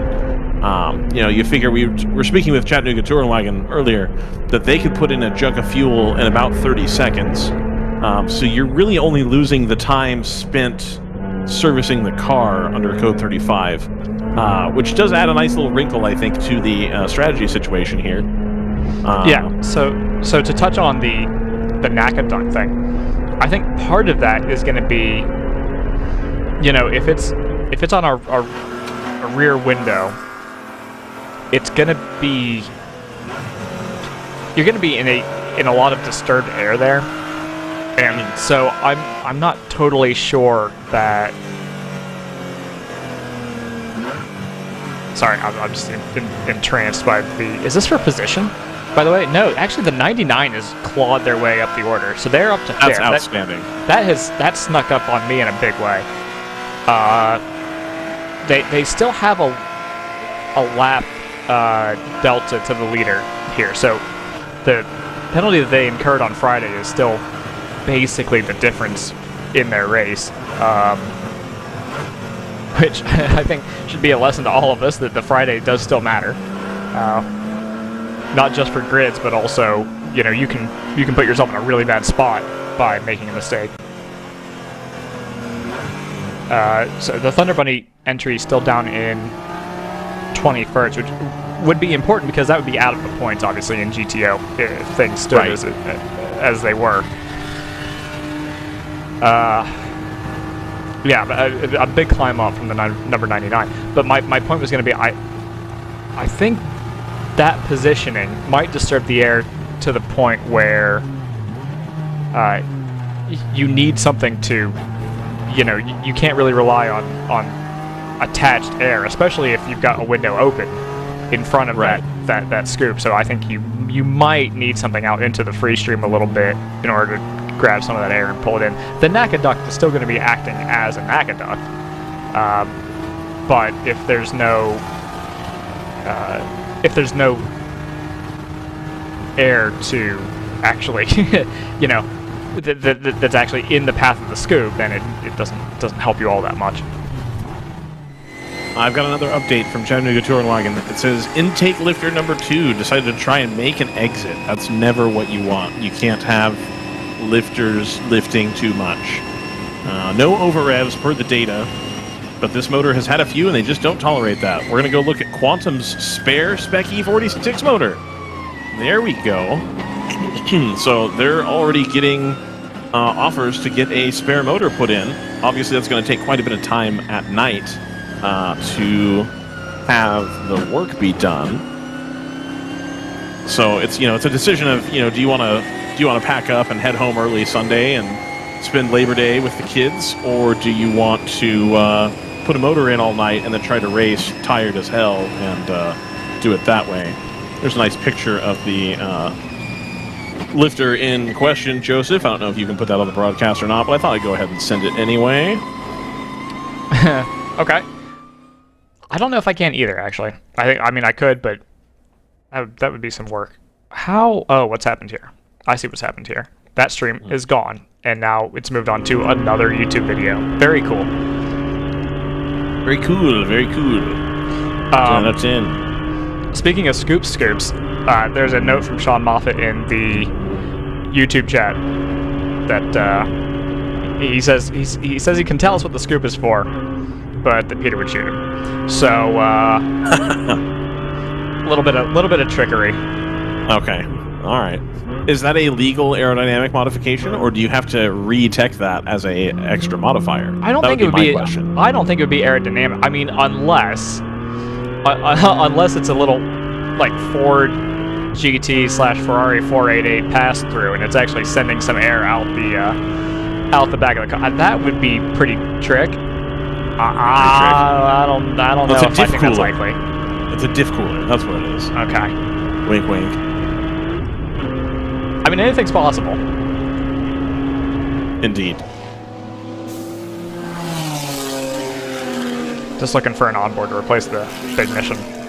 Yeah, not a problem. Are you sure? No. It's not a problem at all, Joseph. Okay. You can do your production. Oh, are you producing the show, Joseph? Oh, yeah, I am. Ruh-roh. Am I producing, or am I being produced?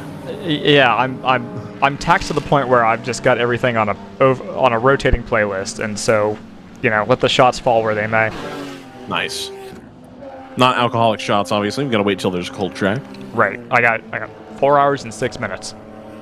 Perfect. I also noticed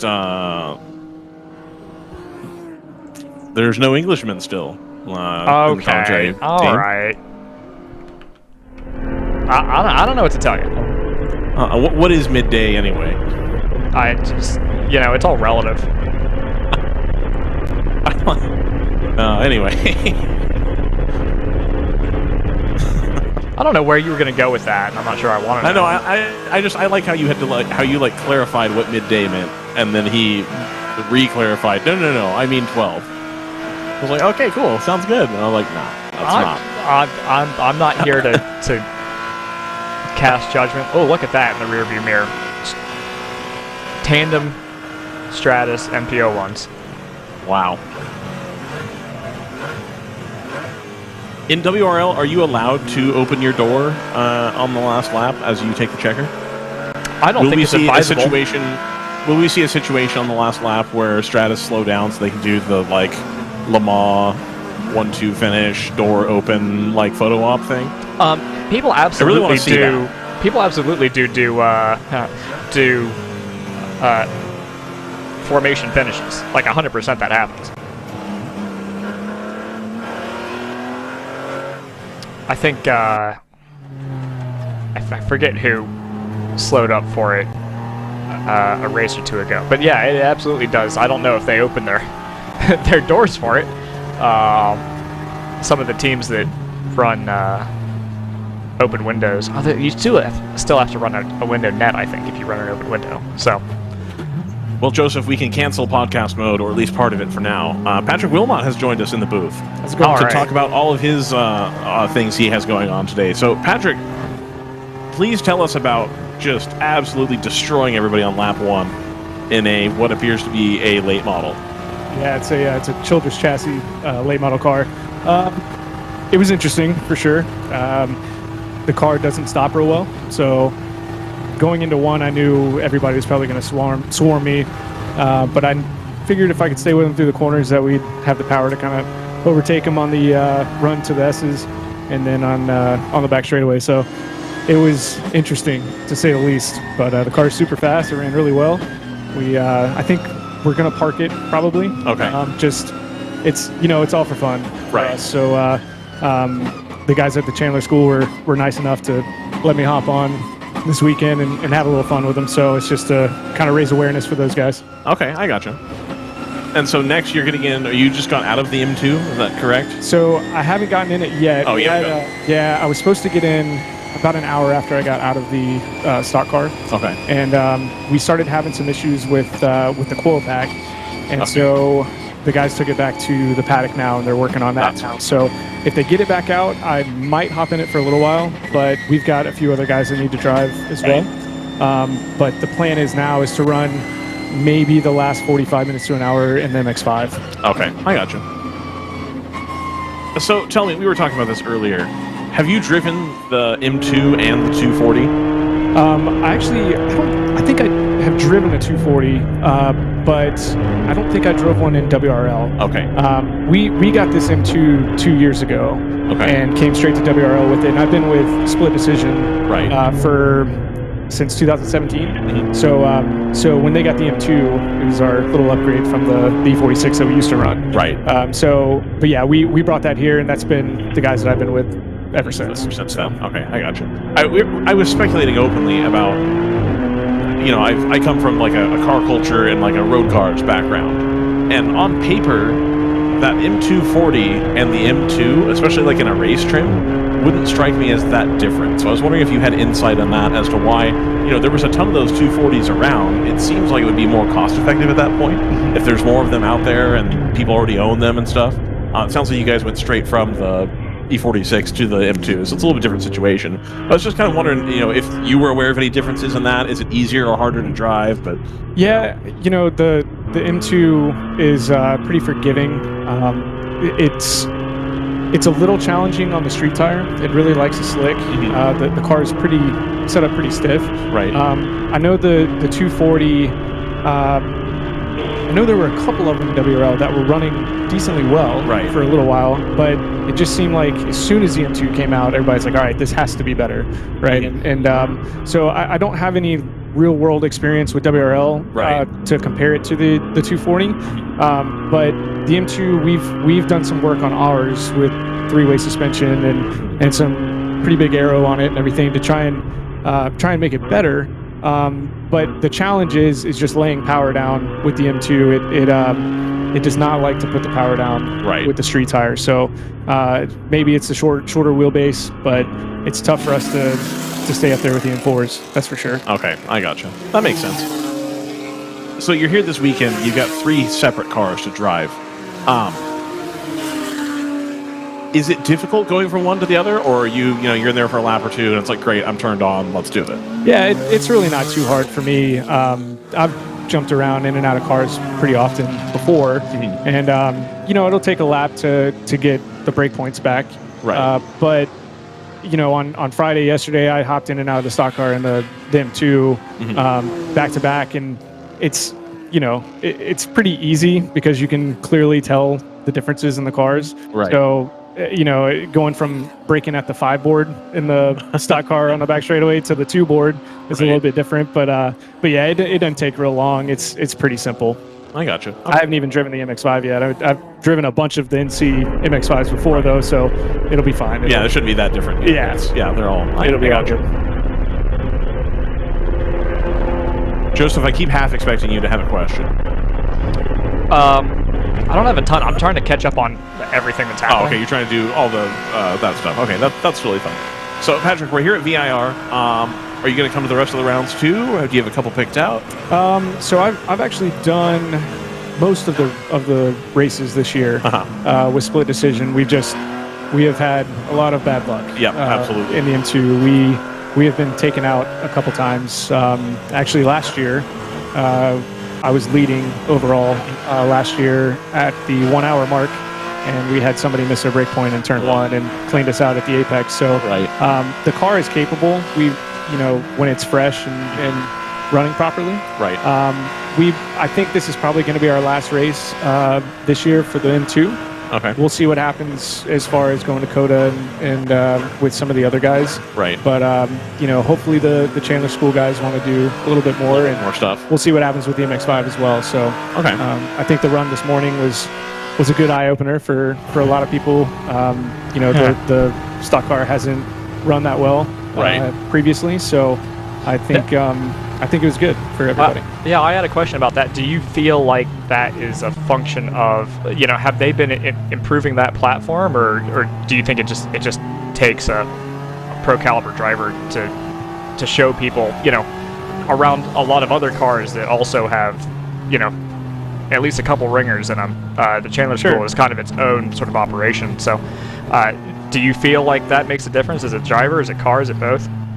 Yeah, they've been improving the car as it's gone along, but honestly, the guys that they've had driving the car haven't been pro caliber guys. There was one guy that's racing with them this weekend, Kai Goddard, that is in the M2 that ran the stock car for a little bit at Road Atlanta, and he's very quick. He's a pro as well.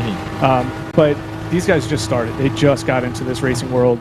Dana, that owns the car, this is, I believe, his first year doing this. So, he needs a lot of help as he goes along, and he's just getting used to it. And it's a pretty crazy car to learn on. Absolutely, especially for road course racing. Yeah, you come out here with as many cars as WRL brings, and work in traffic, and you got a car with that much horsepower, and it doesn't stop well, and it's like drinking from a fire hose pretty much when you get into it and you've never done it before. Absolutely. I think the only other time we've seen somebody with a NASCAR type, tube frame chassis stock car type thing do really well was that COTA. Was it last year, Joseph, at COTA that they had the NASCAR ringer team?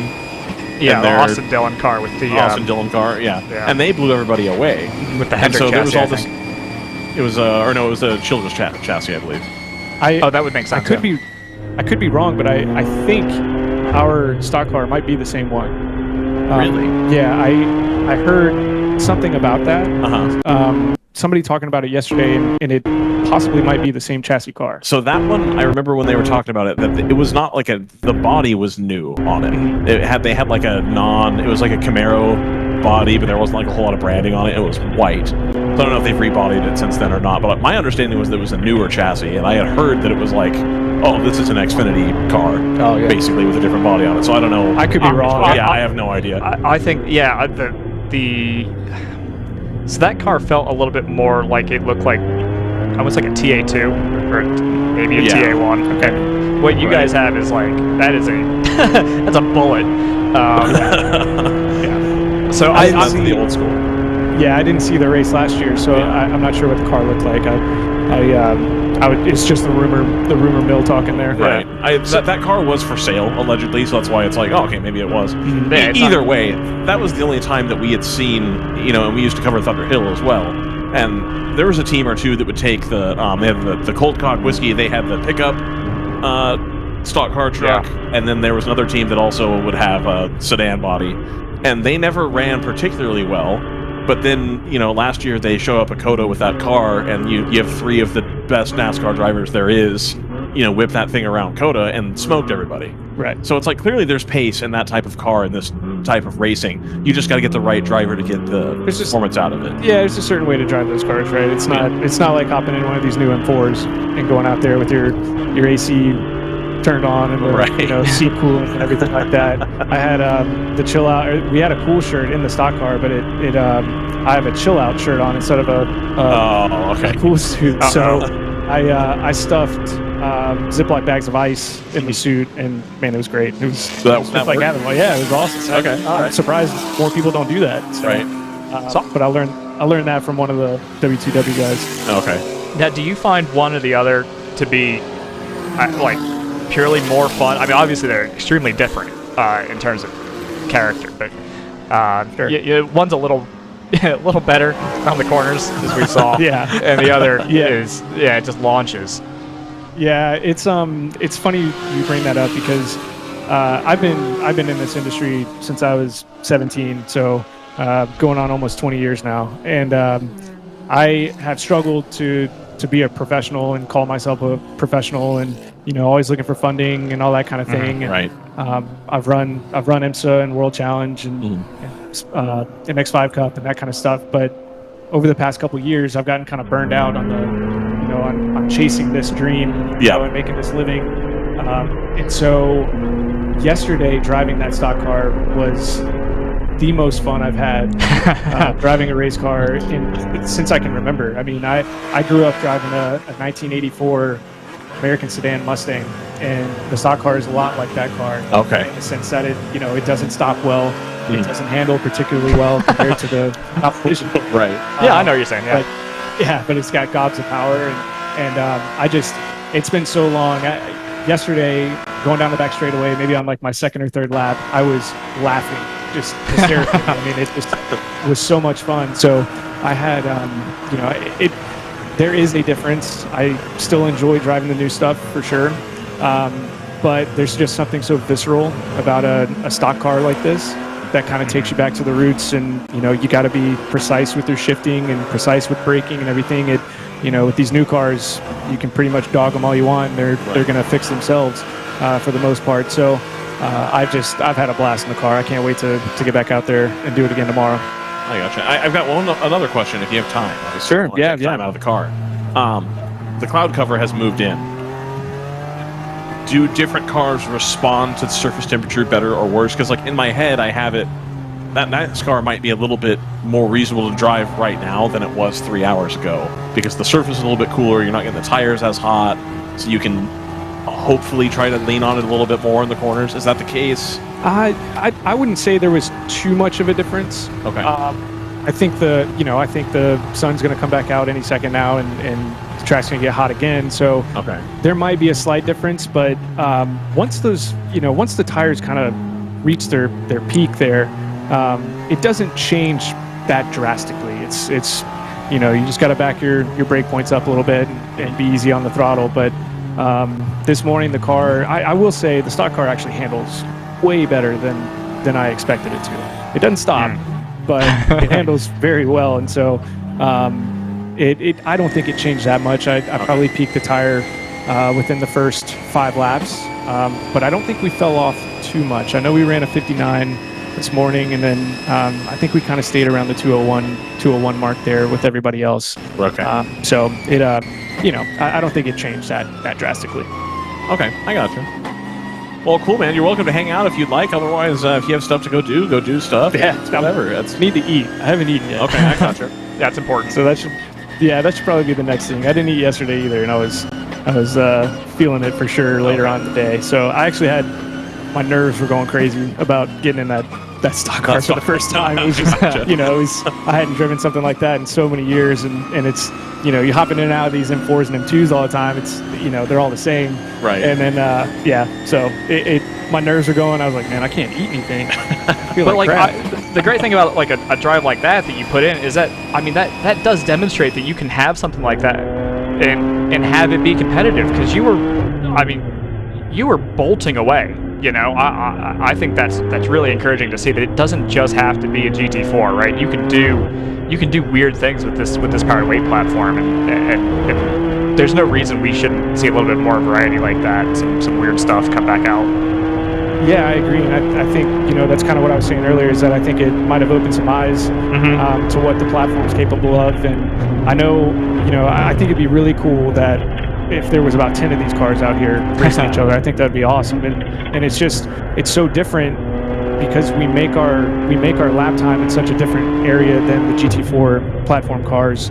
we rocket down the straights, but then we're breaking 3 boards before they are. And if you have somebody that's capable of driving the car hard and being at the limit of the car, I think we showed that the car can fight against the GT4 platform through the corners as well. So, going down into turn 1 this morning, they just destroyed me on the brakes in 1, and so I knew that I could get them back going up through the S's on the run to the S's. So I passed a couple there, and then once, as long as I stayed with them through Oak Tree, I knew we were going to have a good run down the back. But I got around them on the back straightaway, and then the Ginetta was right on me coming into roller coaster there. So we just make our lap times in a different place.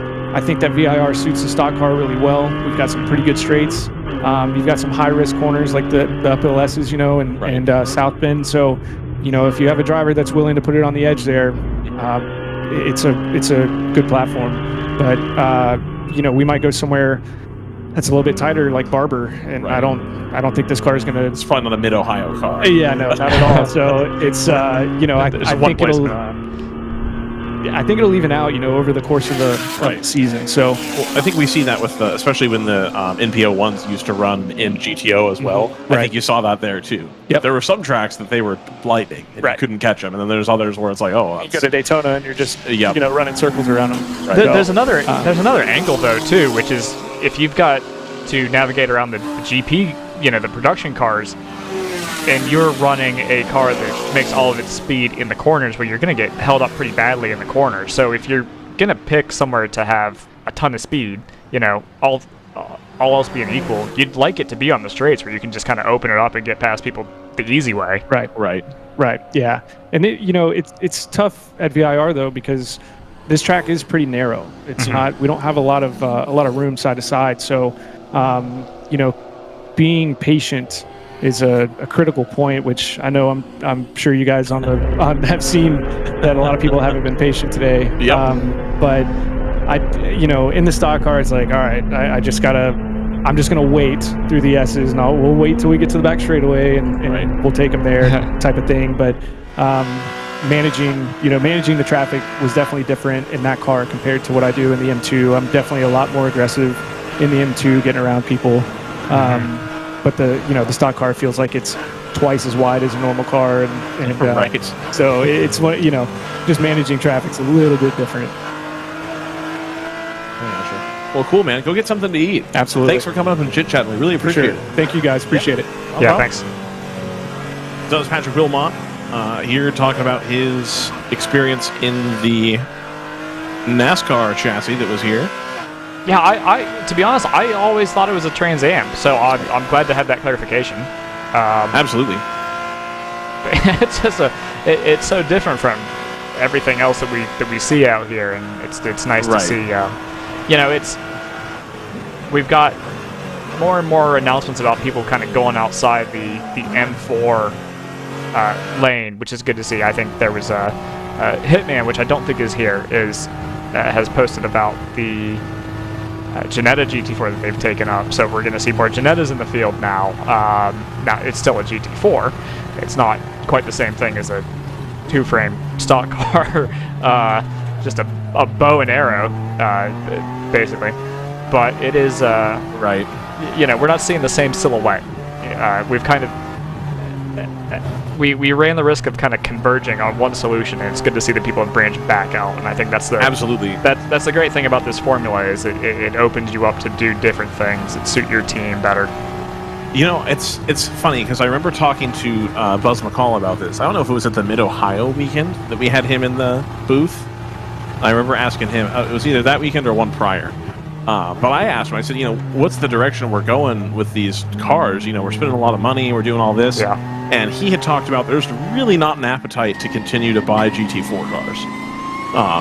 And that they would prefer to see it, obviously, even the people with... I think it's safe to say that with the budgets, round 3 probably has the budget of anybody in the paddock. I think that's fair to say. But even for him to say, hey, there's not really a whole lot of appetite to continue to spend this level of money on these cars. And we at that point we keep seeing more M2s, more M4s, more Caymans, more stuff. And now we're starting to come around to there's a Ginetta at the front of the field that's competitive. We got that NASCAR that came out here and blew the doors off people for a stint. You know, I think we're going to come around here pretty quickly to people realizing, you know, you don't have to have a GT4 car. That might be an easy solution to, you know, hey, I don't have to develop anything, really. I buy the car, it comes, you know, you got to do some work on the tuning and the, you know, getting your weight and all that kind of stuff, you know, figured out. Do you want windows, no windows? But for the most part, the car's there. It's not like you're trying to home build something that's going to take a lot of effort and work to, you know, you have to test it and make sure everything's, you know, prepared correctly. So I hope that we start to see more of that. And this weekend, I think, has been a really nice eye-opener for that, for sure. Yeah, I think... I mean, it's a tale as old as time with racing, right? You can run the risk of a formula getting too expensive, and then, you know, then people will look for the next thing. And it's, you know, it's always a hazardous thing to any series because it can happen to anybody. I mean, it happened to F3000, right? I mean, that was right.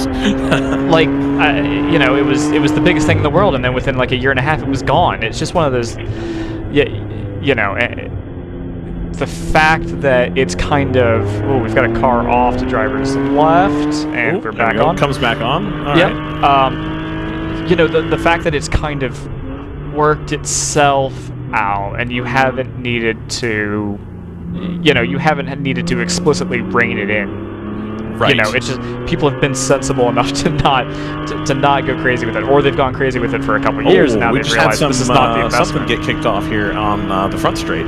Looks like somebody might have touched and flung some small bodywork. Yep, there's definitely bodywork bits on the front straight here. Joseph, can you do that? Yeah. So let's watch this real quick and see if we can see it. I think we might just miss it on the frame. Yeah, there we go. I don't know what happened there. Yeah, that's a huge piece. Yeah, sorry, I've missed it for the viewer as I was. The viewer, yeah, no, that's that's. Actually, I'll cut over to it because that is you can still see shards of it. Actually, it's still getting kicked up. Yeah. Yeah, so that'll be driver's right, kind of in your foreground on the racing surface, not on the pit road. But there's been a huge piece of something. It almost looks like a bumper or a piece of fender. Yeah. That's come across. Obviously, it's been decimated by the time we're looking at it now. But right. Let's cut over here. Can we see it? Yeah, you just saw it briefly in shot. People are still running over it. You know, these aren't slick tread tires, so they've got a little bit in them, but it's not without a risk. Bunch, though. It doesn't have the same belt that a road tire has. These are very much lightened for performance use, obviously. The 505's lost a tire. So what that is? It looks like it was plasticky. No. So what I think that is, so it's listed as a tire blowout. It's blown out a piece of the, we'll say maybe the wheel well potentially, maybe a piece of fender. And that's what we're seeing as the 909 pits for a green flag regularly scheduled pit stop.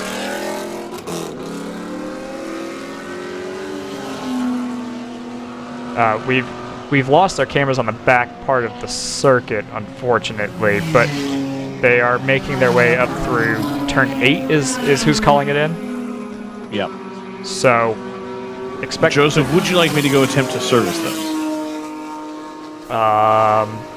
You know, my intent was to do it when Scott arrived, but now Scott is not arriving. So if you can find somebody to come up to the booth and we can have a chit chat. Okay, I will see if I can make that happen. It's going to have to be somebody with about a half hour to an hour to spare, unfortunately. Right. Maybe one of your boys over at up near your current stomping grounds. Not entirely sure. I haven't really prepped them for that. Not aware of what they're currently doing. I can see, well, RJ's like kind of busy. He had offered at one point. No, get RJ. Get RJ. Okay. He's got nothing better to do. Well, I mean, prompt him, obviously. Don't just give him a headset. Sure. Yeah. I haven't talked to RJ in a long time. He's going to be like... I haven't talked to him. He's going to be like, what have you done to my series? Oh, man. Let me see.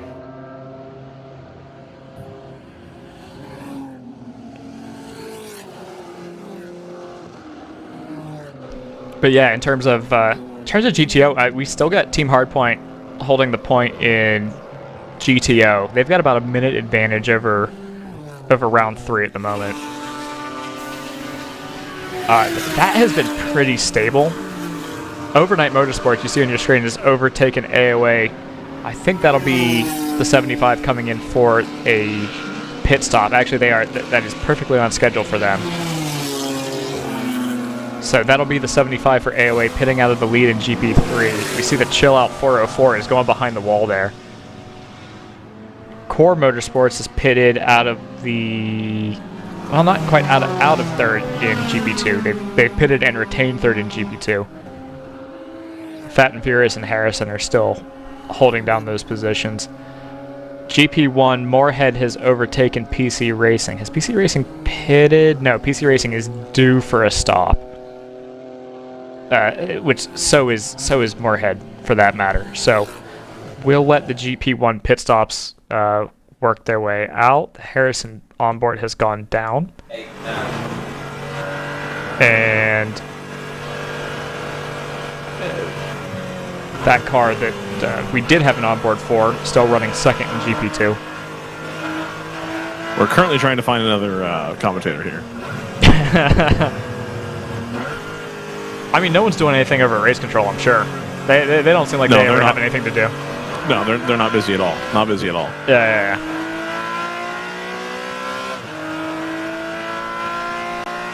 Oh, option 1 was no joy. Was that RJ? Oh, okay, so option 2 was no joy. Oh, okay. The Chattanooga guys are still putting their motor in, it sounds like. Are they going to try to get it back out before the end of the race? I think it'll have to be tomorrow. Like, there's no way they can get the motor in today. RJ says no. Okay. RJ says no chance. No chance. I was going to say, because there is an angle where you would say try to get it back out, because they are still in point scoring position. So you would basically be trying to get yourself to a position where you could be classified again.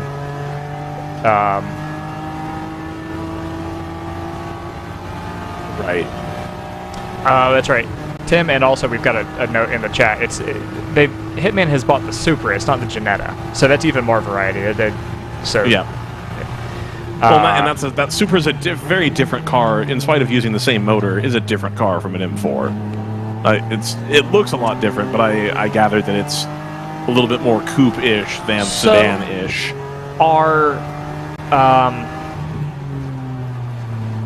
Is that a? That's not a Riley and Scott, is it? It is a Riley and Scott built car, yeah. I mean, It's obviously Toyota sends them the frame and everything, but... Yeah, okay. That'll be... Okay, here's the 404.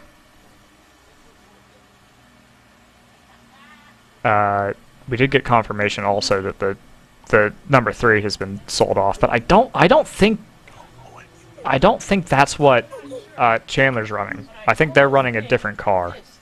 Right. That Chandler car felt a lot like the car that they ran at Road Atlanta last year to me. Same livery and everything too, for that matter.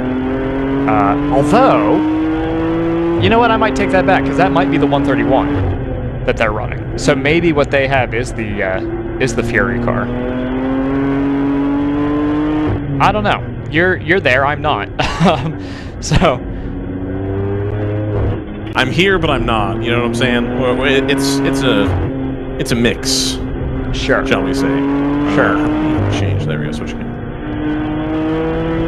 The number 84 is in the pits. That'll be the 94 Motorsports GTU out of second in that class. I think they're going to hold on to second, actually. They've done well to stay in front of the number 58.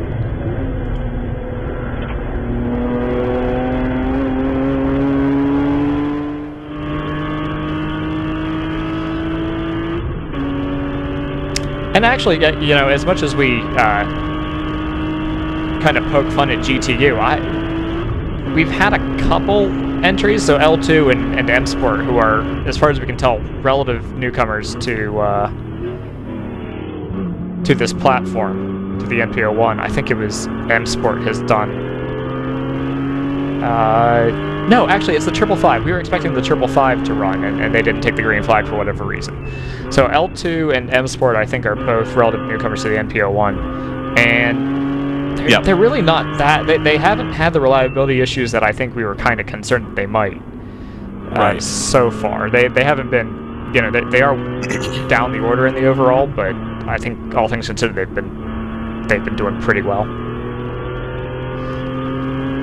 505 is back out on track, having recovered from their blowout. That will put them all the way back in 20th. Gives you a sense of just how tight the GTO field is. One mechanical issue, and it sends you basically to the back of the field. 4-lap gap now between them and Team Hardpoint. 401 for round 3 has pulled that gap in a few seconds. Now about 57 seconds up to their class leader.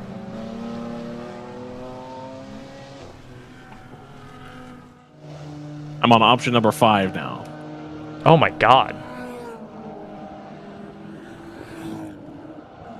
Do you have Paul DeResta's number? I don't. I do have Karun Chandok. Well, so do I. Oh no. Oh, I gotta fix that onboard. Absolutely. Skip. Skippity skip skip. Yellow. Trouble. Are we full course yellow? We are full course yellow. So it appears. That'll be a car stopped here. Turn 5. Be the number 63. That'll be open throttle racing. I don't see any indication of... that's not true. They had a 4 off at turn 4, probably the previous lap. So I don't know if that's related to that. We've got a bunch of people taking to the pits, getting close to the end of fuel runs for a few people. 421, as we see here, is in out of 19th place.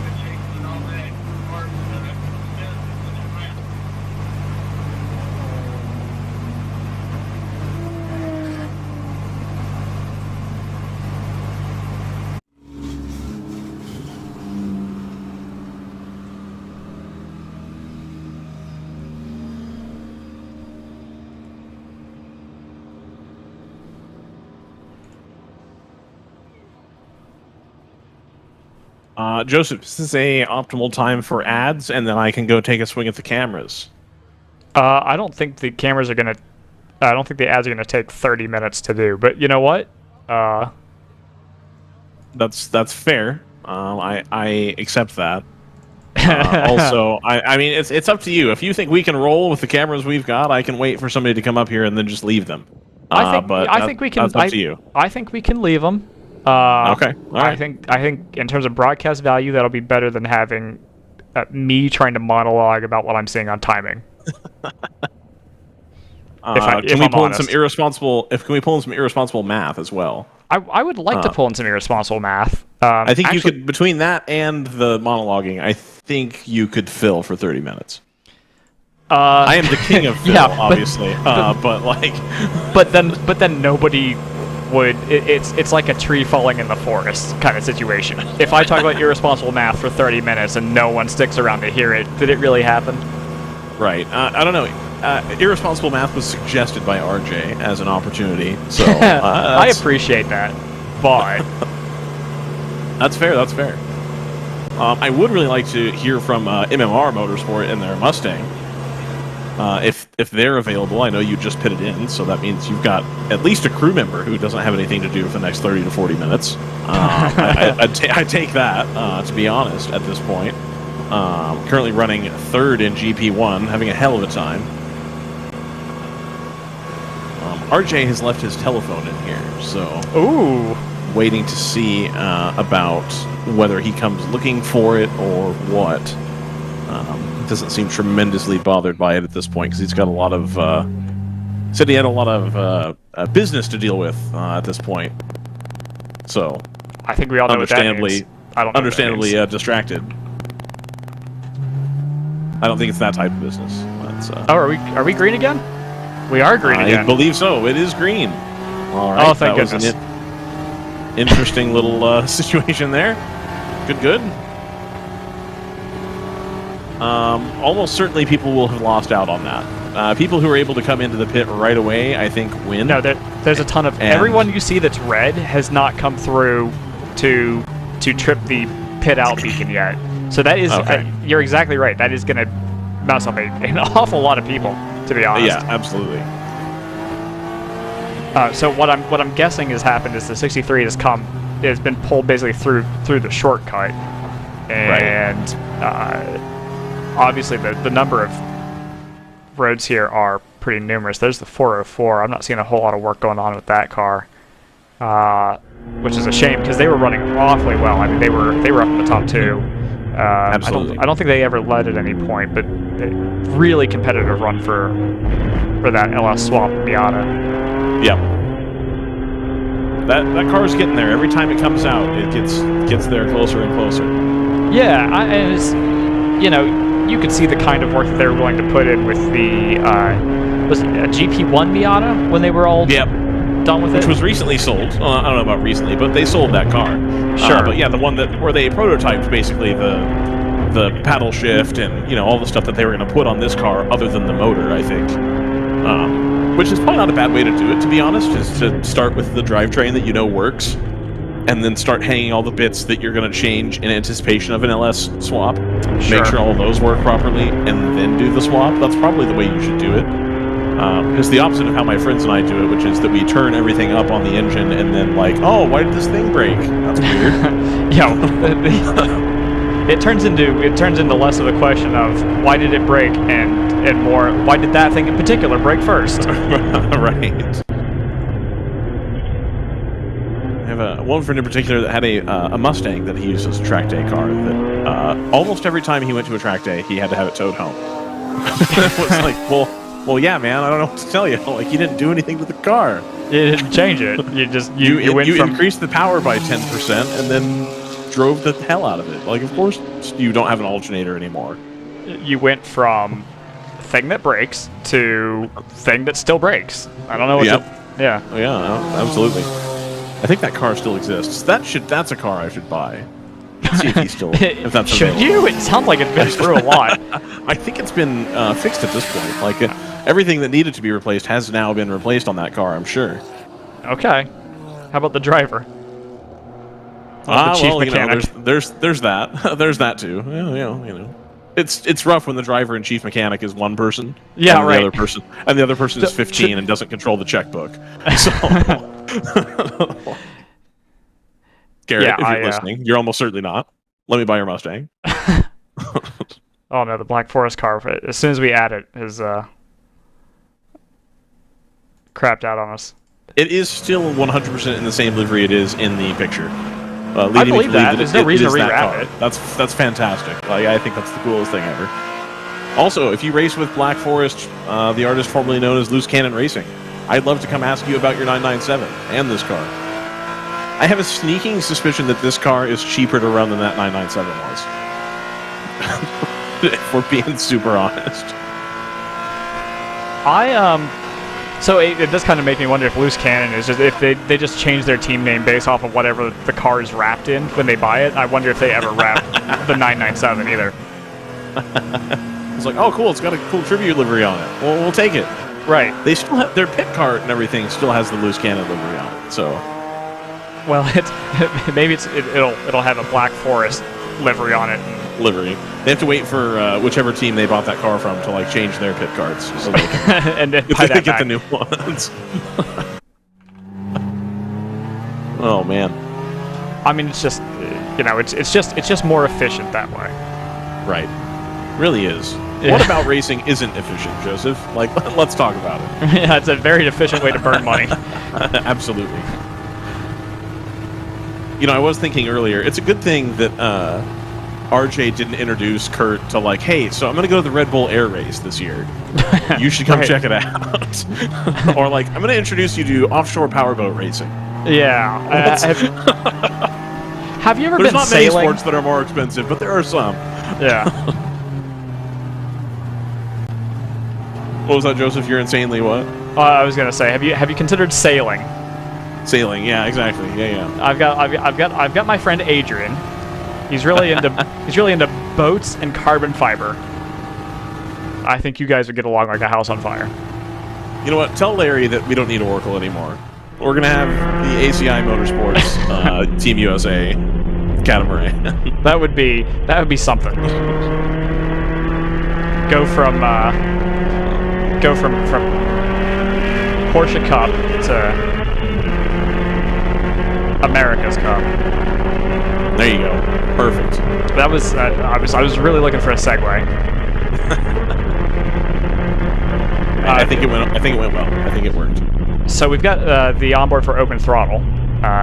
They had a little bit of time in the paddock, but they are back out now.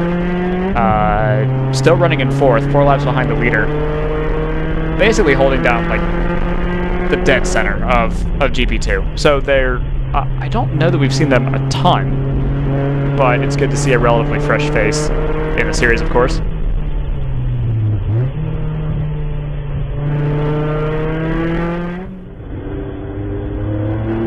I like the fresh faces. I think that's part of how you keep the series going. No, it's you keep the old crowd around to make sure that you still keep them happy, which it sounds like for the most part is happening. And then you're now attracting other people from other series as well. Let's see. What other series have they been in? Or not series, rather, but the race. Yeah, okay, this is the first year we've seen them, at least unless they've changed names. Their first entry was Daytona this year, so definitely relatively new, but it's, as you say, it's good to see. It's good to see more interest in the, it's not the same group of people every race. It is still right. We're still adding people to the roster all the time, so it's fun to see, and it's fun to see that in GP2, right? It's we're not necessarily seeing there is still a group of a contingent of people buying G4s and then ballasting them and detuning them to run them in GTO, but you still have people with garage builds, and that's and new people with garage builds, so that's encouraging.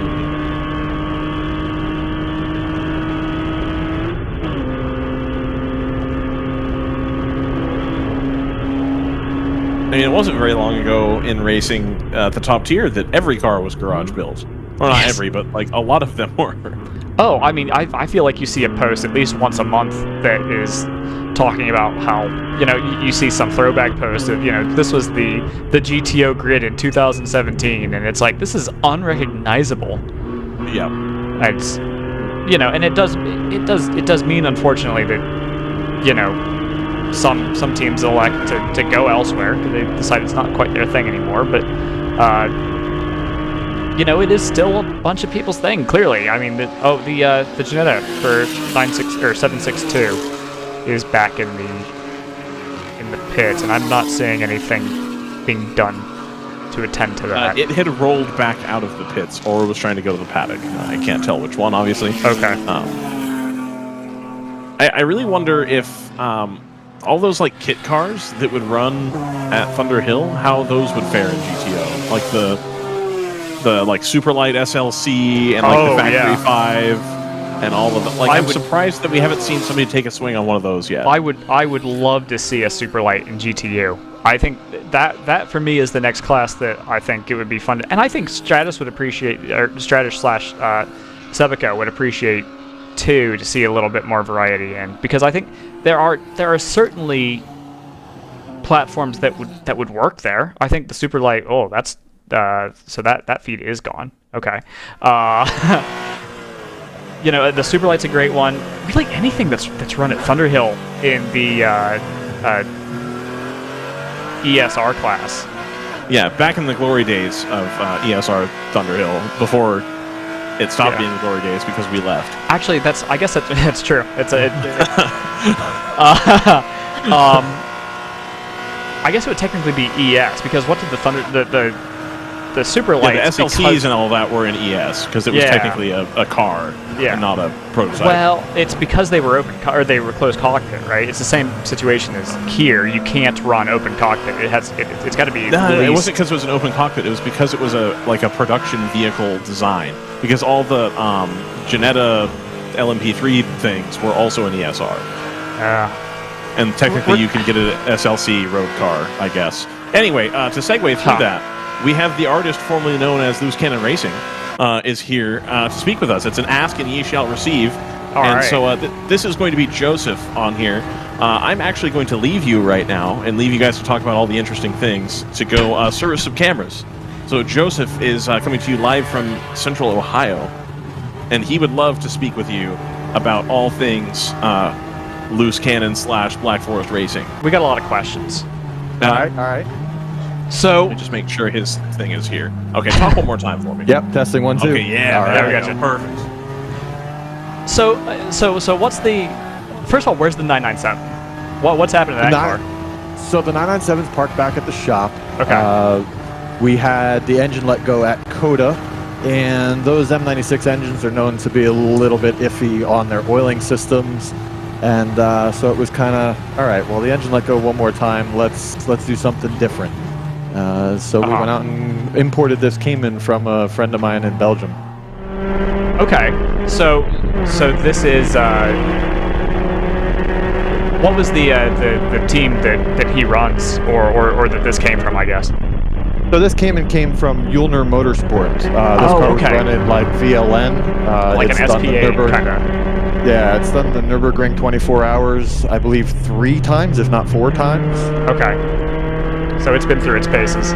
It's been through its paces. It's got some miles on it. So, do you anticipate putting a loose cannon wrap on that, or are you just going to run it as is? I think we're moving away from the loose cannon thing. So that started years ago when we were running in some of the cheap car series, and we had a 944 that we wrecked. So we were building a new 944, and it was completely white when we got it. And so we're looking at it like, what do we do with this thing? And we were kind of like, let's do like a retro Porsche livery. And we were kind of poking around like, well, what did they run on the 924 GTRs and things like that? And we saw the Cannon livery, and we were like, oh, that's cool. And, for fun, we could call it Loose Cannon to go with the Cannon thing, And so that's where we went with that and stuck with it for a few years. We had 3 cars in that livery. So there was the 944 that we started with.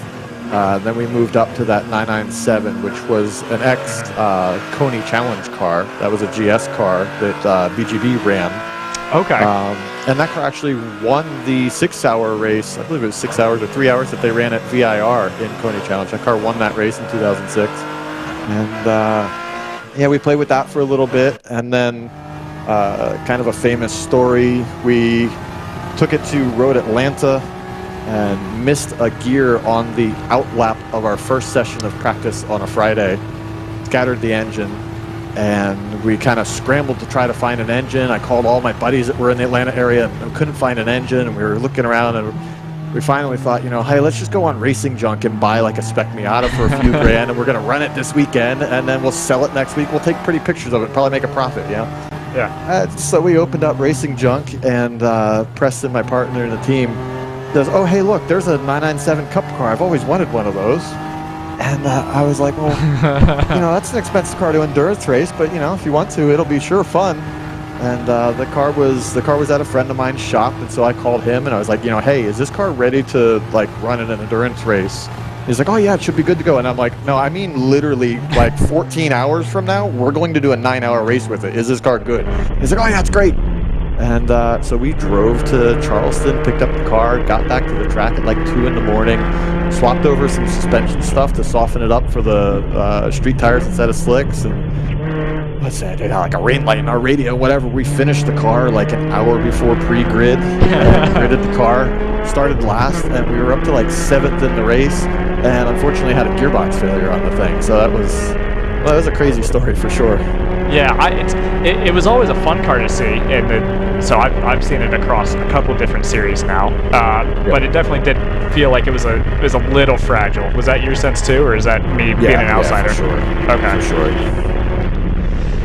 Yeah. So and how have you found the Cayman in every sense, from how it drives to how what it takes to maintain it, all that stuff? Cayman's great. So I run a couple of Caymans for IMSA teams. I'm the crew chief of Hardpoint's GS team. So it's actually fun to be out here running against them right now. I was gonna say, did you bring them over here? No, I didn't bring them over here, but we definitely worked together, and I helped them a lot to figure out some of the WRL specific stuff. And I did like their dyno tuning and stuff for them on my dyno at my shop down in Charlotte. And yeah, kind of worked together. And then of course they've got some big resources to put in that I don't have, so they were able to pay some of the favors back with helping with some testing information and whatnot like that. Mm-hmm. Yeah, I mean, it seems like it's working out well for them. Yeah, it's definitely working out well for them. The Cayman is such a great platform. The BMWs definitely get us on the straights here, but other than that, the Cayman is just so docile and easy to drive. And one of our guys that had been racing with us for years and years just got his first ride in the Cayman yesterday, and he's like, 2 laps, he's like, oh my god, this car is just so easy. It's really nice. Now, what do you have? I assume it's a little different than if you were race prepping it for SRO, but what do you have available to you in terms of setup tools? Yeah, it's pretty open here, so we're allowed to do anything we want with our alignment specs versus the cars that are running SRO or the cars that are running IMSA. You have limited camber settings you're allowed to run. You have limited ride height settings you're allowed to run. Here, as long as we're on the power to weight ratio and the fuel capacity, we can do anything we want. So the cars, all the Caymans, you'll notice are significantly lower than what you'll see them in IMSA or SRO trim. That's the first step. But the first race that we ran with it, I set it to the IMSA BOP ride height, and went out and I saw another one parked next to us in pit lane, and I was like, oh, I need to go down a lot. So we went down like 25 millimeters from the IMSA BOP ride height, which is working really well for us this race. And yeah, I mean, it's a matter of just dialing the suspension settings in to agree with the tires. Most people are running softer springs than what we'd run in IMSA or any other car that runs on slicks. And of course, aero's open, so you'll see some of them out here. I think it's one of the WTW cars that has some big aero on it, and that's something we're looking into. We do probably intend on running the car in like Porsche Sprint Challenge once or twice, and maybe in some PCA stuff, so we can't get too extreme with it to where it's too much of a pain to put it back. Yeah. But other than that, yeah, we're pretty open on the things that we're allowed to do with it. And do you who have you got running in the car? Is it more or less the same group from the Loose Cannon days, or have you switched it up a little bit? Yeah, pretty much the same group from the Loose Cannon days. So we've got myself, and by the way, never introduced myself. I'm Cody Forbes. I own Black Forest Racing, is the prep shop that runs the car, and Preston Brown, he's the car owner and kind of the impetus behind Loose Cannon Racing, and a very good friend of mine. Then we've got my buddy Max Wolls, who we brought into this back when we were doing cheap car racing, and then he's kind of stuck with it and comes in and helps me out to prep the cars and whatnot to trade for seat time. And then 2 of our other friends, Peter Monin, who's a guy that I've known for a very long time and was racing in some other stuff, and then convinced him to come over to our team and have some fun with us. And then guy that's just recently started with us, he did his first race for us at the WRL 14 hour at Daytona, not this year, but the year prior, in the 997. Named Shaq Daddy, famously. Is it Shakir, but everybody calls him Shaq Daddy. And he's a riot. He's a ton of fun to have around. Did Shakir run the Z3 4-banger team? Yes, sir. He ran the Z3 4-banger team for a long time, and then he ran with who's the black BMW E30 or 46? I can't recall, but Yep, he's been around for a long time. All right. I was going to say. To us. Okay, I was like, I'm pretty sure I've met this guy. Okay. Yeah. So I'm not going to ask you to dunk on any other series, but I mean, how do you feel about what's it been like moving across to a different, it's obviously it's a different group of people, different rule set. Right. What's that transition been like? Has it been seamless? Have you had to work through some things? We've had to work through a couple things. For last couple of years, we were kind of bouncing back and forth between this series and the other major series that competes with this one. And every once in a while, we kind of like, oh wait, is that the pit stop rule for these guys, or is that the one for the other one? So quick little scramble to pull up. We actually made us some flashcards, and so when we go out to dinner, we'll like run through a couple of flashcards for rules for each series. And, so it's like, you have to like study up and everything. Yeah, exactly. And you have to kind of refresh just to make sure you can be 100% certain of a rule, but you're misremembering which series that rule applies to and get yourself messed up. Yeah, but other than that, when we get down to the competition here is great. Obviously, this series has grown exponentially in the past couple of years. We first ran with these guys in 2017, I believe. We did a race with them at Barber in our 944, and then in the end of 2017, we raced with them here. Their first race that they did here.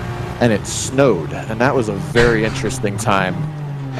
The entry list was light anyway because it was a December race. I want to say there was like 30 cars on the entry list, and maybe like 15 showed up, and it felt like they needed to hire more tow trucks to come dig everybody out of the snow every couple of laps. But it was a blast. Yeah, those snow races are always the weirdest because it's obviously it's not really something that you because if you're a big name series, right? You don't get kind of shoehorned into those calendar spots, so it's it's definitely a different environment. Yeah, for sure. And it was kind of like as long as you keep it on the track, it was pretty okay. But as soon as you touch the edge of the track, it's like, oh well, we're going for a ride now until it feels like stopping. Right, like those races where it's been raining for like a week beforehand. Yep.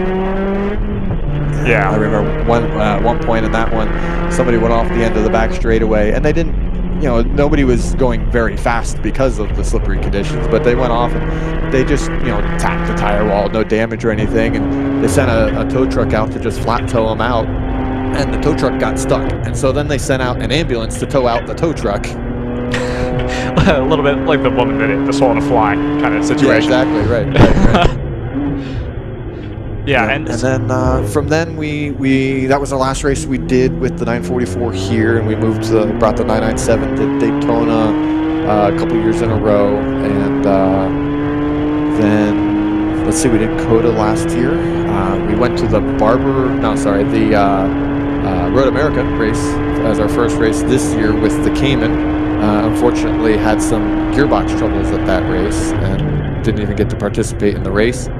And then after that, we've been to the Road Atlanta race, and now here. Now, do you feel like you're going to run this platform for a bit? You feeling like sticking with it, or do you have other things you've got? Okay. No, we're planning on running this platform for a while. We were discussing making some moves, another level up. Preston has just recently this year started running a little bit of TCR races with some of our friends. He ran a select few of them. We were discussing whether we're going to do a GS program next year or not, and it looks like what he's going to do is run some TCR again next year, and then hoping to get one of the new Caymans, which are really, really hard to get right now, but we're hoping to get one of the new Caymans and go run that at GS. Yeah, I find it's interesting that you mentioned moving up in series, because it is one of those things. It almost feels like, situations like this almost feel like they're better feeders for teams that are trying to, as we've got a boxer off to the driver's left there.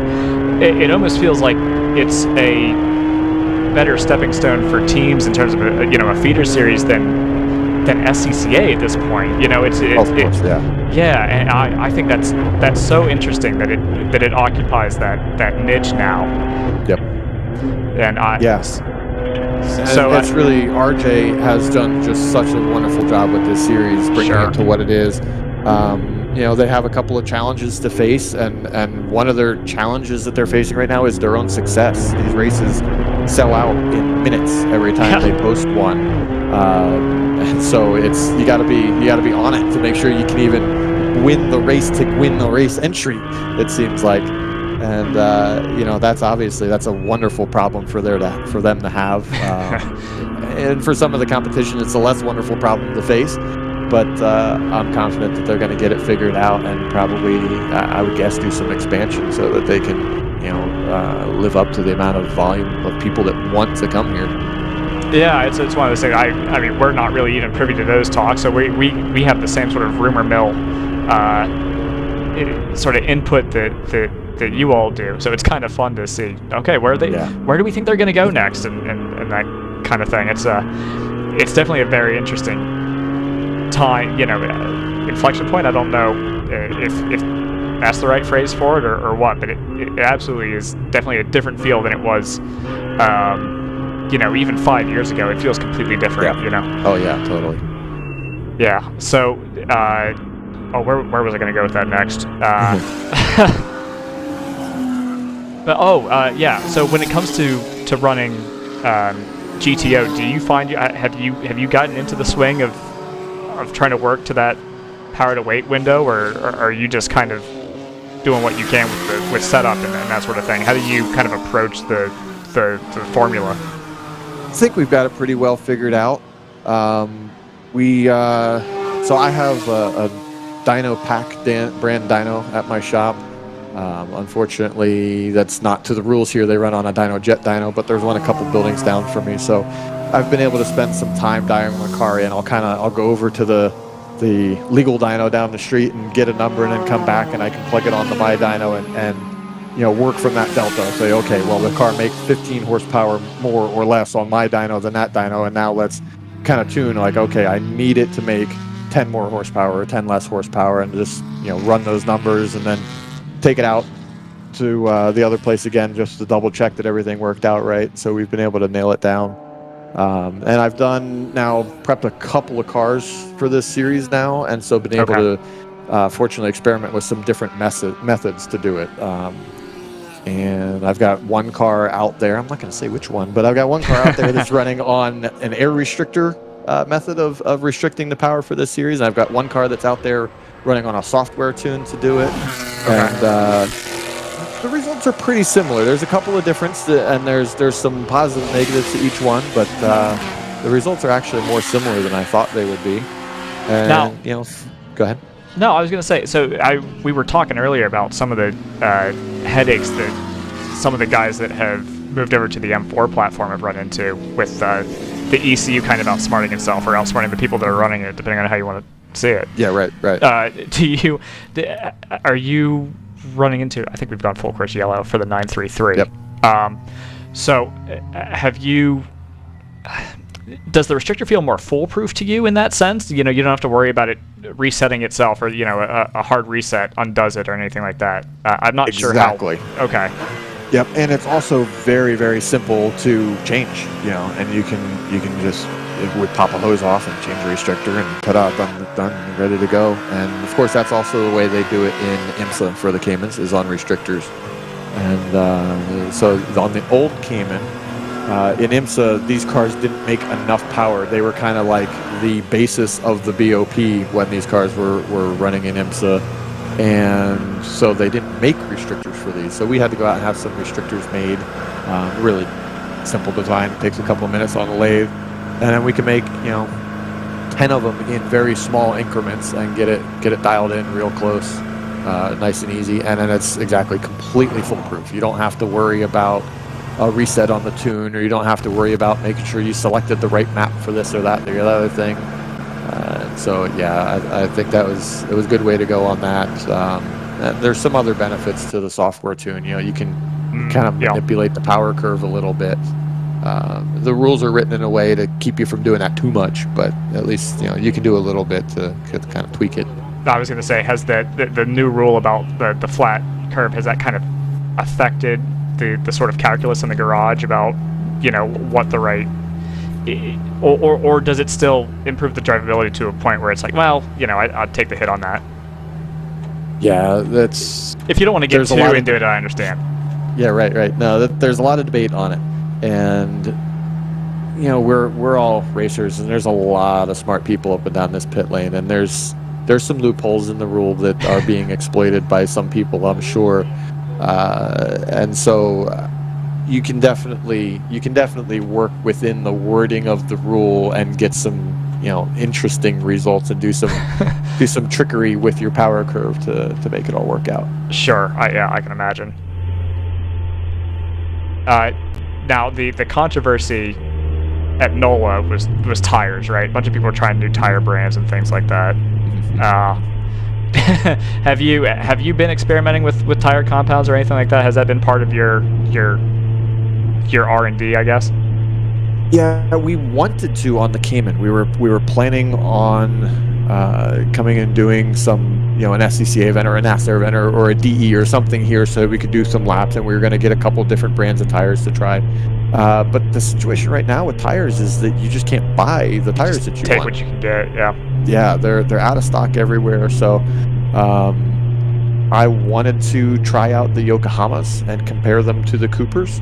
And the Yokohamas were sold out at the time, so I couldn't get any. And then the Coopers were sold out, but I happened to call them, and they said, we actually just got a shipment in today. Check on the website later. And they had a few sets, and so we went and bought. They had like 4 sets or something, and we went and bought all of them. And then one of the other teams that I work with was talking about it, and they were like, "Oh, what tires do you think we should run this and the other?" And no, the Coopers are pretty good. And they went and tried to buy them. They're like, "Oh, they're sold out." And I was like, "Yeah, I know, I bought them all." And then I said, "But you might look on Tire Rack. I hear the Yokohamas are back in stock." And then, "Oh yeah, they are." And I was like, "Okay, good.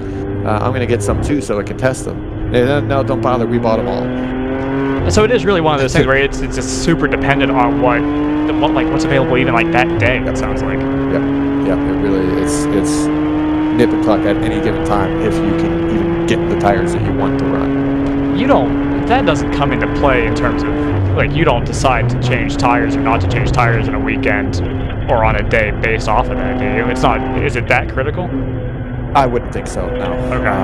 I think one way or another, you're going to end up with the tires that you want to run at some point over the course of the weekend. But it definitely has come into, our spare set right now is a different brand than what we're running on the car. Got it. So, I just got a text message from the team. Let's see. Yeah, that's important about stuff. Tire pressure. No, tire pressures are fine, guys. Are you on the rims now? Yeah, it's fine. Yeah, right, exactly. Yeah, so I don't think there's anybody that's so short on tires that they're making decisions about doing pit stops or not. But I think, at least in the case of the Cayman, obviously it definitely changes depending on your power and how rough your car is on the tires and your weight distribution rate. But at least on the Cayman, I don't personally believe that there's any tire legal that's fast enough to warrant a tire change. Interesting. When we were running the 997, we ran the Yokohama AO52 a lot, and in a 9-hour race, we would have the most loaded rear tire. The outside rear tire would be just about down to the cord, and it would be right there, not quite corded, but it would be right there, and consistently, like every race, it would just get there, and it was still performing okay, so we would keep them on. But the Cayman is easier on tires, so I think that's probably the fastest tire, even though I haven't been able to test it, and it has plenty of life to make it through the race and still be plenty quick. Yeah. Okay, yeah, that is really interesting because we did have such a, that everyone seems to have a different philosophy on tires. people were moving to brands that they'd never tried before, basically off of word of mouth, and then finding out that they, got chewed up, especially at NOLA. I don't remember if you guys ran NOLA or not. Nope, we weren't at NOLA. Yeah, so you missed a good one in terms of tire deg, but yeah, it was first race of the season. Well, I guess I'll ask you about that. When when you change over, does the end of the season make a difference to you, or are you making the same changes race to race as you would year end? Yeah, pretty much. And my racing schedule is pretty busy this year. I'm crew chiefing an SRO GT4 program, as well as an IMSA GT4 program. So you know this platform. Intimately well. Racing Aston Martins in most of the SRO. I've done two races with GMG in their Cayman. We did the first race, the IMSA race at Daytona, and also the IMSA race at Laguna with them, with their Cayman and Kyle Washington. And then I've been running their Aston Martin program, so a 2-car program for Jason Bell in both of the SRO GT4 series. It sounds like Ryan's made it back. Yep. So I love those beautiful track signs, Joseph. Oh, they're so nice. I appreciate you coming up here to chit chat. Unfortunately, I have now missed all of the stuff that I was very interested in. Well, you'll just have to rewind and watch it later. Exactly. Absolutely. No, it's honestly it's been super informative for me. It's always good to have different team mechanics and owners, and everyone's got a slightly different perspective on something. So and you guys have been in it for a minute now, so it's good to hear. But so on the race schedule. So our last race of last year was the WRL race at COTA, and that was the first week of December, give or take. Yeah.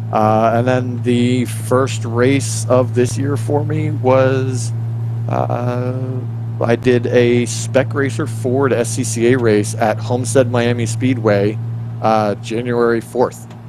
So my off season was a solid 2.5 weeks, I think. Yeah, I was gonna say that's not super long at all. That's a pretty quick turnaround. Yep. And then right from that, went on a quick vacation with Kate. Hi, Kate. I know you're listening.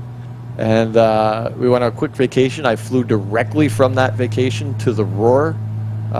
Did the Roar and the 24, and then. Then it was out testing at Thermal with GMG, and it's been crazy this year. Maybe even a little bit too crazy. Well, do you have an equally crazy situation for next year, or do you think you're going to take this off season a little bit slower? I think we're going to take this one a little slower. We are planning on doing the WR race at COTA, so my off season is still going to be a couple weeks long. One way or another, I'm going to be at Roar and the Daytona 24 in January, so it's still only going to be a couple weeks long off season. But I definitely think I'm gonna stick to one series next year and looking at a couple of options of teams to go with. And hopefully my boys at Hardpoint can put something together real nice, and we can do that. But also having a ton of fun with GMG. So sometimes it's a hard decision to figure out what to do when you have to pare it down. Right. I got you. It's a good problem to have, I guess. To have multiple opportunities for good teams that run good cars. And yeah, absolutely. Joseph, is this yellow? I've actually got reasonable the cause. Time to run ads. Well, I've got the cause of the yellow. How about that? Okay, what's that? I can take that. I'll accept that 100%. So I'll point to it here. So this is on replay, as you can see. Okay. So 401 is going to come around here. I don't remember if it's here or over at turn 4. It's over at turn 4 because it's a right-hander. So everything's going pretty well. This is not a mechanical as far as I can tell, although I haven't listened to it with audio yet. Right. So come through turn 4, and then I think it's the transition into 5.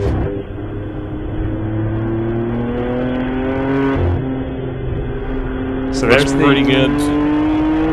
Yeah, there's the 933 that's off. Maybe it's over at Oak Tree. It might have been over at Oak Tree. Oh boy! So now we're gonna have to watch for a whole. Yeah, it's one of those. All right, this is an elaborate schemes. Do a turn up the volume and watch the car thing. Yeah. Crank it up and then crank it way back down. Right. Yeah, I think it might be oak. My sightlines are all messed up because I'm so used to the oak tree still being there, and it's not. It hasn't been there in like 4 years. It hasn't been there in like 12 years. Not 12, but like, yeah, it's been a while. It is the right day, right? Wow, Joseph, this was very informative. Thank you. Thank you for putting this together. Yeah, that might not have been the incident we're after. No, I can tell you what it is. You can see it in the race control log. It's contact between the 401 and the 99. And so, what has happened, I'm not sure if it's been pitched into a spin or not, but the 401 goes around. And then the 99, apparently unsighted, just kind of drives straight into the nose. Yeah, it might be at turn 1 here. So I might have just led you through the entire lap, just for fun. We've got oil dried down. That's going down, coming out of turn 2, so don't feel like we're going to miss any on-track action. That is... yeah, that's fair. That's fair. I'm just staring intently at a laptop screen. Sure. Who among us isn't? And while we're looking for this incident, think of your last couple of questions. I need to get back. Yeah, absolutely. Yeah, thanks so much for spending so much time up here, because we were on a real struggle bus, so it's done us a world of good.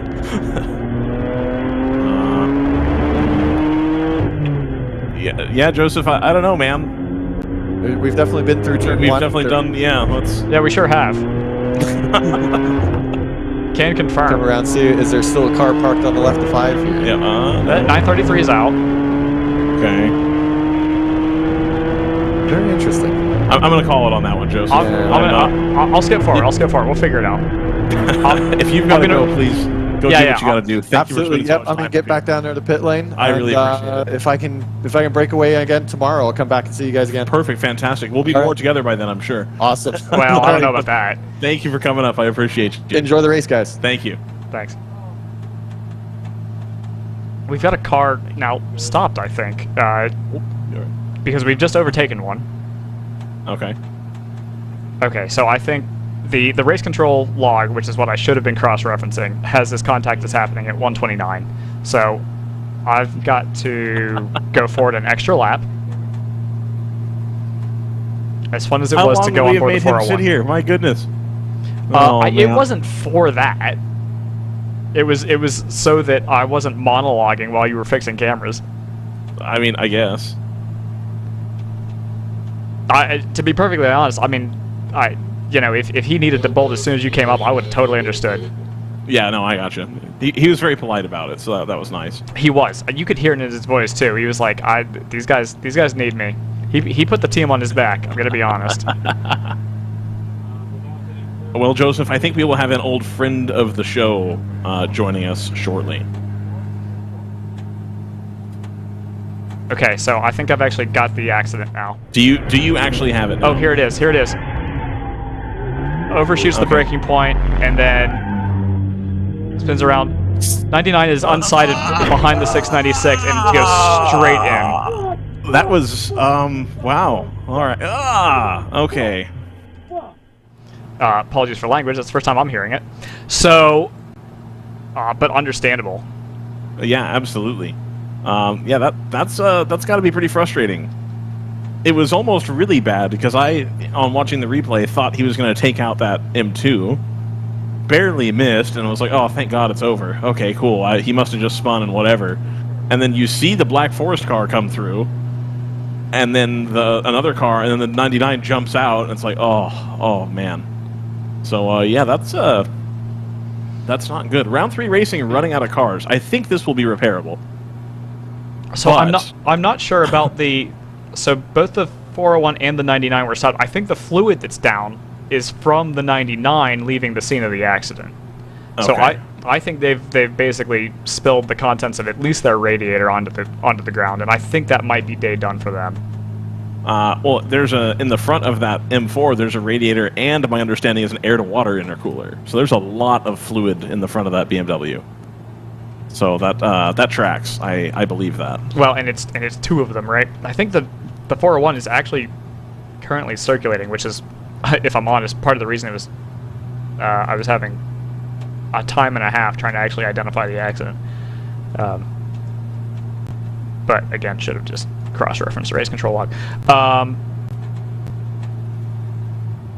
Oh, are they still going? They might not be actually. So that I think might be game over for the 401 too. Are they stopped? I mean, obviously there's a ton of steam pouring out of the car. You can't drive that car. It's the typical, from Le Mans in the early 2010s, where they always talked about the 997s have the radiators right at the front. It's exactly like that on that year of Cayman too. So they need the radiators replaced. My understanding is on those that they are a hard line for the front of the car, so it's not like you can just swap them out. You have to clamp it, and there's a whole thing. To clarify, neither one's a Cayman. They're both M4s. Oh, this is the M4 on board. Yeah. Oh, okay. I thought we were watching the Cayman. Okay. Yikes. All right. Well, yeah. That's and in that case, it is more feasible that could have been more recirculating. But no, that's no fun at all. Yeah. So the 99 that was running 5th, Moorhead has just taken the lead. The car that we're on board with now has just inherited the lead from PC Racing, who's pitted. Yeah, it's been so the reason for this, the reason that we're still under the yellow flag condition, I'm pretty sure is just for all the oil dry that needs to be put down from the 99, trying to make it sway back. Right. That's a yikes. Yeah, it's a big yikes. The thing that's challenging is it wasn't really anybody's fault, right? Because other than if there was a flag out, whoever was in the 99 should have been keeping an eye out for that. We just went back to green, Joseph. That sounds like we have. Going on timing. Okay, here we go. Yep. Yeah, well, cars are overtaking, so I'll take your word for it. Yep, and the 2 coming through at full chat. Okay, we're good.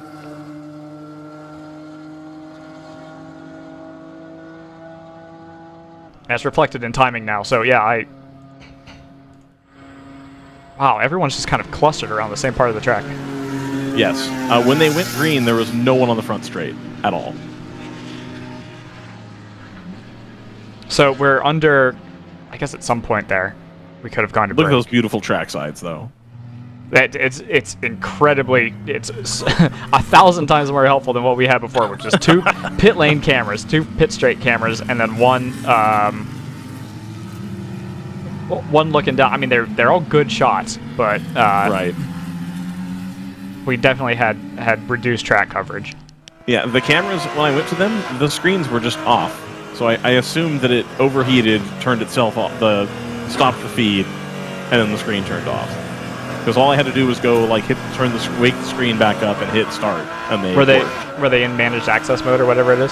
Yeah, all of them were.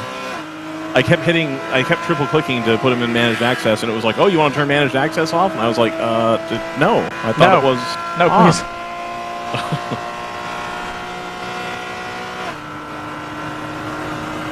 Yeah. So, the 501. Which I don't know.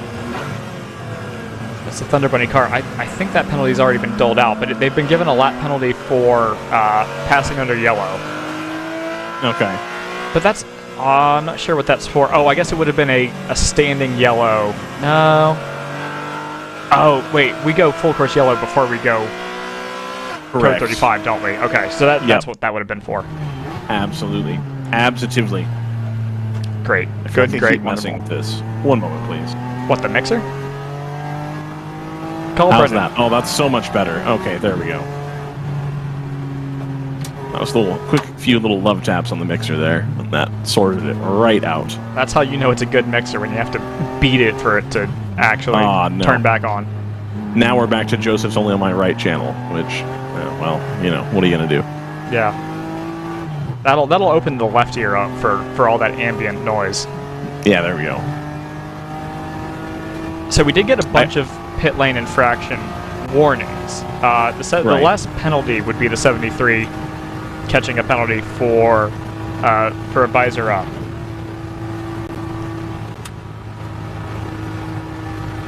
People in the steward's room are looking at me like I'm a maniac right now. What do you mean, like you're a maniac? And they're looking at you with the full knowledge. Like, I slam it, and all of them turn and look at me because I'm just beating the hell out of the mixer. I'm very self-conscious about it now. Yeah, walk into that room, be like, I'm very good with technology, and then just beat the bejesus. Where's the transponder software? I can fix that too. Yeah.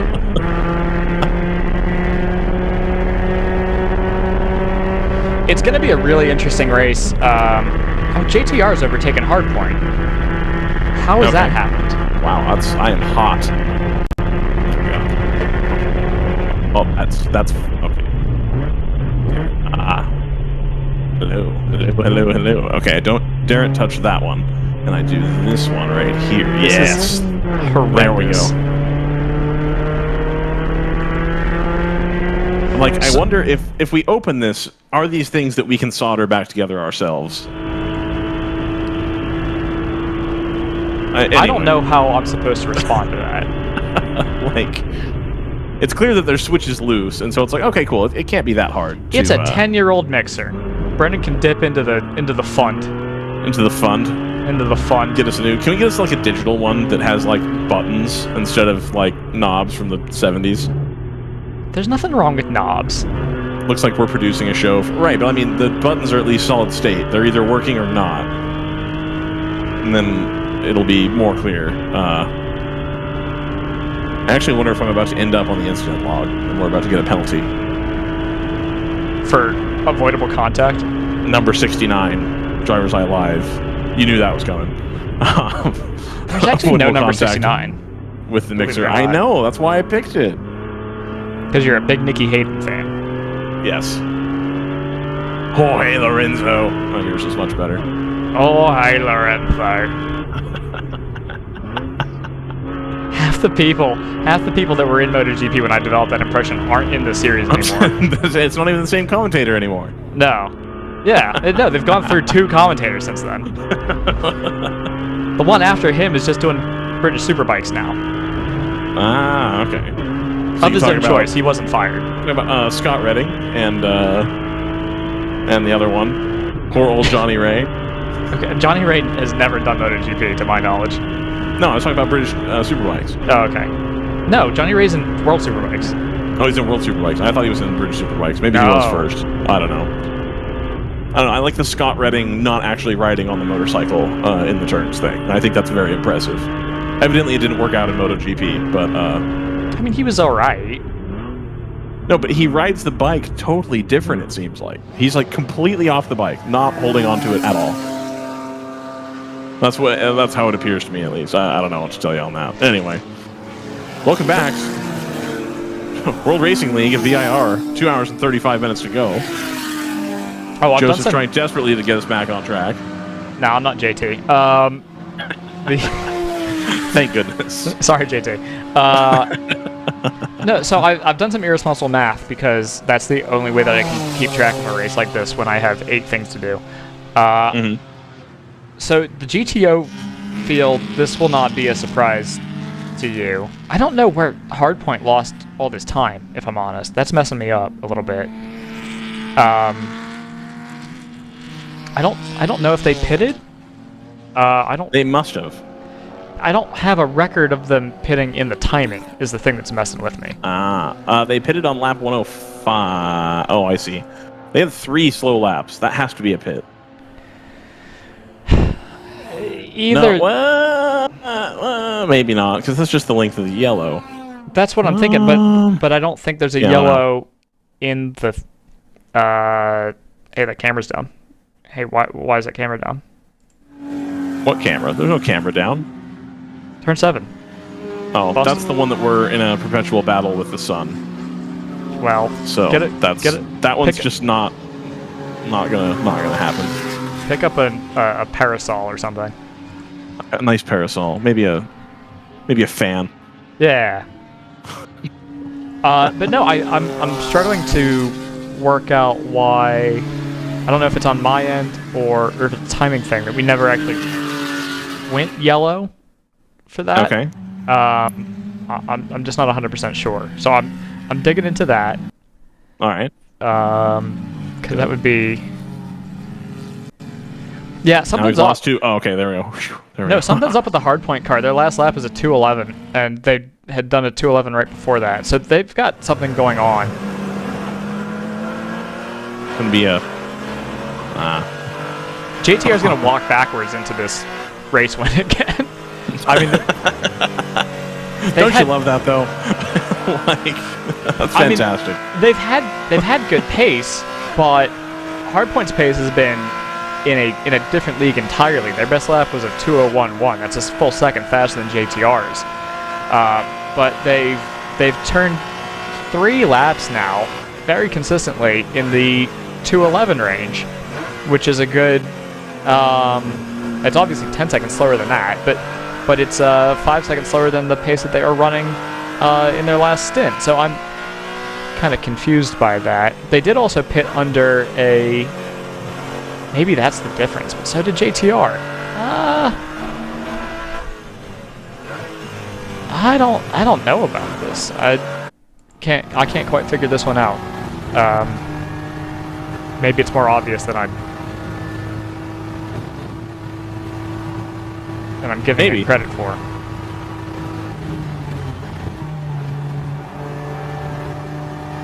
Let's see, what do we got here? GP2, we got Harrison Motorsports out front still, ahead of Fat and Furious Racing. 10-second gap there, so that's actually stayed pretty close all day, that top of GP2. Unfortunately, we've had some reliability issues kind of take out more of the runners in that, so now you've got, in third place, the number 64 Open Throttle Racing. I believe that is the MX-5. Yep. They are currently 5 laps down in that class. So GP2, your first and second place runners here, as long as they stay out of trouble, should have a podium. No worries. And then in GP1, you got Moorhead Speedworks out front, the 147, and then number 44 PC Racing car. Again, the number 4, the team car, was up there as well, but they ran into some issues as well. And then in third place, you have the number 701 Round 3 Racing car. Looks like everybody's separated by a lap there. I want to wait for timing to update to make sure that's the case. And then MMR in the Mustang in 4th position, currently showing 2 laps down. The 109 has gone off driver's left, turn 1. Easy mistake to make, but it seems like they've gotten going again. All right. Very nice. Very nice. I'm gonna try to follow this JTR. Actually, no, that gap's blown up, so there's not really any point in following that at the moment. Okay. Sounds good. Yeah, I'm still stuck like 4 laps ago when they were like neck and neck, but I don't. Apparently, Hardpoint's had a driver change, and I buy that, but I don't think that explains the minute plus that they've lost to JTR. I don't know if it's just been whittled away. Right. Hold on, I've got graphics for this. I can is inform this? myself. Do you see this right here, Joseph? This car coming down the pit lane. Oh, Yeah, they are that's going into the paddock. That is a stock Okay. car, though. That is not a Trans Am. I was going to make the point that they were supposed to park that car again. We were told it was going to be parked, and it's still out there. So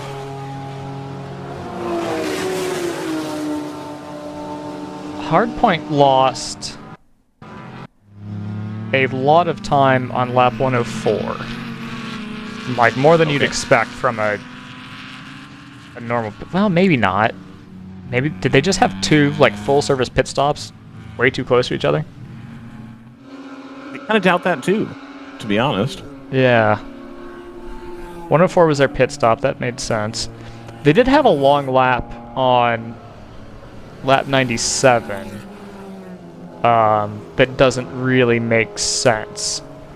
It's almost twice the length of a normal lap, but it's clearly not a transponder miss because it's not a double lap time, if that makes sense. Right. Yeah, I see what you're saying. So if you look on the Race Hero timing at their lap 97, I don't see a pit stop associated with that. I'm not sure I'm not sure if we had a yellow briefly come out for that.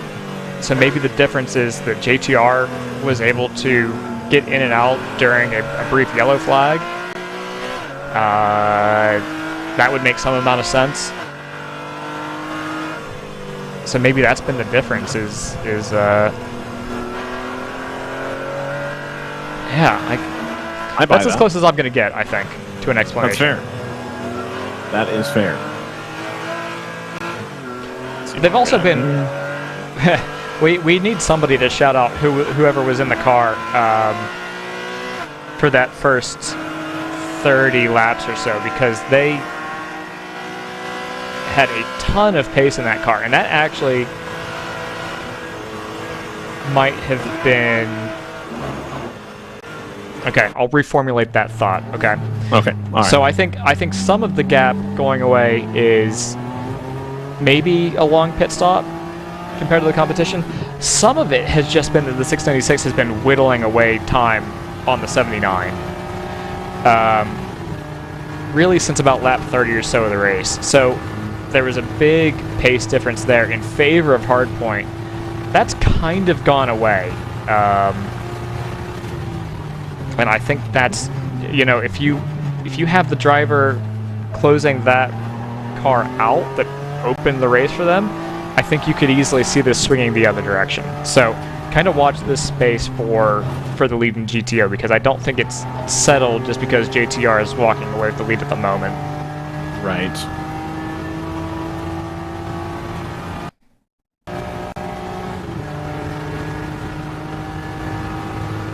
Give me one moment, Joseph. I'll be back in 30 seconds. Yeah, we'll pause for 15 seconds for station identification here on DriversEye Live. Just kidding. We're just going to talk about timing. So, number 59 for Stratus is only about a lap or so behind the overall in the 696. Some of that has been helped, obviously, by the fact that Hardpoint's pace has gone away just a bit.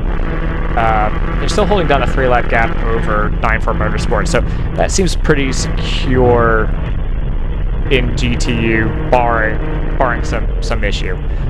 We're about 2.5 hours away from the end of the race, so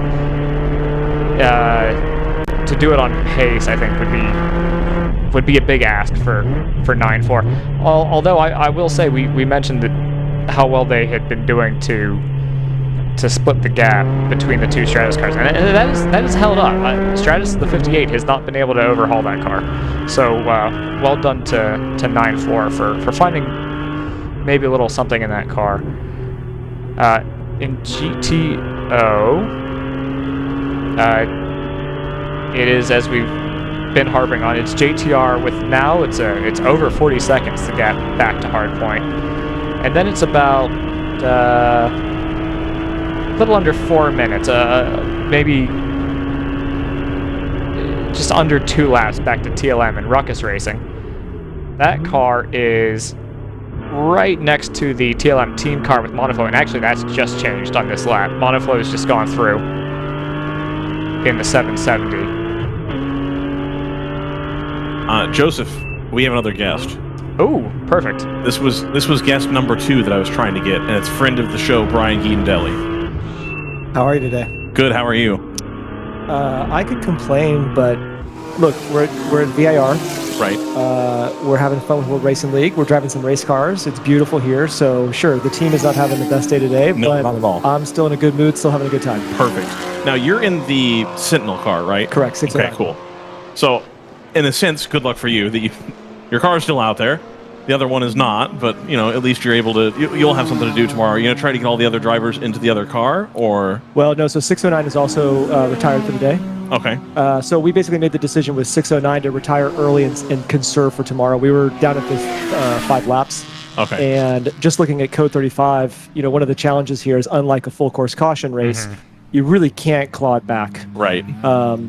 The co-driver earlier backed it in the wall just lightly at turn 3, and it pinched the exhaust, so we also seem to be down a hair on top line speed. So a little slow, no full course cautions. We're just going to conserve things and get the car fixed early for tomorrow. Okay, perfect. And you guys had a small mechanical yesterday as well, right? or at least there was a moment where the car was off pace. I don't know if that plays into your decision making at all. Yesterday? I think so. Yeah. I don't know if it might have just been an off track that I caught. Oh, I definitely took it off track yesterday, so okay. that I wasn't trying to call you out. Yeah. So that might be me. That might be me. Okay. No, car ran great yesterday. I mean, I'd actually say about the round 3 team and the BMWs, we can see in the results, generally speaking, the BMWs are strong. The cars are a lot of fun to drive. They're well prepped. We've just had some bad luck today. So I think, this is a track where, man, it really rewards, as we've seen today, consistency and staying out of trouble because, 3 things, I think, like you said, code 35. It's also just challenging here that if you get blocked kind of anywhere in the front half of the lap, you're looking at a 3 to 5 second delta to a clean lap, and man, that just really hurts. Yeah, I mean, what are your hopes for tomorrow? Do you feel like it'll be in good shape for tomorrow? You feel like you're still going to be down a little bit? We need to look at the data to see about the top line speed issue, but we have a replacement exhaust. There's not really any structural damage to the car. It's missing the rear bumper. And we knocked the alignment out is really what made it kind of a handful to drive since the incident. Those things are all fixable. Unless we discover something else, I think we'll basically have the same car tomorrow morning as we started with today. Excellent. Well, it's always nice to have that, that you're going to get back out there and you'll have the same shot at it, that you had before. Yeah. The other car, I'm guessing, is not a quick turnaround situation. No, it just got off the rollback as I walked over here. Driver lost control and spun down in turn 1. And one car avoided him, but the other car did not. So they had kind of a head-to-head. It looks bad on the outside, but they popped the hood, and it doesn't look too bad on the inside. Actually. Okay. So they might be dodging a bullet. Okay, perfect. Well, that'll be good. Yeah, fingers crossed. My understanding is that there's a lot of coolers underneath the front bumper of the M4 in particular.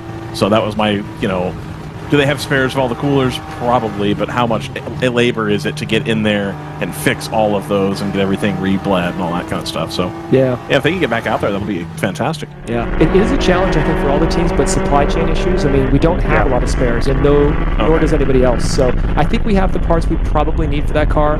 As long as there's no frame damage, I think they'll be in a fine place. Perfect, excellent. Yeah, so. The point about alignment is, I think, understandable in terms of bringing the car in, because the last thing you want is for someone who hasn't felt that change in handling, taking the car over fresh, and then now all of a sudden you go into the wrong corner at the wrong speed with the wrong slip angle, and now you have a much bigger repair for tomorrow. So I understand that. That was actually me, because I got in the car after the alignment change. Yeah, so you're sympathetic. It was a little on the loose side, a bunch of years ago. And in fact, the way that we first worked together with Brendan was 25 hours at Thunder Hill. And there was a 25-hour many years ago where I was driving a E30 M3, and we had some contact. One of the drivers had some contact, and we came in and used 2 trucks with chains to yank the right rear back into what you would call alignment, because it wasn't pointed at the drive shaft anymore. It was pointed at least kind of. It's kind of where it was supposed to be. Okay. And so they sent me out in that car, in the race. We didn't know, and it wound up. It had about 3/8 or so of toe out in the right rear. And Thunder Hill, for folks that don't know, is a counterclockwise track, so mostly left-hand turns. And so going into a left-hand turn under braking, you'd hit the brake and you would have to steer right. For that turn 1, as you're coming all the way down, it's E30s. You're not doing 200, but you're going fast enough and having to be driver. So you turn right for the left-hander about 90 degrees, and then as you pull your foot off the brake, the car would snap back to the left. But I'll tell you this: once it took a set, that right rear toe out, it was amazing. It was unbelievable. Okay, I gotcha. Okay. Jeez, wow. That's actually one of the things I love about endurance racing is that it's not a perfect car. Right. You have the challenge of adapting to what you have at any point in time, and I think that's part of the fun of racing. So it doesn't bother me. I think that makes for good stories. Absolutely. The story I tell, I think I've told it on the air 1,000 times, is I used to do the pit reporting when we were at the 25, and every single year you walk by Honda Research West, and there's all number of rental cars, people's personal cars, whatever. Oh, we need the tow link from a 08 Odyssey, if somebody has, and they've got the front end of some Odyssey all tore apart and stuff. You just really don't get that in WRL. I kind of miss that. Yeah, you need a longer race, I think, to make that viable. But I was like, never, maybe Sebring. Right. Yeah. Never drive a compatible car with what your team is running. It's a bad choice. Absolutely. Oh, yeah. man. So Brian, we obviously know you from Race Hero. Yep. Which is now part of the Hagerty family. That we're now running Motorsport Reg, which is I think a lot of people have had. Obviously, you've gotten the brunt of a lot of the feedback, but I think a lot of people have found it to be an improvement over the process that they were using before. I just kind of wanted to get your thoughts on what it's been like to work with WRL and also to be part of the Hagerty family now, which I think that's probably a couple of years ago now, but to go from a pretty small operation to be part of this much bigger pond. Yeah, Motorsport Reg was a bootstrapped operation until we were acquired by Hagerty in 2019, so it's been just a little over 3 years now. And I'm from where I'm sitting here with Ryan, we're looking down at the Hagerty Motorsports banner tents that are sitting over the Round 3 pits. And this is obviously not something that I think we would have ever accomplished had we stayed independent. And that was one of the big reasons to join forces with them was we saw their mission of saving driving and keeping car culture alive for future generations. I look at motorsports and performance driving, whether it's an autocross or a track day or it's out here with WRL, it's all in the same vein, which is, you come for the cars, but you wind up staying for the people. And so if we can create more opportunities for people to experience that, we're going to hopefully set more hooks and keep people in this sport for a long time to come. So it's been a great partnership. I was just in Monterey about 2 weeks ago for Car Week, and we had a really amazing activation at Laguna Seca with Patrick Long, Jensen Button, and Lynn St. James. They were out giving hot laps for some of our Hagerty Drivers Club members. And the Turn 3 hospitality building was rebranded as Hagerty for the week as well for the historic races. And just to see that and say like, hey, I get to be part of that. I pinch myself every day. In fact, I keep joking that every time I show up to this WRL race, I think someone's going to say, oh, we're just kidding. This isn't it. We don't really get to do this. Yeah, we were just joking. So partnership's been fantastic. Hagerty's a great company to work for. Plug, we're always hiring. So check out our careers.hagerty.com site. And you asked about WRL. I think WRL is one of the groups that we've worked with in the past where the race to get into the race is as hard as the race itself. And so, these guys sell out their events in somewhere between 60 and 120 seconds. And I empathize with that. That's not a lot of fun to have the stress of 2 months before the race weekend of trying to get in. So I think things have gone well. I think there's always room for improvement, and we're working on those things with RJ and the team. But overall, they've been a fantastic partner. And one of the things that I really appreciate about working with them is the collaboration. We look at the problems together, we come up with solutions together, and everyone's understanding of here's the things we can fix today, and here's the things we're fixing tomorrow, and here's maybe some other ways to work around things so we don't have to fix them at all. So great people to work with, and I am super lucky to be out here also racing on behalf of Hagerty. So I don't know, I have nothing to complain about. Excellent. I just want to go back to the Hagerty and the mission to save driving. I grew up like I'm sure a lot of people who are roughly my age and similar, probably 5 to 10 year window of my age. As Hagerty was just the people that sponsored Barrett Jackson on Speed. That was the only reason I knew him, and it's we're showing 1960s muscle cars, and it wasn't really a thing for me, and I'm like, yeah, well, whatever. And then between doing this. And then also, Hagerty acquired Radwood. Was that last year, I believe? Yep. And so I think it's really put a lot of teeth behind Hagerty really trying to be a part of that mission as far as trying to save driving. I'm curious, though. I've got my Drivers Club card out. I'm a member of that, of course. Is this all to activate towards trying to get people to get collector car insurance? Or trying to insure your car with Hagerty Motorsports for track days? Or is there another angle coming as far as to get more enthusiasts into the space? If you were to find McKeel Hagerty, our CEO, on the street somewhere and ask him if we're an insurance company, he might challenge you to a duel. Okay. So the way we talk about ourselves today is as an automotive lifestyle company. Okay. And that's because we have this umbrella that, for sure, insurance is a very important part of what we do. Mm-hmm. But we have all these other things that we do as well. So we have the events, like you mentioned. We have the software that we're doing with Motorsport Reg, with Racer, and a Speed Waiver as well. We also have youth initiatives, like we sponsor kids to get their driver's licenses. Interesting. Okay. We have all kinds of activations where we show up and just add some extra hospitality and fun into someone else's event. Okay. We've got the media team. So Larry Webster, who was formerly from Car and Driver and Road and Track, leads a very significant team that writes amazing content every day. They publish the world's, I think, second largest automotive magazine. We have we have like a dozen different YouTube series now that are custom home-produced content that have more than 1 million subscribers.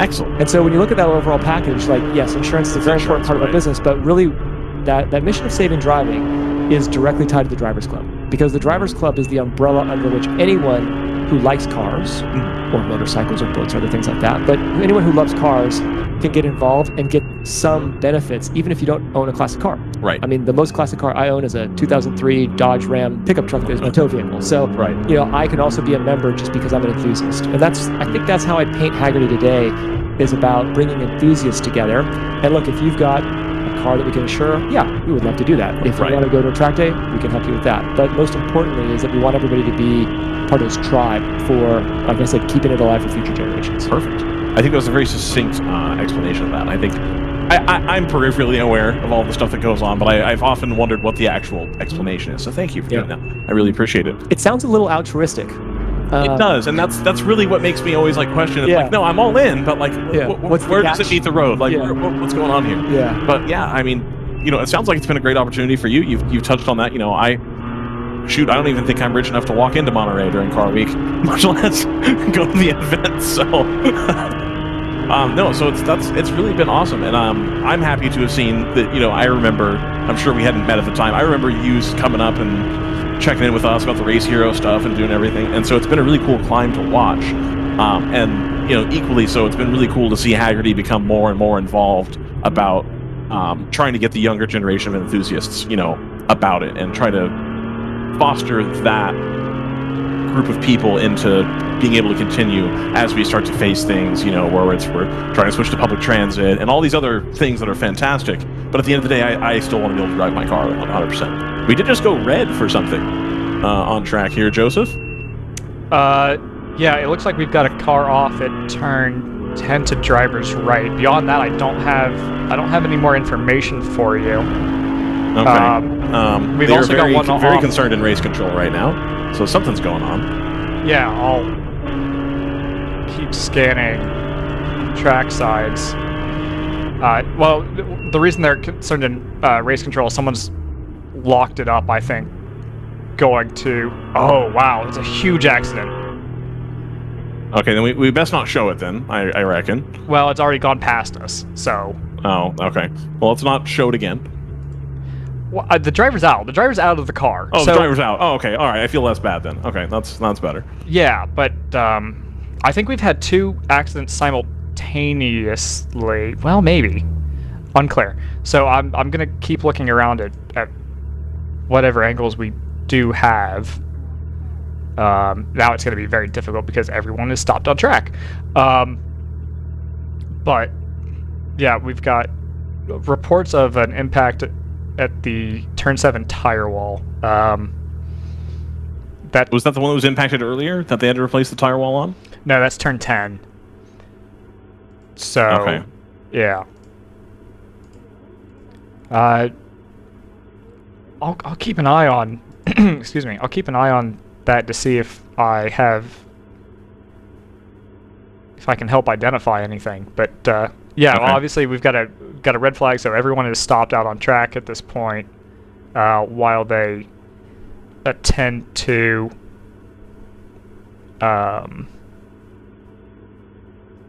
it'll be the no, that's not right. It's race control's got the 147 is listed, but I've got onboard of the 147 and they're on track. So If they've hit the Was tire it wall, that's 143 maybe? I don't know. could be. Okay. I'll go investigate here in a second when everybody looks less actively stressed. But I feel like if I go in right now, I'm going to be shouted at, so I'm not going to do that. Yeah, there was an incident at turn 7 that our cameras went past on board the 605, and the driver appeared to be out of that one. The car was in rough shape, but the driver was out. So I understand why they went red. If that's the reason they went red, I think I'm not too concerned. It was like I said, it looked like a pretty good impact. So I don't blame race control for being concerned, and I don't blame them or the track for sending this red.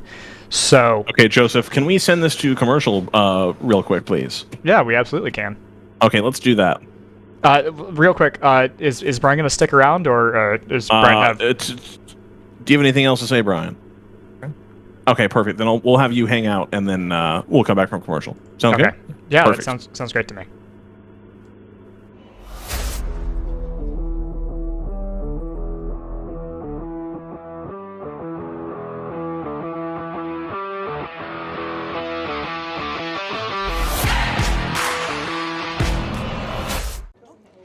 Okay, all right. Hard stop at 6 today. We need alignment by then, people.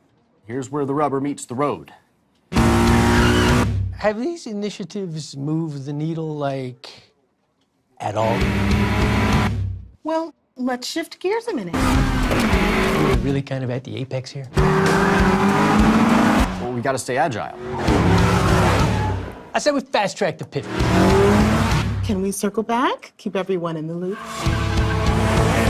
Focus, guys. We're in a race to the finish, all right?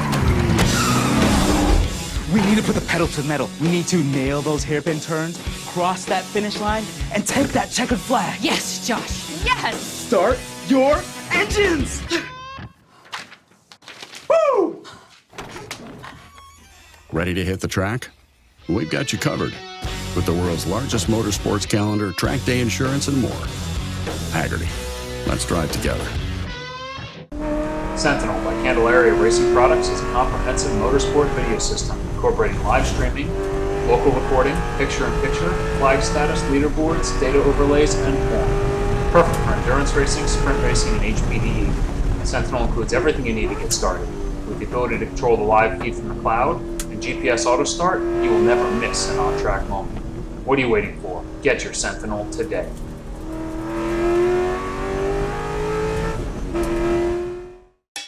It's your Uncle Cooper.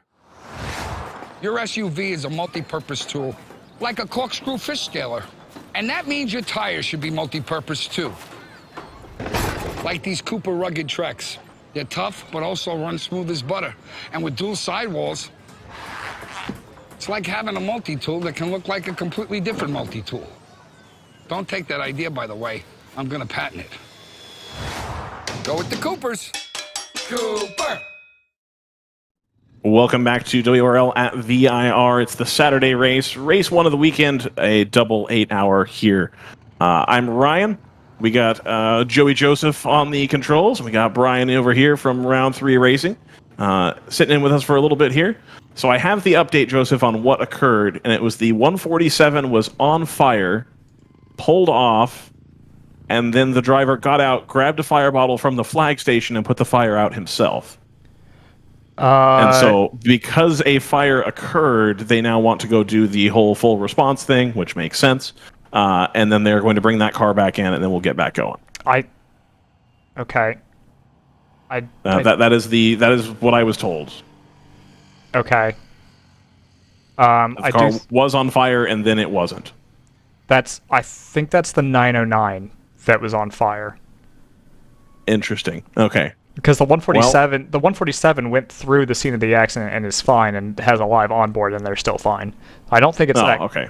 I don't think it's the 147. I agree with everything. I mean, I'm perfectly fine with the substance.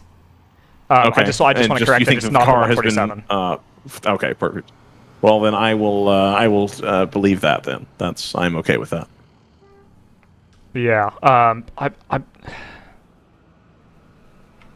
I'm going back through different onboards to try to get a handle on what I think what it looks like has happened. I don't want to obviously go into too, but it does appear to be 2 cars. I will say that. So I'm not sure how they've come together. I don't have any eyes on that, and until we know that both drivers are okay, I wouldn't want to get too into the details of that anyway.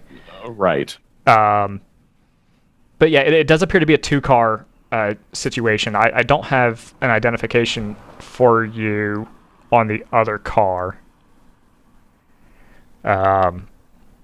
Obviously a scary situation up there at turn 7, and hope to get more information as soon as possible. Yeah, not something you want to see, that's for sure. Yeah. Let's see. Let me fix one more thing here. So, Brian, what's next season look like for you as far as racing? I don't know. I'd love to be back here again. As a Californian, I live just north of San Francisco. I've been to a couple of the tracks that we've run this season so far, but not much. So a chance to come out here out east and run all these amazing courses, especially with the amount of seat time that we get at WRL, it's been a real treat. So it would be nice to come back one more year where I know the courses and I could give a good shot at it. But we'll have to see. We've got our budgeting cycle, like all companies do, shortly. So we'll kind of see how next year lands. Okay. But this is I'm having a ton of fun. So I'm crossing fingers I get to come back. Perfect. Well, I think everybody would love to have you guys back, or you specifically. We like having you around. It's been. I cannot stress enough how invaluable Race Hero has been for us. I mean, we've been able to extend some of the logic to other protocols, but I think without Race Hero being out there and without your, not just as a group, but your personal support, I think it would have been extremely difficult for us to get as far as we've gotten. So I just personally thank you. Well, thank you. I mean, I think I was listening to the Road Atlanta broadcast, I think, and you guys were talking about the salmon color, which comes from our collaboration at the 25 hours. So it's been a good partnership. Yeah, we've really enjoyed having you. It's always nice to have a friendly face around. When you start a new series, especially when it was really, really new at the time. I was like, oh, Brian's here now. Okay, cool, we're good. We got it. I felt the same way when I saw you guys were here. So. Okay, perfect. Even better. There we go. Friends. Awesome. Friends. Wonder Twin Powers activate. Yeah, there you go. I think I'm glad to see WRL makes the investment in having you all here, because I do really think let's go back to the Hagerty mission of keeping car culture alive. If you guys aren't doing your thing here, I don't know, 600-700 people here who know that it's happening. Yeah. And some people posting on social media, sure, and James and Sentinel has an amazing streaming package so we can share it. But it is the narrative and the story, and that is actually the genesis of where Race Hero came from, was trying to articulate the story of the race, not just the current standings. And that's what you guys do so wonderfully. And we left Road Atlanta early, unfortunately, because we had some problems there. And on the way to the airport, I was tuned into the broadcast, listening to hear how the rest of the teams were doing. And without that, well, it would be much more dangerous in the car to be trying to check my phone. But it keeps you in the loop in a way that keeps you really engaged. So I really appreciate what you guys do. Yeah, I think without sponsors like you guys stepping up to help WRL out with what they're doing, I don't think we're here. So, we have to extend, I think, an equal thanks to not only you guys, but Cooper and Hankook and Race Radios and all the other people who allow us, I think, to come, get to do this fun thing that we've fooled people into letting us do for, 10 or 12 years. I love it. Joseph, do you have anything else for Brian? I got nothing. You got nothing. Unfortunately, Brian's an open book, and we've already read that book several times. So it's like, well, tell us again about how you got started. Actually, it's called documentation. So. All right, man. Well, we appreciate having you up here, 100%. If you have anything for us tomorrow, that'd be fantastic. When you get out of the car and you're like, yeah, no, I drove it to the front, it was fantastic. I went right past the 909, I smoked them, I got everybody, and now the car's 3 laps ahead. I'd love to hear that story tomorrow. Well, I'm starting the car tomorrow, so assuming the car's fixed and repaired, I will come up here afterwards, and I'll hopefully have great things to say. I'm looking forward to it. Thanks for coming up, Ryan. I really appreciate you. Love you guys. Thanks so much. Yeah, not a problem. Cheers. Thanks. Brian Guinelli of Race Hero, now of Hagerty Motorsports.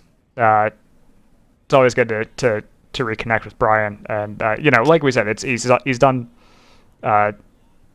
so much personally for our efforts to cover this stuff and to present a compelling and hopefully convincing broadcast. So it's we owe him a pretty big debt. No change on track. Still attending to the incident on track. I suspect some of this will be cleanup and removal of the two cars that were involved in it. It appears to be a two-car collision on the way into the turn 7 complex, the uphill S's, at the end of the first half of the lap, and just waiting for additional updates on everybody involved, and we'll get those to you as soon as we can. At the time of the stoppage, our standings were in GTO, the 696 of JTR, with about a minute and 20-second lead over the 79 for Team Hardpoint. They were leading TLM and Ruckus Racing in the 172, who had overtaken not overtaken the Thunder Bunny 111. 111 is actually, I think, making inroads on that car. The TLM Monoflow 770 had pitted. Had they pitted? No, they just kind of fallen off the pace after about lap 118 or so. So that car in the 770 kind of drifting down the order. GTU, it's still Stratus 59 at the top of that field, followed now by the Stratus 58. That is a function of the number 84 for 94 Motorsports having just pitted about 3 laps ago. Number 58 will be due in about 7 laps time. They're about 2/3 of the way through their stint. We also have the 73 for L2 Motorsports out on track. They're the last running GTU at the moment, having completed 100 laps to the leader's 125. GP1, it's Moorhead Speedworks with a 54-second lead over PC Racing. And that is a 5.5-minute gap or so ahead of MMR in the 125, a relative newcomer to the series. Good to see them doing well. GP2, we've got Fat and Furious, the number 526, not the 525, but the 526, leading Harrison Motorsports by about 42 seconds in the 146. They're about 6 laps clear, just under 14 minutes clear of the number 64 for Open Throttle Racing. So pretty secure second place for Harrison at the moment. And then GP3, we've got the 75 for AOA Racing with about a minute and change gap over the 195 of Overnight Motorsports. And they've got a 2-minute gap over their team car in the 197 for Overnight Motorsports. Those are your podium places in all 5 classes. Or Joseph, I have another guest for us. Okay. We've got 94 Motorsports' young hot shoe, Nathan Bird here. Yep. What's going on, man? It's going pretty good. I'm getting appraised of my team situation, and looks like we're looking pretty good for a podium. Mm-hmm. And I took the car at the start, got it up to first, and I got out of the car. We were in first place, and I think we're just maybe lacking a little bit of pace right now at this stage of the race, and that's probably what's brought us down a few laps. It looks like, but I mean, I would say, barring any mechanicals, anything like that, if other teams might have mechanicals themselves, they could. We might be looking at a potential. First place is not out of the question. Let's just say that. Right. Okay, I gotcha. Yeah. Oh, go ahead, Joseph. I was going to say, so you've been in a couple different NPO ones this year, right? Do I have that right? Oh, yeah. Yeah. So I started the year at NOLA with MLT Motorsports, and I think I ran with them twice. I think NOLA and maybe it was Barber as well. And I ran with Racer Motors at Daytona when I doubled up running the Hammer Motorsports M4. And this weekend, it wasn't even on the schedule originally. And some other racing got canceled. So like, okay, we got to fill in the schedule. Got to race every weekend, folks. And this time it's going to be with 9.4. And so far, so good, honestly. Excellent. I think that's a good showing by. Oh, go. It's good, Joseph. Oh no, I was just gonna say, have you noticed a difference in the way different teams set up? Yeah, I know, because it's basically the same platform, but there's obviously been a lot of evolution, and so some teams have, kind of a hotter spec than others, and so on, and some have had the car in their hands for a while. Have you noticed a difference in the way that teams set their cars up, or the way car A drives compared to car B? Yeah, so in general, like an MPO1 drives like an MPO1. Like I haven't found a substantial difference in the setups, like the way it behaves and the handling of the cars. There are some nice to haves, like going from an MLT Motorsports MPO1 where it's blip on the downshifts and sequential shifting, so you're having to take your hand off the wheel on your right hand in order to shift. Going from that to the Racer Motors MPO1 as well as the 94 Motorsports MPO1, where they both have paddle shifting, where it's an automatic blip on the downshift, and you can keep your hands on both hands on the wheel at all times, which is definitely a nice to have. And yeah, it's just basically how many little upgrades and things do you have with the MPO1, but ultimately it doesn't affect the handling itself, which is nice. So I can just like jump into any MPO1 and just like immediately take it to the limit. And this is my first time at Virginia as well, VIR. So it's a really fun track. I really like this track a lot, honestly. So I know you've done a bunch of open wheel stuff as well. How does this car drive compared to some of the other stuff you've driven? Yeah, so I mean, the MPO1 is essentially an F2000 car, which I've driven for probably 12 different times, 12 races in an F2000 car. This last year and this year, and the MPO1 is basically an F2000 car, 2-liter with prototype bodywork on it. So that's literally all it is. So it's just a little bit heavier, but it does have increased cornering ability with its extra bodywork and the aero that works. But I mean, we did take with the Ride Drive Motorsports. That's what we do a lot of my open wheel Formula car racing with, FRP weekends, SCCA weekends, SPRA weekends. We actually took an F2000 car to. It was actually Road America, where we took an F2000 car that I run. 2 of them actually, and brought them out during the HPDE sessions, and it was the fastest car there, like out of all the cars, even GTO. So, but the MPO1 is like a little bit of a step down from the F2000 car, and just in general compared to Formula cars. I mean, prototypes in terms of handling, it's essentially a Formula car that's just a little bit heavier, maybe a little bit slower because it's heavier. But yeah, I mean, open wheel is just sort of my bread and butter in a sense, and MPO1 just like prototype racing.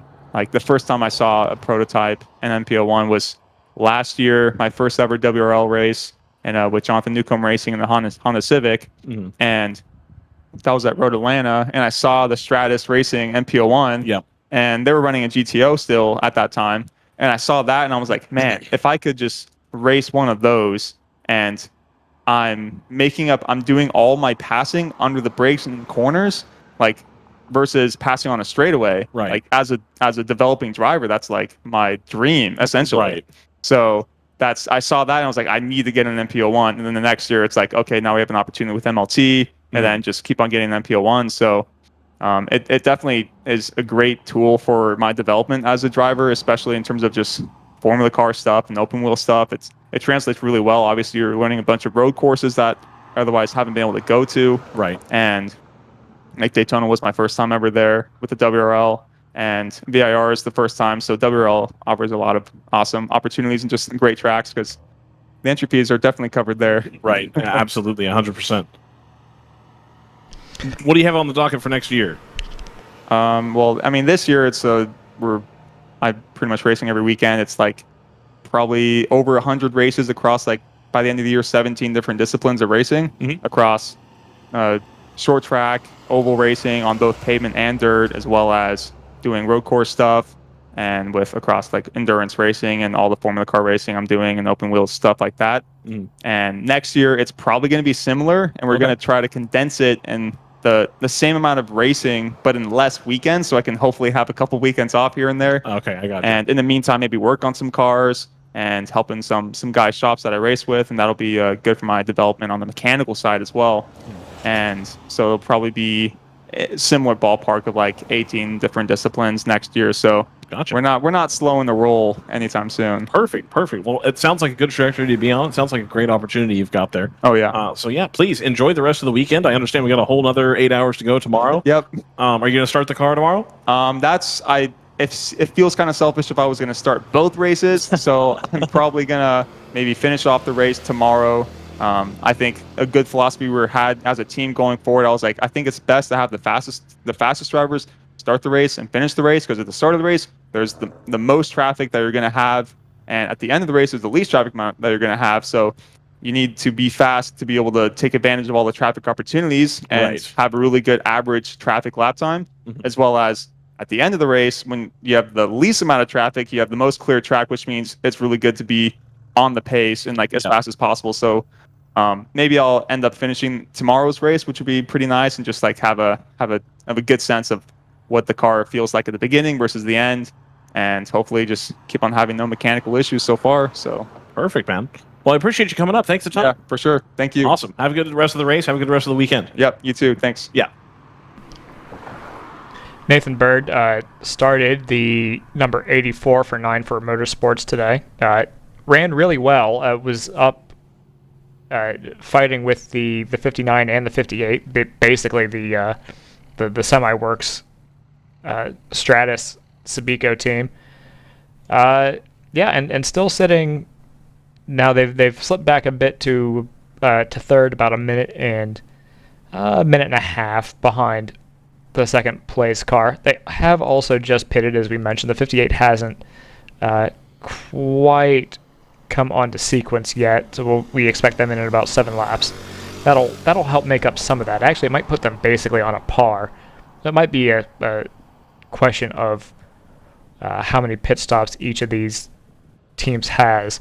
Now, obviously, one of the effects of the red flag will be that we don't have as many. We won't have as many minutes left on the clock when we go back running. So, when have we been under this red flag condition? Since about 2:21. It's been about 20 minutes or so. So that'll take 20 minutes off the end of your race effectively, in addition to,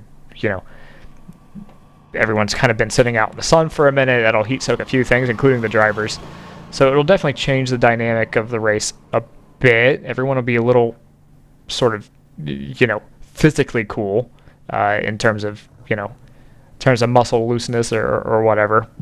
Obviously it'd be pretty toasty inside the cars, especially without having any air circulating. So hopefully everyone's... Looks like we're going to start getting back going here, Joseph. They just switched to yellow on timing and scoring. I see that, and we do have cars moving now, so that's good news. Good. The 2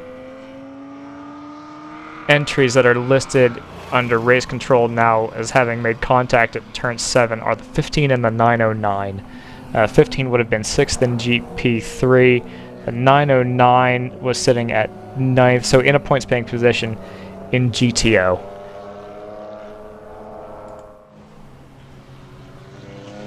As a reminder on the red flag rules, there was to be no service done. I think that's why we're seeing work being done too. I think that's one of the Pinnacle. I think that's an old round 3 came in front of us, but it's not in the round 3 stable anymore. Yeah, I believe that's that one. So I assume that we'll go green pretty shortly here, since we've gotten everything cleaned up. Maybe give everyone a couple minutes to kind of reacclimate to driving around rather than just soaking.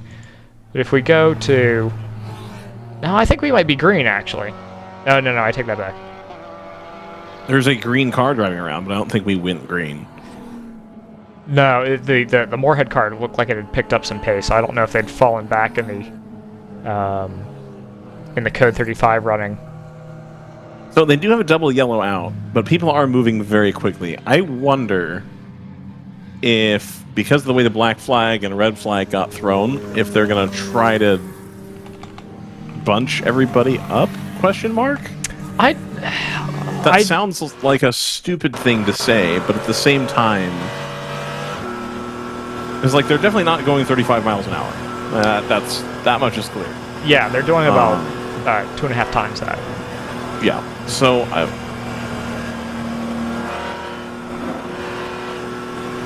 yeah, I'm not entirely certain on what's going on there. Maybe if I can get RJ. I think if I say the name RJ, I wait for the stream delay and then he appears. Summon him. Yeah. So anyway, he had mentioned something about getting a car, but I thought that was to go collect the cars and bring them back to the pit lane. So I don't want to misquote what he said because I had I had 2 people coming and going, and he was in here, and I was trying to listen to you, and I don't want to be wrong.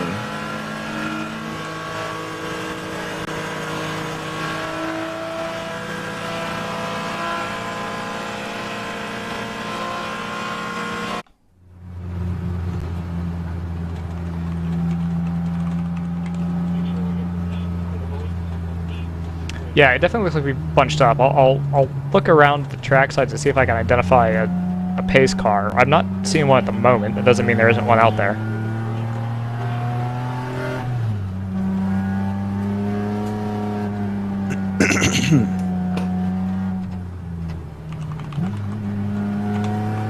My apologies, just trying to do some housekeeping here on my end.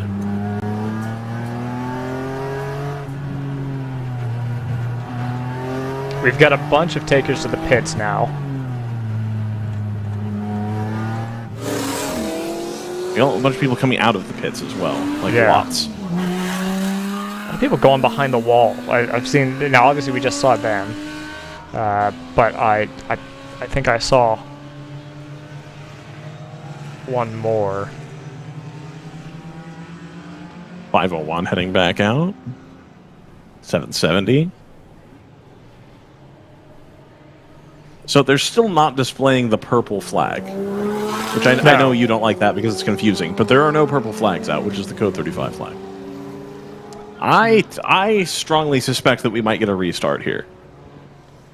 Yeah, that would be unusual. I guess this might be in the subs, actually. Well, I don't want to speculate. I want to talk to RJ.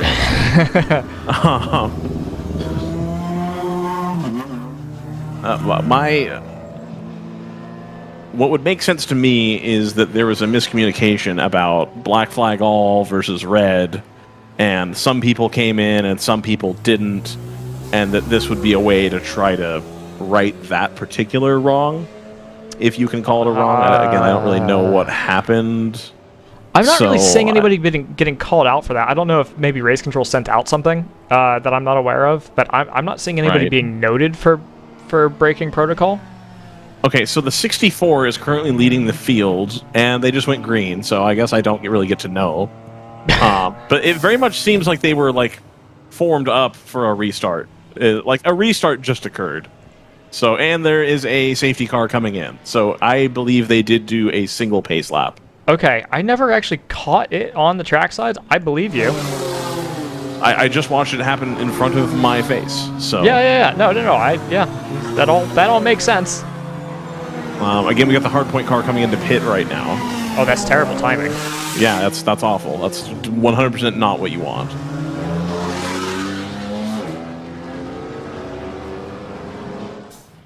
There's the 111, the 125. Okay, so they were at the tail end of the... I would like to say with some degree of certainty what actually just occurred as far as why we have this weird gap, but we had a restart. But I don't have that. It may... yeah. So I don't know. This is new. I think you're on the right track. I think my guess is, I mean, every track's got a slightly different procedure. WRL also have their own procedures kind of on top of that. My guess is that just part of the procedure from a red flag is that it has to be the race has to be resumed from a safety car, basically. Right. That would make some sense to me. Okay.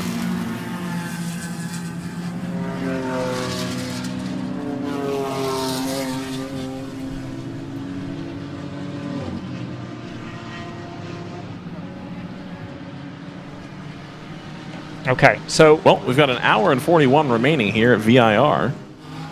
Yeah, you see both the Stratus cars, and is that Hardpoint that's leaving behind the NPO ones? I am unclear on that. Okay. Also, because I am unclear on how far behind the stream actually is, or if it's just that particular camera, or what. But on YouTube, you got about 10 frames per second, homie. This one's better. I don't know. I don't know either, man. Well, we'll wait for timing to update. We'll see kind of where we ended up here. I think we're going to give it a couple laps just to make sure everything is square. Right now, it shows JTR with a multiple lap lead in GTO. Yeah, that might not be wrong. I think it might be about a lap lead, actually, or a lap lead or two, potentially. Well, they're definitely going to gain some time on Hardpoint here, because they pulled in a pit at the end of the yellow.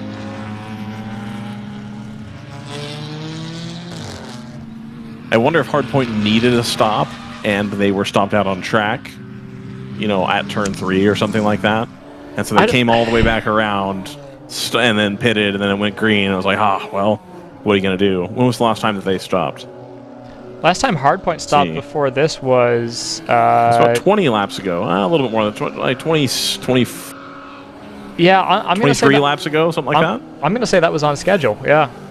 Yeah. So they needed the stop. And there wasn't, the way they did the red flag, there wasn't really an opportunity to do that if you're on the wrong part of the lap when the red/black occurred. Got a car off there at the top of the hill at turn 12, or I think that might be 11, at Oak Tree. Lack of Oak Tree hill. Lack of Oak Tree turn. No tree hill. No tree. Is that like one tree hill? Yeah, but one here. Okay. Right, of course. Very happy with myself. That will have been I had a friend of mine who swore up and down that One Tree Hill is a basketball show. I said, okay, whatever you say. I'm going to cop to something. I've never actually seen One Tree Hill. Oh, thank goodness. I've seen like half of an episode. I had a high school interest that really liked it, and I was not committed enough to actually watch it. I watched half of one. I was no. You're like, I'm you're out. cute, but not that cute. Not cute enough to watch the WB. Ew. I think it was on Netflix at that point as well. So it was all there. It was all there for the taking. It was just, that's... Not into it. I don't think so. She moved to Tennessee. I'm sure she's listening right now. Emily. Hope you're having a good time. God, you're going to dox Emily. Oh, man. It's not good practice. Hi to my wife at home.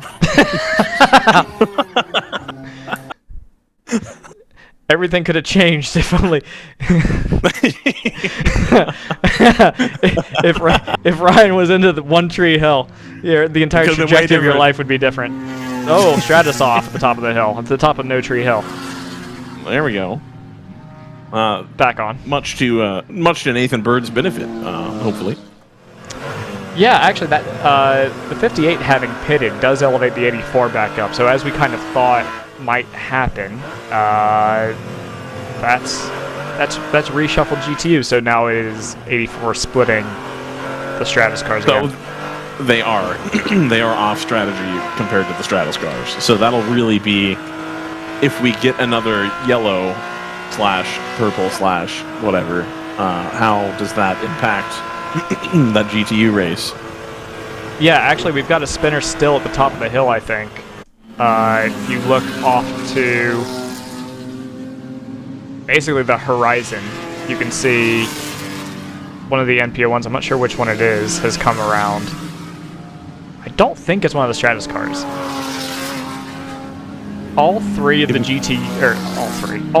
GTU entries are circulating at the moment, so take your pick, really.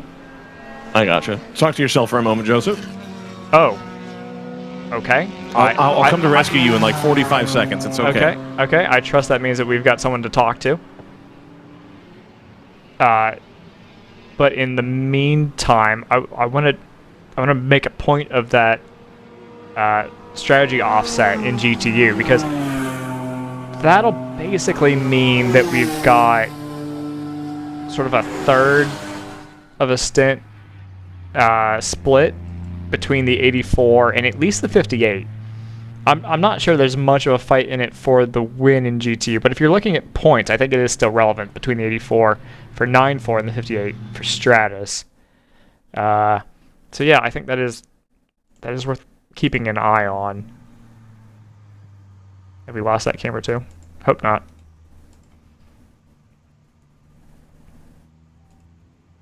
Yeah. On board now with Thunder Bunny 421. They've clawed their way up to 13th in GTO. So most of that progress, I think, has been made within the last maybe couple hours or so. I think this is live. Have we just gone full course yellow again? We have. We have gone full course yellow, Joseph. Okay. So that's at turn 6, which we've literally just lost. Excellent. Good. Who set up the cameras today? Whose fault was that? And it is here to driver's right. So that is the car has gone off to driver's right, hit the tire wall, and is sitting on the racing surface on the right-hand side, which is why we've gone to full course yellow immediately. That'll be the 550 for... Make sure I get the name. For Fifth Gear Motorsports. Okay. They were running 6th in GP1 at the time. With an hour and a half to go, that is going to be difficult to fix. Yes, absolutely. And it also is going to mean that we're going to need another row of tires laid back out at turn 6 there. So we've got a little bit of time here, is what you're saying, until we go back to green. We've got a skosh. Should I throw ads? Cool. I feel like we've been negligent in throwing ads, and we can come back to. Do you have a guest up there? I have some double guest action, but if you would like to do some ads, let's do some ads. Let's pay the bills. I think we gotta pay some bills. Yeah. We gotta do it. We're in severe arrears. Indeed, we are. We can't have that. All right.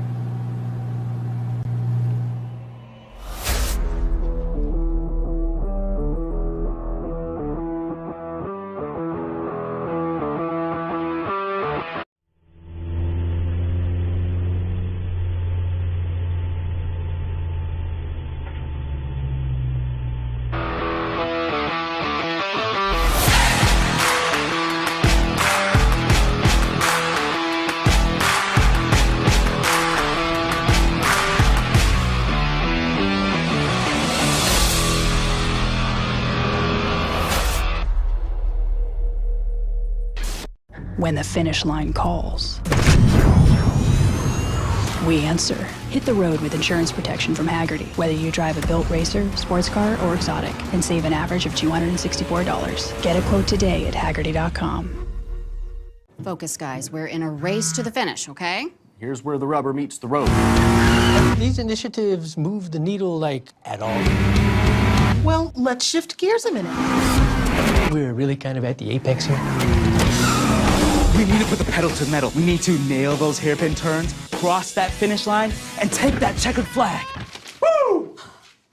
Hit the track with the world's largest motorsports calendar, track day insurance, and more. Hagerty. Let's drive together.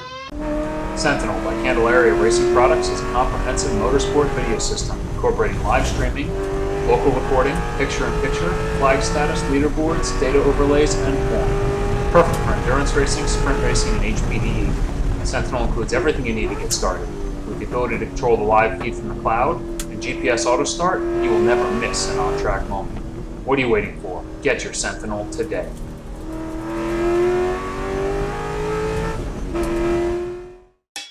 It's your Uncle Cooper. Sure, once in a blue moon, you might need your tires for hauling a horse in a hailstorm.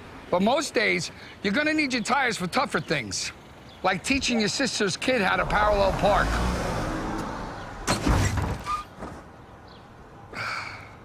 Thankfully, these Cooper Enduramaxes aren't just tough, they're everyday tough. Okay, there's a lot of improvement. Go with the Coopers. Cooper.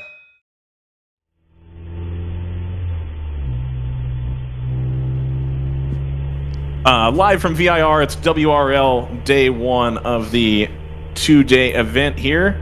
I've got Tony and Glenn from JTR. Gentlemen, how you doing? Great, doing well. Doing good. Excellent, excellent. So you guys are in the lead again. How did that happen? Tony started. And then Glenn went. And then I went. And then Jared went. And we're in the lead. Yeah. Perfect. Tony started. What do we have? Like 80 cars out there? I didn't even see. Something like that. 100 cars. Currently circulating, it's much less than that. So Tony goes out, and a bunch of people are fast. And once they get in traffic, everybody. I mean, Tony can probably tell you better, but I can't imagine. I went out later, and probably half the cars were out there, and it was still a lot of cars. Okay, I gotcha. But it's a narrow track too. But he got pushed off. He got pushed off down to like, I don't know, 18th maybe, and worked his way back up to like 5th or 6th. Okay. And then I got in the car, worked it up to 2nd, and then Jared got in the car, took the lead. And now you're leading. Now I'm leading, but we're leading, but I don't know exactly how we got there because there's so much going on that you have to take it corner by corner because you just don't know what kind of car you're gonna hit traffic, and you don't know where you're gonna hit it and how fast the traffic's gonna be. Right. How scary this pass is going to be. Yeah, So- there's a lot of different components that are going on to this race in particular, especially since this is the gnarliest start I've seen in WRL all year. Number one. Number two, it's the most difficult start. I don't know why, but maybe it's something that we're doing on our car, but I get on the straightaway and I'll have a healthy lead, like a couple second lead on the car, and all of a sudden, and then they're like 10 car lengths ahead of me on the straightaway. I'm like, I'm not sure what's going on. Is that us? I think we're doing good in the championship, and I think we're just trying to play it safe. And we went the high plains. We were like 40 under horsepower. It was great. It was fun. It was great. But that was not like we're quite that detuned. But so Tony had a hard battle. Usually the best guys are in the car to start, and there were a lot of fast guys here. So. But this track is a difficult track. Very difficult. It's narrow. It's narrow. It's narrow. It's tight. There's a lot of spots where it looks like you get one line. But Yep. There's no side by side. Yep. We did go side by side though. It was unadvisable, but we did it. Yeah. Well, it worked out okay because I mean you still ended up in the lead, obviously. So it can't have been that bad of a decision. This is what we do. I'll tell you. All right. When we see a car, we pass that car. Perfect. If we see another car, a pretty good we plan. pass that car. You know what? I think they might be onto something, Joseph. It's the Bobby Boucher tackle. When I tackle this guy, when they say hike, I tackle the guy with the football. Unless he passes it to someone else, in which case I tackle that guy. I think you might have a future in this. you guys might actually be pretty good at this driving thing. Well, we've driven this track quite a bit lately. So we just came from an IMSA weekend. Yeah. And I was racing an MX-5 Cup. Tony's normally in MX-5. He stepped up to Lamborghini Trofeo, which had like 50 cars in it. It was a lot. So we were just here last weekend. Perfect. And that was a psychotic weekend too. I mean, that was crazy. This is much crazier. Yeah. But you can tell there's a lot of rubber down, and that's right. That was from that weekend. From doing that. I think it's wild. We've got 50, 60, 70, whatever cars circulating right now. But you figure that, especially for you guys, half of them you're just going to go past them on the straight because you've got a huge advantage. I can't imagine being in the driver's seat of a Lamborghini with 49 other Lamborghinis. And they're so fast. And they're monstrously fast at this track. That sounds so sketchy. I've never done this, what I'm about to say, but let me kind of give you a visual. Imagine if someone cut your head open and then poured liquid cocaine on your brain, then put the top back on. It was like, all right, go get him. I don't even know what that is. I don't even know what that is. That's a good visual. I mean, the car is so gnarly, it gets me motion sickness. You're at 170 at the top of the hill. You're braking. Yeah. And you brake at the one board. You brake at the same place you brake in the GT4. I don't know how it does it. That's where I brake in the MX-5, basically. Yeah. A little past it. I feel like if you have not driven a car like that before, and you have even thought about the idea of Dramamine, I don't feel like this would be a great track to start. It is exactly. And Tony said, "Hey, I'm going to run Lamborghini at VIR," and I didn't say anything. I was like, "This is the worst track you could possibly do it at. The scariest track in the world." Maybe like Coda at the start, where you got like It's a F1 like track. they can go, something. God, I didn't want to scare him. He had pretty good confidence. I didn't want to let him know how psychotic he was. But I do remember you said you have a mind of a crazy person. You have mind. Yeah, you don't let this girl take that away from you. Yeah, you. I did not want to trip you out on that, but yeah, he went in very confidently. He knew what the job was, and there's some great drivers especially at the pointy end. Yeah. There's some guys that I can't believe they're in a 700 horsepower car. So, but there's the sharp end of that field is very sharp. So. Right. And Tony was on pace right away. Like, I was looking at his data, and it was incredible. Like, the only place you start to make up time in that car is you realize how late you can brake in that car. You're going 107. You're like, there's no way I can brake that late, but you actually can. So you can just do it. It's fine. You just got to do it. Is it mechanical or is it aero? Like, is it coming from the brakes? It's not aero. I don't understand it. So the tires are not that big. It is a slick tire. Right. The car's wide, so I guess you're pushing some air there. But I honestly don't understand, because the GT3 car, you have better tires, bigger. You have way more aero, and you have less horsepower. Yeah. But we were turning at the same time.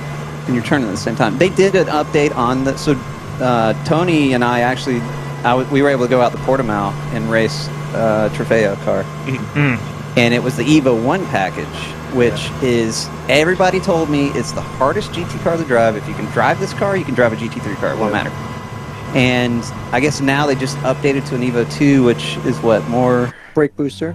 Brake booster, so your pedals Kneecap not. isn't gonna Yeah, break your off. knees don't fly out like they do in the BMW. My knees I have to replace my kneecaps every race. It's the most expensive thing we replace every race. So the brakes are way easier. Tony could tell you, way easier to brake. There's a little more aero now. Right. So I think the car was, what, a second and a half faster than it was last year with the new package? Jeez. Yep. So, but dude, you're braking at the one board going in the one. That's where I can barely get it done in the BMW going 20 miles an hour slower, 30 miles an hour slower. So, yeah, well, you're also in like a presumably, at least, if you look street car to street car, you're in the BMW, you're in like a two-door sedan versus like a supercar. It's supercar and stuff. It's Yeah. Batman. Everybody has it's a Batmobile racing car. Whoever wants a Batmobile that spits fire. Yeah. I'm 100%. And is this the case? I'll ask.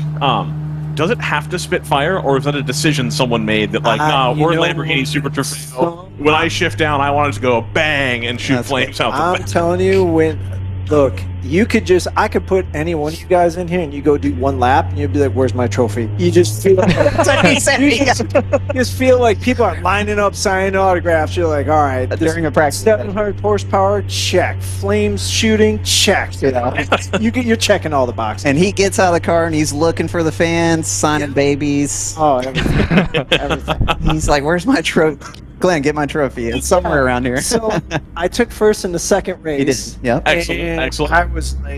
Glenn was with me. He got out of the Mazda Cup. He ran over. He grabbed my stuff. I'm about to go up on to accept my trophy and get my hat. That's the thing I want. I wanted the number one, because it says number one on the side. Right.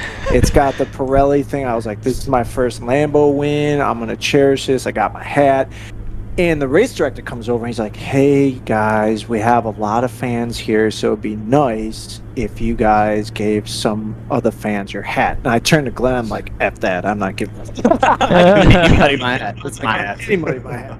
So I go up there, I get my hat, I get washed down with champagne, and then my foot hits the bottom of the step, and there's this little 10-year-old kid, he's like, hey mister, can I have your hat? And dude, all of a sudden, like, the IMSA photographers are like, and I'm like, yes, you can have it. You look at the front page of Sports Car 365, Lamborghini driver doesn't give child hat. That would be exactly. That would be the worst. Oh man, goodness gracious. Yeah, I mean, not to win understatement of the year or anything, but I feel like Portimao is also pretty hilly.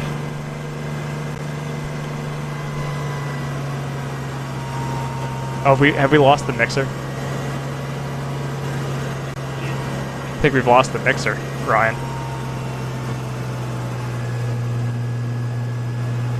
All right, I'm gonna fill while Ryan fixes the mixer. So obviously we've got to replace some tires over at over the turn 6 complex.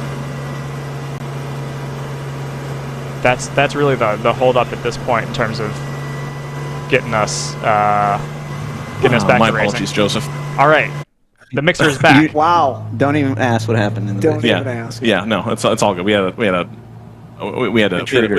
clarification we had to make. That was all good. So yeah. Okay. Anyway, about Portimao. Yeah, let's hear about Portimao. I want to hear that. Let's hear about Portimao. God. So I go MX-5. I'm like, this car's awesome. Sounds cool. The racing's awesome. Car's pretty quick, MX-5. Yeah. And we get this. Tyler Cook calls us up, and we're talking about he's the Lamborghini Junior driver, and he's racing professionally in Europe, and he's like, hey, we're doing this race at Portimao.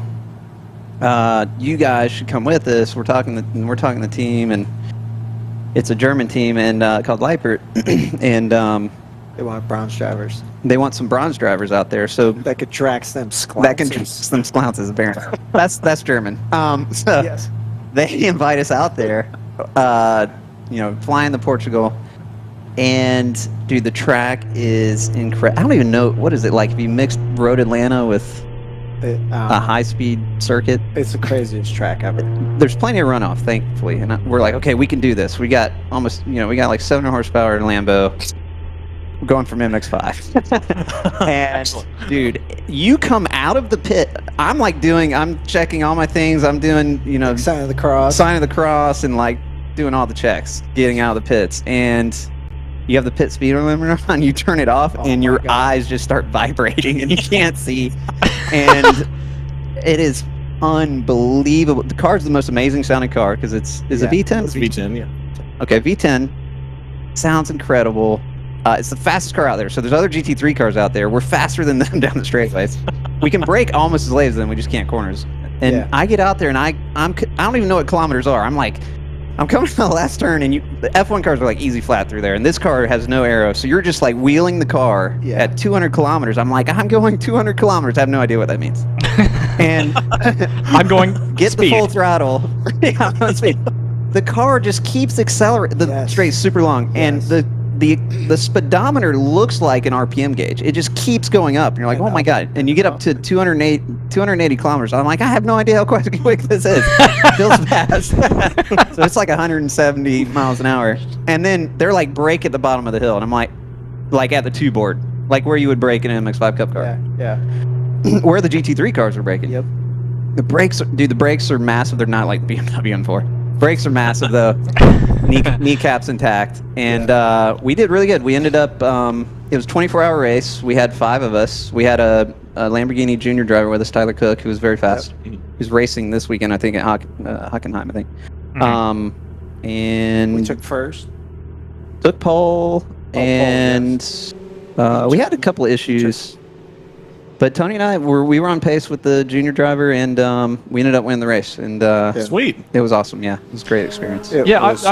I was thinking about this. I think we talked about it a little bit a couple weeks ago offline. So, you guys are primarily MX-5 guys. At least that's how I think of you. Yep. Yes, that's so accurate. So does WRL actually represent a kind of a stepping stone up into Super Trofeo for you in terms of speed and pace, or do you think about it like that at all? For me, I would say that MX-5 really gets you ready for everything. If you could handle MX-5 Cup, then do MX-5 Cup. But I would say for a vast majority of racers, they would never be able to handle it. Just because it's so hectic.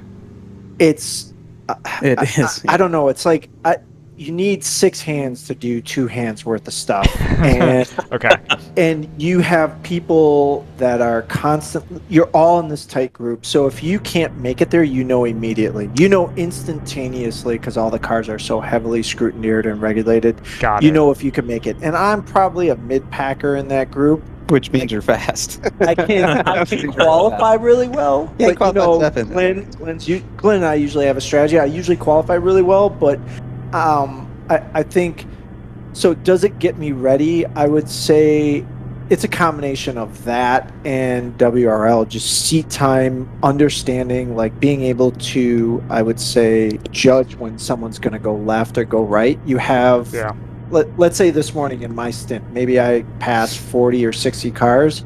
You have 60 instances where you're sitting there under pressure and you're processing and getting that seat time of how many times is a driver going to do, and then you take all that and download it into a different series, and the learning speed is very fast if you're doing WRL to get into something else. Yeah, and I think for me, I came from esports, but went from there right into MX5, which is like the hardest series I could do. So it means I don't get to win a lot, but and you don't have the confidence. What's that? I was gonna say I mean, like step back like a half step on that. I mean, how much of that do you feel like transferred? Because I think it's gotten to the point where the games in the Sims are getting a lot better kind of transferring. You can't see him, Joseph. He's got an iRacing polo on under his thing, so he's fully in. One of those. So yeah, I mean, I feel like in terms of just kind of, obviously not all of it is the same, but I feel like so many of the dimensions are there for you. You can pick up on them and kind of learn them and think, okay, well, if I had to extrapolate it, this is how I would approach that. Exactly, and the process is the same. So I mean, you could get in the same car at a different time of year with different tires. The car's going to feel different. You know what I mean? So. But the process for the corners are the same, and the same with the sim. So the process for going fast in the sim is the same in real life. And you're right, the new tire model is amazing, like so much better. The old tire model, you had to save the car instantly. It was crazy. You couldn't put any slip into it, yeah. No, you had to be so fast with your hands. So I'm kind of sad that's not that way. But so I went to the shootout directly, first time in a car, and won the shootout against a bunch of pro drivers, guys who would be pros. So that translated well, and I had very good confidence, which I don't know why. I think I realized how hard it was when I got in the MX5 Cup, which is like the hardest thing you could do.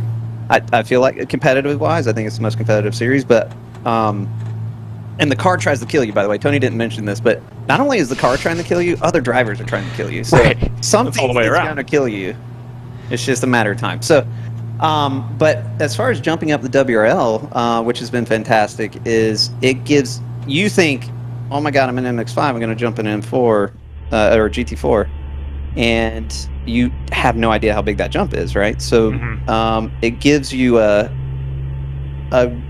good, I wouldn't say a safe space, but it gives you a good environment to make that jump and build up your confidence, and then realize, okay, we could do it at a higher level. So when we went for us as drivers, I think it is a great place to develop yourself. Probably the best place to develop yourself. It's kind of like a secret place to develop yourself, right? Like I could jump in a GT4 race, nobody even knows if I'd run a GT4 car, and they'd be like, oh my God, he's doing so great. Mistakes, you're not like make a mistake here. You're not like, we're not. Oh my God, look at what this guy just did. So I think that's been fantastic, and that allowed us both to. We were kind of questioning the Trofeo thing. We're like, God, a 700 horsepower, it's Portimao, and by the time we had run the series so much, we're running MX5 where it's just a pressure cooker. We just went. What we had? We had Watkins, Road America, and then instantly Portimao. We didn't even get to look at it on the simulator. Yeah, and we were still like, let's do this. And then you come out of the pits, and you're like, oh God, what am I doing? But it was amazing. So this place is great to develop yourself for sure. Yeah. So I've got a quick question here. You guys ran the Super Trofeo recently. It's fantastic. You start with the MX5. That's kind of the entry level, if you will, for like the IMSA ladder, and like we talked about, it's a pretty competitive series. And then you've got the M4. What made you guys pick the M4 GT4 car over, say if you? Am I foolish for thinking that if you'd had a Cayman, that might have been 5% more applicable to the Trofeo car because they're both mid-engined? Does that matter at all? No, that really doesn't matter. I started out almost exactly 1 year ago today driving in a GT car, and that was with Mark Martin at W2W. But when I was in that car, I did really well. So I went from the 981 to the 718, and then so the 981 really is an amazing car if you're kind of a beginner, and I don't want to use the word beginner, but like if you can't wheel a car, right? That's the perfect car for you. It's really hard to crash that car, super hard. Okay. Like when I see someone in a 981 that's crashed, I'm like, really, dude? Are you serious? Because when you're driving that car, how you get the time out of it is you got to turn the traction control off, or like let's say you're making a right turn. To stop the traction control from kicking in, you flick off the the brake, and then you put the steering wheel straight even though you're turning, because that will release the traction control and allow you to keep going. You're like on the driving throttle. to the traction control. Yeah, you're driving around it, and so there's all Around these like bad habits you start to use. Interesting. Then the 718 is faster car, more torque. In WRL, it's faster. It's a fast car. It's a more slippery car, I would say. But the driving aids are less. Okay. And then when you get into the BMW, the driving aids are less than those two cars, and it has more of like a Formula One style traction control. So it's chopping throttle, or I'm sorry, chopping like cylinder revolutions versus what the Cayman is doing. Okay, I gotcha. So, like if you're watching Formula One, and I never watch it, but the car comes around the corner, it's like, and then it goes out of the Right, corner. on the That's old- exactly what the BMW is doing. Okay. So if you're in the 718 and you go to throttle, it just boom, It just the car just right, throttle you're goes. like, oh Right. my god, and then someone's going to hit you. So, Okay. So Very intrusive. yeah, super intrusive. So it's just less intrusive. It's a bigger car though, so it's a give and take. I would say the 718 in a skilled like a wheelman's hands, and if he turned off traction control, would be ultimately faster than all the cars out here. Yeah. Okay. So, I gotcha. So the M4 is a little bit more approachable day to day, and the traction control is easier to work with. You have to wheel the BMW M4 more. Okay. But if you turn the traction control off of all of them, the 718 ultimately would give you a little bit more lap time. And it's easier on the tires. The M4 GT, the BMW is just heavy, and it just chews. yeah, you can feel it. It's, Yeah. Does it feel similar to how it feels on iRacing, the BMW, or no? On iRacing, it feels tall and heavy, and you got to kind of keep it up on the thing. Yeah. super oversteer. That's how we get it. Okay. And That's how we gotcha. Like, let's just turn the thing. But, yeah. Okay. Yeah, we got it where we can brake late, get the car turned. Don't corner. Just rotate. Yeah, we were talking to, I think it was Cody from somebody, I can't tell who it is we need to adjust a headset, but yeah, we were talking to Cody about, how different you set up a Cayman, in something like this compared to, an IMSA or IMSA similar kind of thing. Right. That you can actually run it lower here, you can drop the CG a little bit. Yep. Yeah, I mean, is that something that you can feel? I mean, obviously we're running DOT tires here, so it's a little different there also. So, it's right, and I mean, chime in here, Glenn. I think you know what I'm going to say. It's right when you go in the brake zone and you're steering the car with the brake, and you almost have no wheel in it. So you let go of the brake, and the action of letting go of the brake will automatically rotate the car. And maybe you got the car at like 1 o'clock position if you're turning right, and maybe 11 o'clock position if you're turning left.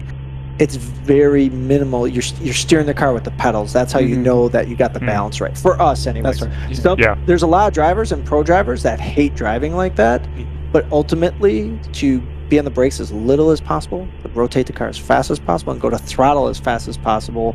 You gotta drive it with the pedals. Yeah, Set it up that way. Yeah. And I think part of it too is we are on a street tire. The street tire still brakes very good. That's what it does best. So you're kind of setting up around that. It doesn't corner well. You're not going to set it up the corner well. Yeah. So you're kind of setting it up to take advantage of what it does best. Okay, I got it. That makes sense. Does that make VIR in particular a challenging track? Because there's not a ton of straight braking zones. That's a good point. Yeah. I think when we're coming in at the back straightaway and we brake at 1. Oh, yeah. Yeah, going into the roller coaster. Yeah, you can't. So even though there's faster cars out here, that's where I would chew everyone up. Yeah. The entire... That car doesn't want to turn there, and you're just hoping the car slows down. Yeah. And at the top of the S, you can feel it because there's not like a ton of aero in these cars. The tires don't corner, and you lift, and the car's still not turning. And it's because it's a street tire. Yeah. And you just feel like you're cheese grating fronts. So VIR is difficult all the way around. VIR is so difficult. So as an example, and why you see a lot of mistakes today. We're doing an MX5 Cup, and usually Jared and we're up at the front, and everybody's stacked up against us, and there's amazing talent in there. The times are real close, is what you're The saying. times are super close, and it's always super close. But we got here and I'm here and I'm like, God, I feel terrible. I feel like I'm not good at this track. And then I watch other people driving off the track. I'm like, okay, maybe I'm not that bad. And the gap is like much bigger between drivers here than any other track we go to. I think it's just mentally difficult. It's narrow. It's fast, and there's crown in the road. Yep. And if you know how to take advantage of that crown, there's so much time. There's just so much to this track, and I think that's what makes it fun is that it's kind of old school, dangerous feeling, and just really hard to get the most out of it. And it's easy to make a mistake for even some of the best talents I've seen. They're driving off the road. You know what I mean? Right. I got you. Yeah, I'm early on in my iRacing career, and there was something. What was it last week that I was running, Joseph, that I just couldn't stand this track? This track. I don't remember. I think it was LMP2 last week. Why were you? Or yeah, because they were doing the IMSA thing. I'm like, I like the LMP2 car. I drive it a lot.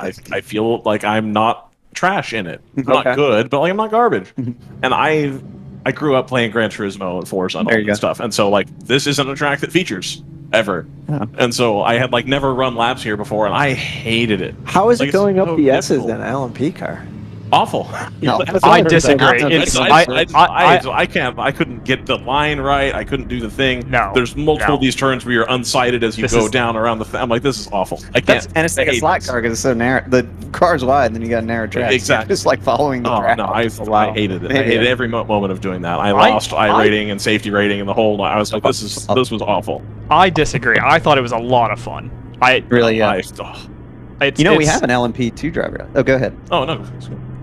I'm just saying Steven that was way more. That's going to be way more interesting. Yeah, that's more interesting than us talking about us being bad at iRacing. Like that's fun. Let's talk about. It's easy to be bad at iRacing. It's easy. It's so hard to be fast on a simulator. Like I just think there's not enough data. Are we going green? I think we just went green. All right, look at this. I think it's just there's not enough data just to finish the point. And on the real road, there's just so much more data to work with. You know? Right, you can feel it. You know, you have two things. I get you. Cool, man. You guys are still in the lead. Unfortunately, nothing changed during the Code 35, so that's almost. I was in the car. If there was a car in front of me, I passed that car. In which case, unless there was another car in front of it, in which case I would pass that car too. And then I got out of the car. I have no idea where we were. No, we couldn't figure it out either. We were like, they're third, and they were like 18th like 2 hours ago. So I don't really understand it. But dude, Tony did the big lift on that. So nice. He went from 18th to I think to 5th or something like that. Yeah, I don't know. So it just happens. You're just there, you're passing, and then at the end you get to have whiskey or whatever. That's what we're waiting for. Yeah. I can't stress enough how insane the start of this race was. I always start, and I'm seriously, Glenn, I'm seriously thinking like, man, maybe one of you guys start tomorrow. That's my dude. That was some gangster stuff going on there. I felt like I was in a riot. It is right. That's like funny because off someone. I'm going to be honest. Go ahead, it looked from the track sides. It looked honestly kind of sedate. Like it looked like people were kind of like staying in lanes and stuff. Like it looked pretty normal. That I'm glad to have your perspective because that definitely affects how I see it. It was a good start. I mean, overall, everybody did a good job, but it just looked. There were a lot of fast guys and. Oh yeah. Yeah. Fast cars. And so I'm fighting off. I'm trying to position myself to pass someone, and I have like 3 people on me trying to stuff it in on me, and it was just nonstop.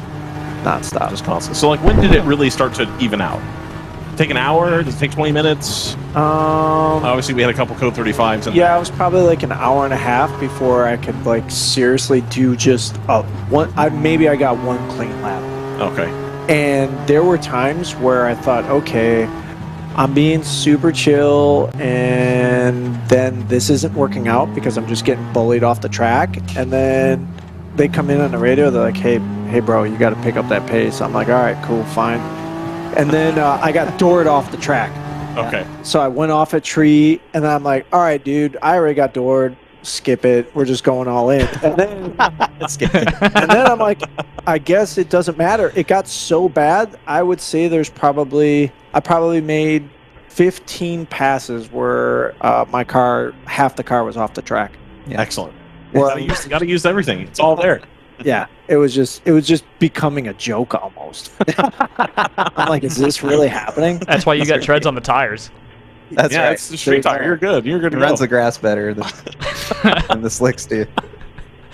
Oh man, that's awesome. So we're in the lead. What kind of lead do we have? You've got a. I'm waiting for timing update. A substantial one. Yeah, a minute and 23 over hardpoint. So it. And then they're. And they're 2 seconds off us. Oh, that's for Stratus. Oh yeah, you're a minute 22 over hardpoint. So you got to keep ahead of them, ahead of Stratus. Is that going to happen? They've been creeping up the order all day. It's slow, but it's consistent. So now, granted, I think against an NPO1, you guys probably have any apex you want. M4 on NPO1, they're probably not going to bump you off the line very much. So that's probably going to work in your favor. That's true. All right, let's go tell the guys. Yeah, you got a massive advantage. We're just going to park it on every apex. We're good to go. Oh man, well thank you for coming up, guys. I really appreciate you. Thanks for coming by. If you end up in a similar position tomorrow, I'd love to have you up there tomorrow. Yeah, for sure. Yeah, get touching, fellas. Yeah, for thanks sure. a bunch. All right, thanks a lot, guys.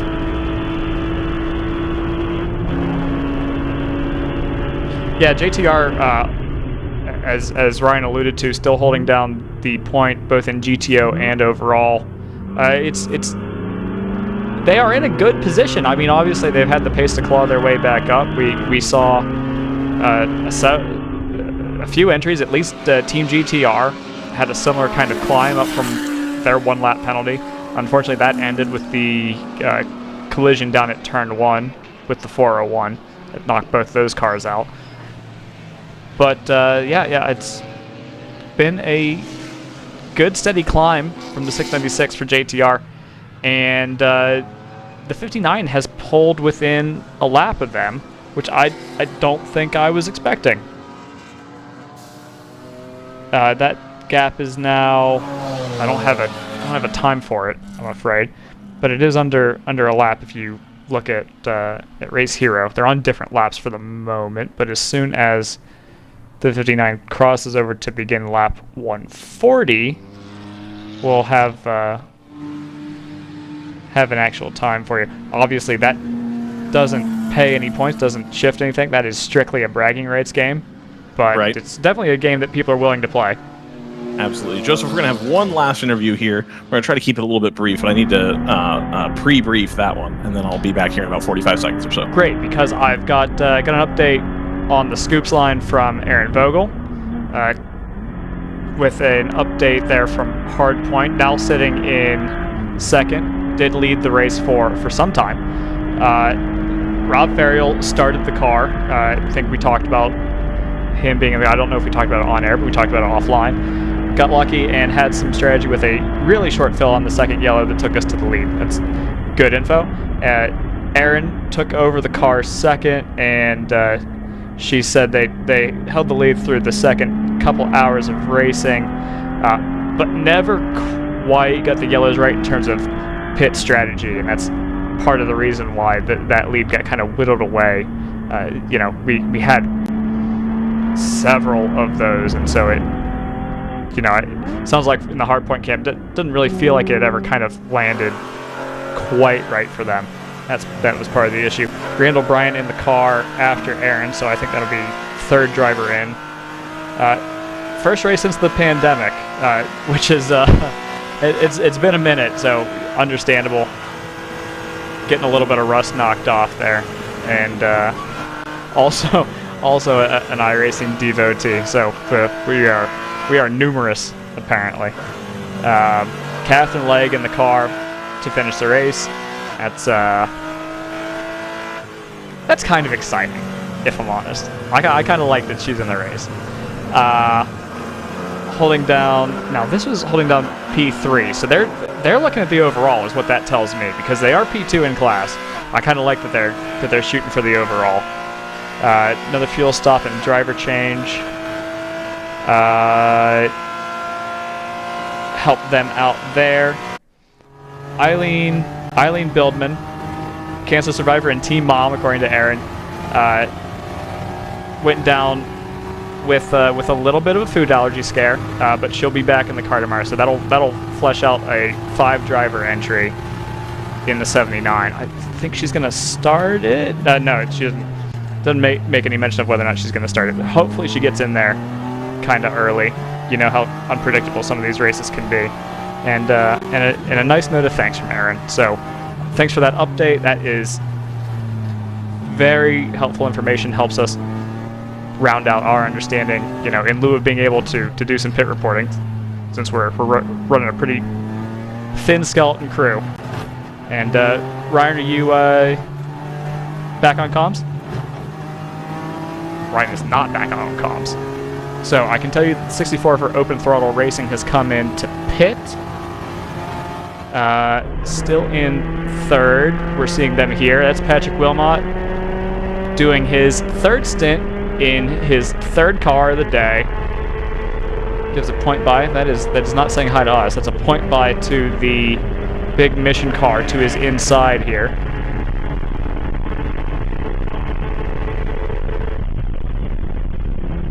And we'll wait for an update there. Fat and Furious has about a 34-second lead over Harrison in GP2. And the 64 is about 8 laps down. So we're not looking necessarily at, you know, barring any issue from the cars in front. That's what it would take. We're not necessarily looking at moving up the order in the 64. We're mostly keeping it clean and keeping competitive. And, you know, with Patrick's experience, may have a few things to say about the car and the setup. It's obviously going to be pretty different from the other things he's driven today. This is on board the 605.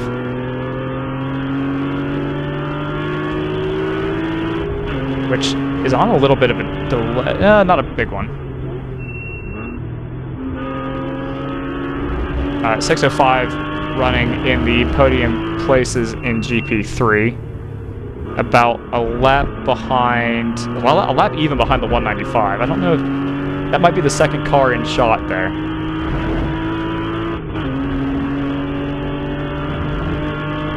So yeah, and a gap of about 2 minutes 17 would put it at basically a lap exactly. The car that well, really two cars that they'll be looking to keep behind them are going to be the Overnight 197 and the 109 for Roberts Motorsports, who is right behind the 197s. We've got a car off behind, or in front of us rather. Do we have any info on who that was? Possibly. No, that'll be a different timestamp. Excuse me. So no call on that.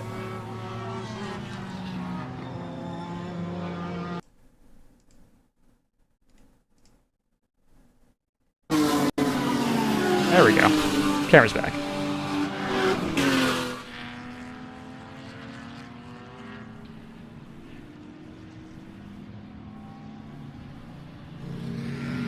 Yeah, the core. Oh, is that recent or is that not?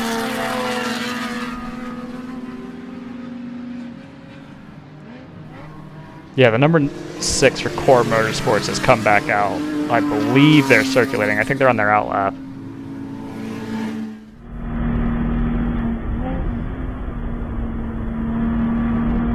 Running basically second from last after a long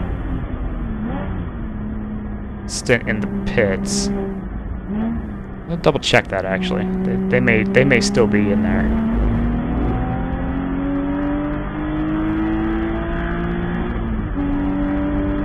Yeah, another car that was running deep into the is we've got a car stopped.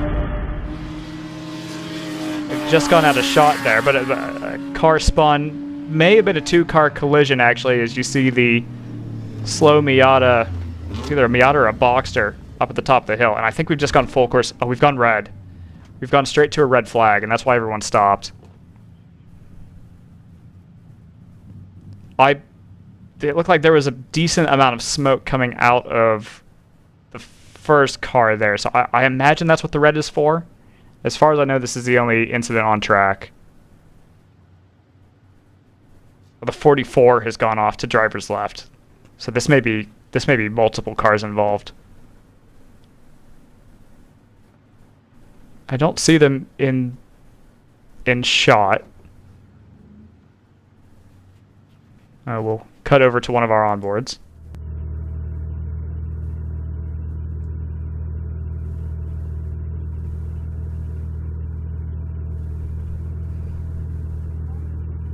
Yeah, haven't quite identified the cause of this red flag. Now our second today. We saw 2 cars at least go off at the top of the hill. I did not see the 44 go off with them.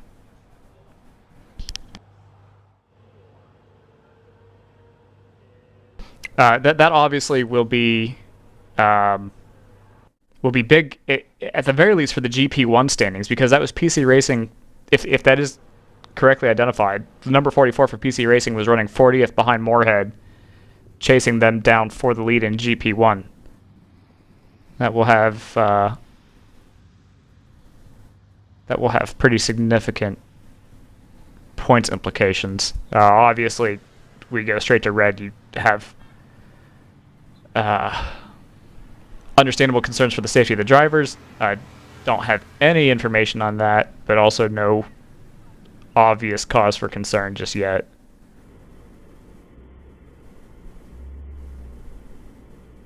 Now, the red may also be, as we move a Pinnacle car into position, the red may also be for surface conditions up at the top of the hill. That would obviously be its own sort of scary situation to run into some oil up there.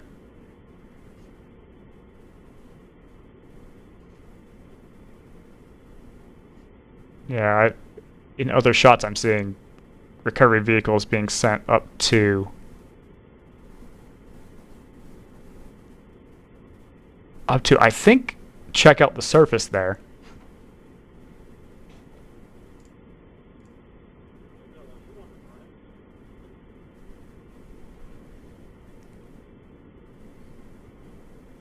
No notice of the other cars that were involved in that, or what might have been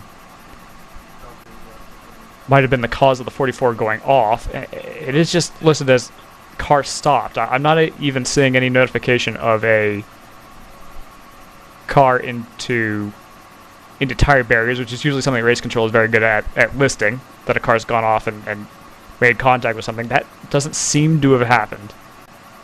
At the moment, it seems to be just possibly mechanicals, which would be bittersweet news, I guess.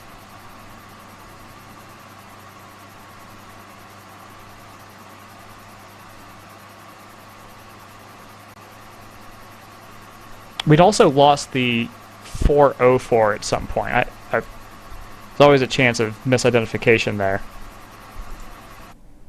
But as soon as we have a better explanation for the cause of the red flag, we'll obviously convey that to you.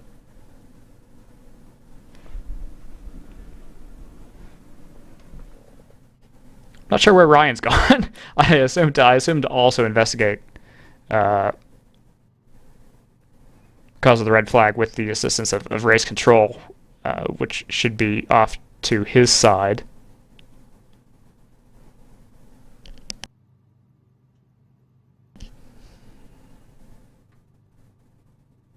We had a number of cars in GTO that were awfully close and racing for position. I didn't get the sense that any of the cars that were involved were GTO cars. They looked like production Miatas, Boxsters, that sort of look. So I don't think it will have been anybody racing for position, tentatively.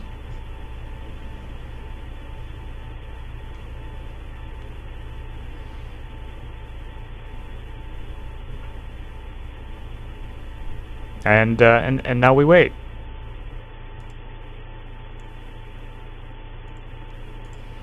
While we wait, and until we get more information, it seems like a good idea to throw to some advertisements.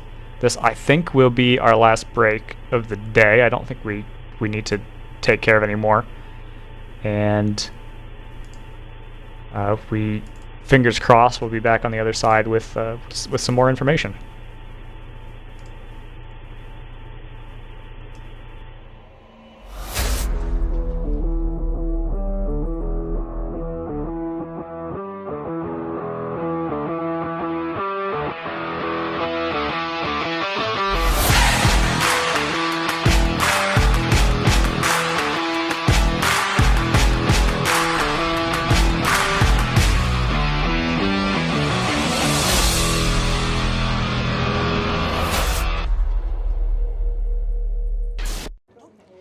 Okay, all right.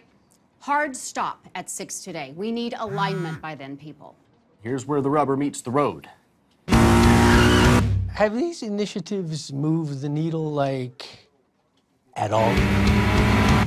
Well, let's shift gears a minute. We're really kind of at the apex here.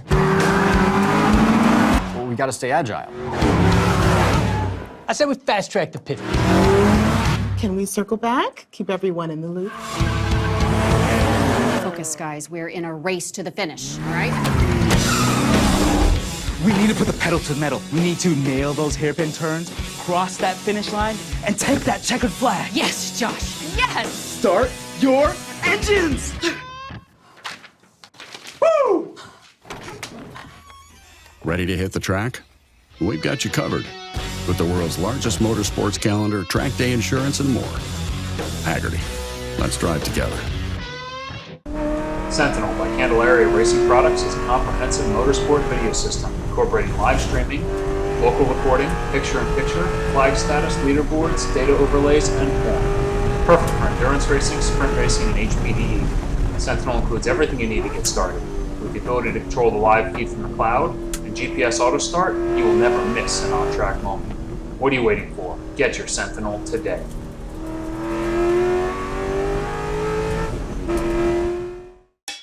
It's your Uncle Cooper. Truck owners who run Cooper AT3s are some of the most dutiful people I know. Even if that duty is to haul a load of this stuff. It's not glamorous, but it's their duty nonetheless.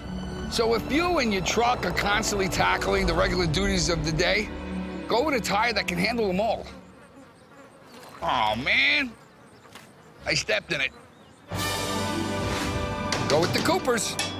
Cooper. Yeah, so we have some confirmation now. Welcome back to Virginia International Raceway. Into the last hour, still in a red flag condition. Yeah, obviously confirmation there that we are putting down oil dry on the track. And so that kind of confirms what we were thinking, that it might be a surface-related red flag. Top of the hill there, obviously, a high commitment, high load corner. That is not a place that you would want to see cars go off. And makes me wonder too. We did see a couple cars go wide at the top of the hill. I wonder if the 44 has dropped oil up there and it's actually made for a slippery condition, and that's why we've just gone red immediately. Reports from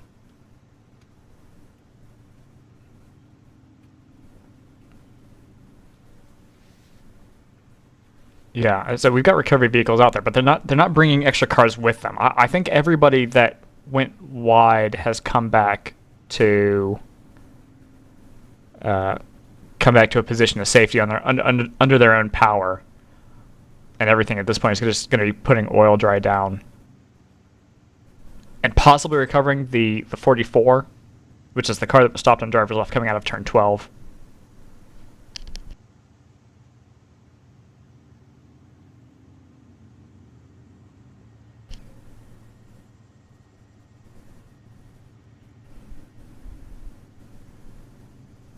So this is basically going to be a race between the clock and the track crews.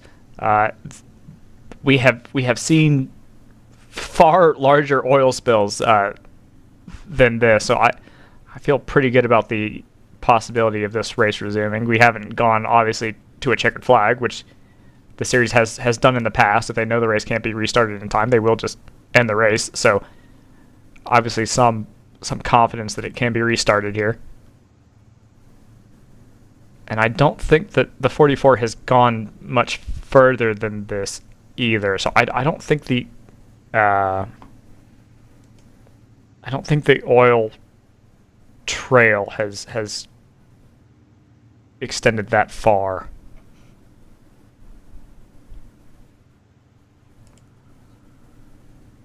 Also got a notice in the race control log that the 407, which I believe would be the Crash and Auto Care car running 4th in GP2, took to the south pit. And I wonder if that's in avoidance of the 44. That's obviously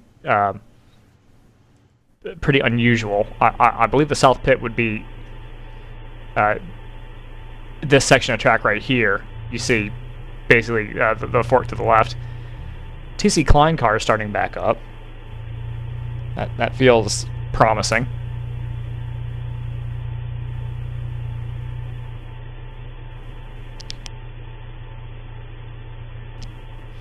Obviously, a lot of teams will be feeling a little toasty sitting out in the sun like this. We'll see. I think this is one of the pinnacle Caymans. It's in front of us. We cut back over to the open throttle number 64, and you see some of the recovery vehicles, including one of the tractors being used to scrub away some of the oil dry, being brought back to the south pits. That also feels like a positive step. So hopefully we will get everybody refired and moving in pretty short order here. Yeah, and as a matter of fact, if we cut to our tracks, let's just have a little less delay on them. We are moving again, so this will bring us back to a Code 35 situation. Few teams will probably set out for pit stops. We've got an NPO1 GTU entry that has been unable to refire, and we talked about the risks of heat soak, and when you've got a stoppage like this, went on for about 12 minutes time, 13 minutes, so it's a relatively short for a red flag condition as we try to work out the etiquette of passing a stopped car. Now, if this is the same as the situation that we had earlier, this will effectively bring us to a safety car condition. I'll try to track down the safety car for us. And it should be basically one installation lap, or would have been one installation lap, and then a green flag. Since we now have the stopped NPO1 here, which I think this is L2. But since we have them stopped here on track, I think that's going to prevent us from going green. Especially, being on the racing surface and basically in the line of fire. I wonder if we're going to go, continue under a safety car condition, or if that means that we're going to go to a little bit of a stack up here in front of JTR as the number 84 makes its way into the pit stop under this reduced speed condition. So here's the safety car. The field will pack up. The first car that it has caught is going to be, obviously JTR, the leader, would have been in the pit lane. So the first car they've caught is going to be, I think that's the 701? No, that might be the 605, actually. There's JTR. There's your overall leader.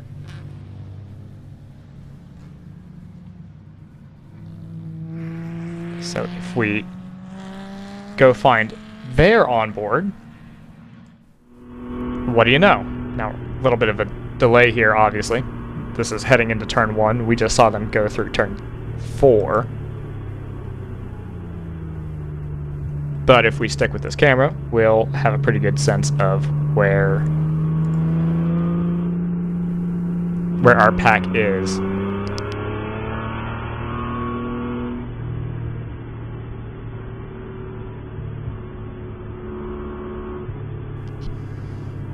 '84 with that stack up is actually going to get dinged for a fueling infraction. Their first one of the day, so it's just a warning.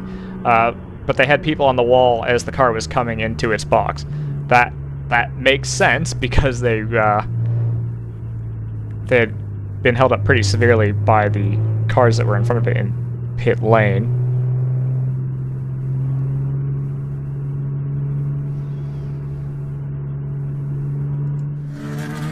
Here it is in real time, making their way around the oil dry. Now that is going to be potentially a little tricky. Obviously it's a little looser surface than dry solid tarmac, but also if anybody goes into it, it's going to kick up a decent amount of oil dry and could end up in some radiators. So this is going to be a slightly hazardous situation for the next 34 minutes or so.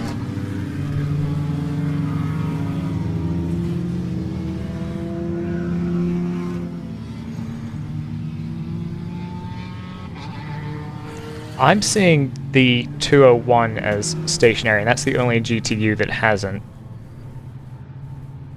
moved. So I'm gonna suggest that actually that's the 201 for M Sport and not the L2 GTU.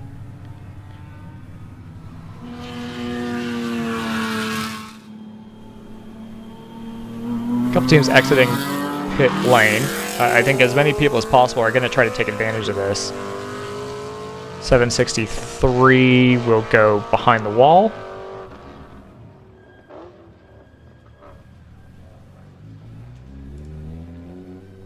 And we'll go back on board with our onboard as we've lost, I believe we've lost our track sides on the back half of the circuit. So this will be our best point of contact for when we actually resume racing. It obviously is not the Code 35 that we've been used to because we're coming off the heels of a red flag. Protocol will be to keep the field under pace car conditions until I would tend to think it's until the NPO1 is cleared from the turn 3 and 4 area.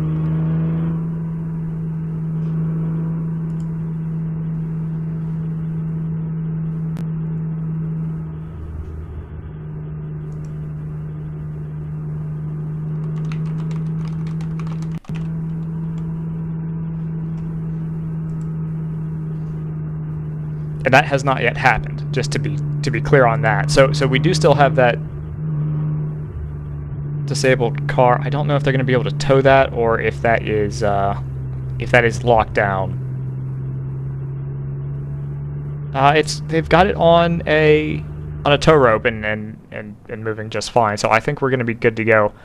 We're probably going to pull this off to one of the shortcuts after turn 5, and then at that point I think we should be good to go. That would make that one more pace lap, and I think that should be it. And then we should be able to go back to green flag running with about 26 minutes to go, I would think.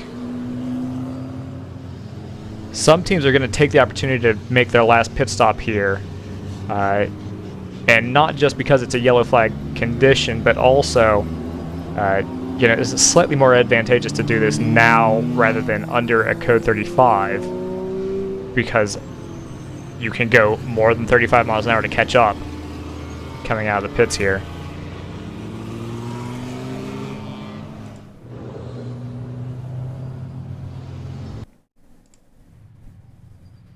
There you see the pace car, and where we once had a stationary NPO1, we now have clear track.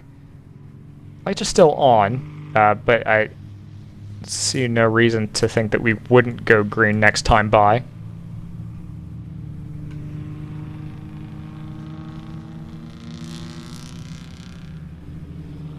There's a JTR 696. The gap now is down to 28 seconds. So it's unfortunately for Team Hardpoint, I think they're going to basically run out of time to be able to chase down the 696. 'Cause it would be one thing if they had a, several second pace advantage. Depending on the driver, that might be true. But I don't think they'll quite have enough time to claw anything back. Reminder that that's going to be Catherine Legg in the Team Hardpoint number 79. So, despite her wealth of experience, I think we're going to be cutting it too close for anything to really happen there.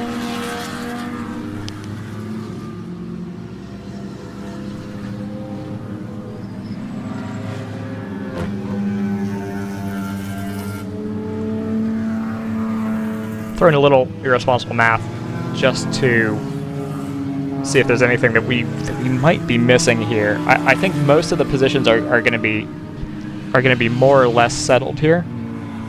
The one point that I think I've neglected is that GP3 is very close. The 75 for AOA and the 195 for overnight are right on top of each other for the GP3 win, and so we'll need to try to keep track of that if we can find the bandwidth for it.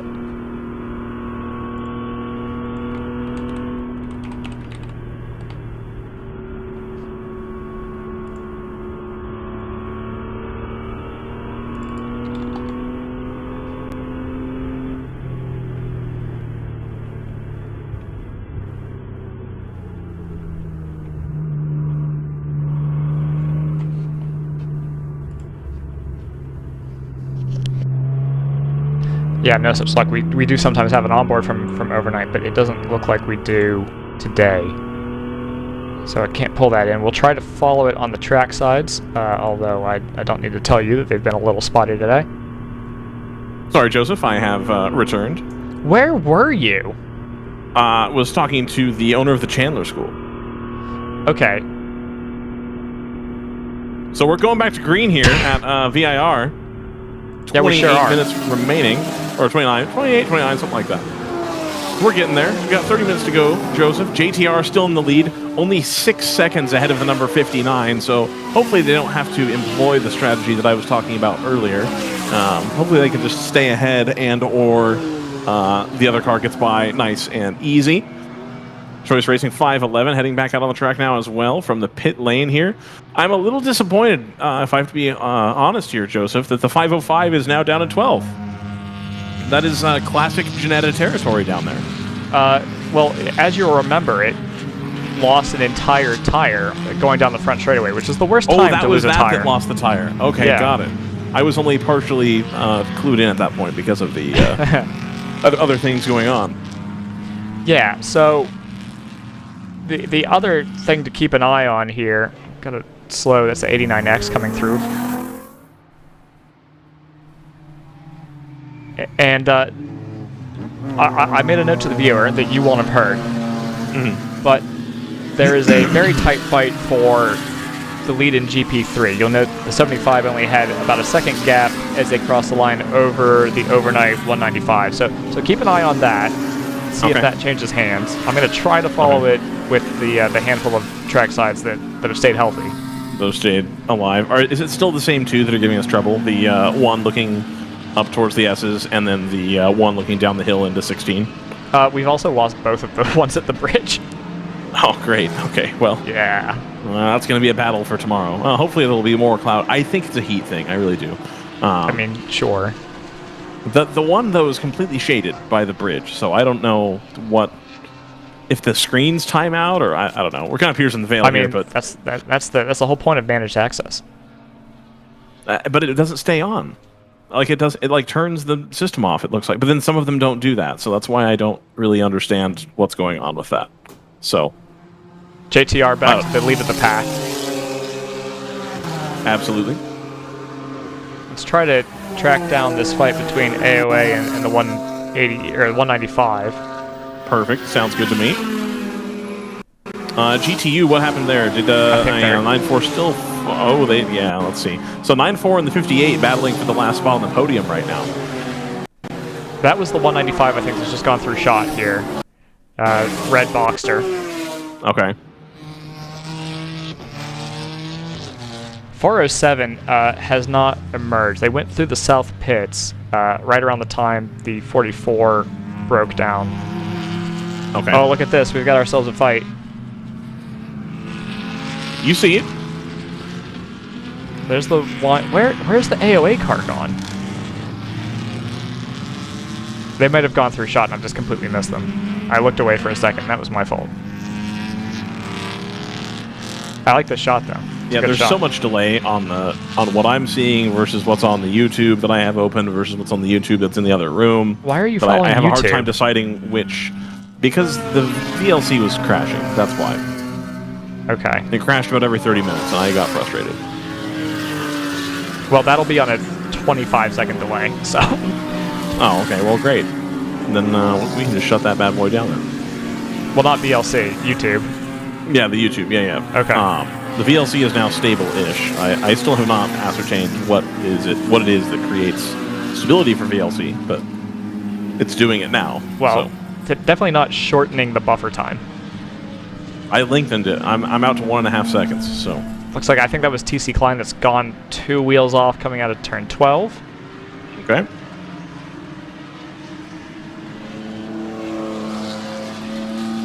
Just trying to get. If I'm not going to use that for that, I will pull up a Race Hero. Hopefully that will stay not delayed. Yeah, there we go. Lovely.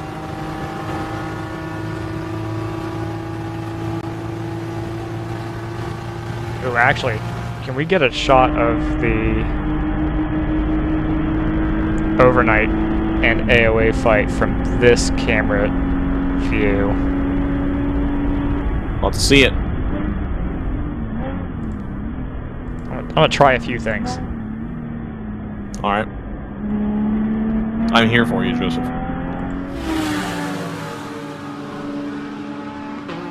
Yeah, so there's the 195, I believe. That might be the 197. Yeah, okay, I just saw them go by there. The fight is not currently closed, Joseph. They're just coming in down into turn 1. Well, it was 0.8 of a second at timing. Oh, well, on track it didn't look that close, but hey, what do I know?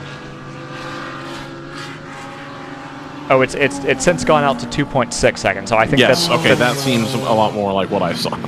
Yeah. I think that's been a rough lap in traffic for the 195. 194 or 195, yeah.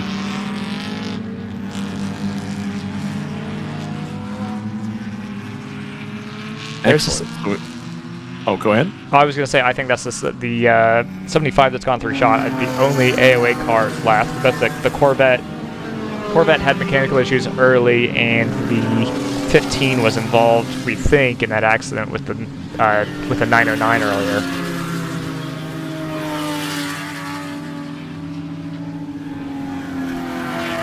Right. That retirement from the 909 is actually the last car to have retired at a GTO at the moment. Oh, wow. Okay, so we haven't had any retirements since then. That's excellent. No, but look at how the gap is closed up now, once again, between the 195 and the 75. As they exit our shot, they're basically within 2 car lengths. See him come down the front straight here shortly. That 979 car does have just an excellent look to it, by the way. You see it.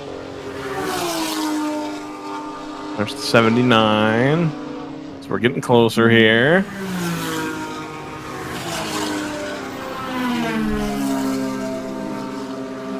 I'm looking. I think it'll be a minute yet. Oh, okay. That's the 605. I don't think it's imminent. 197, there we go.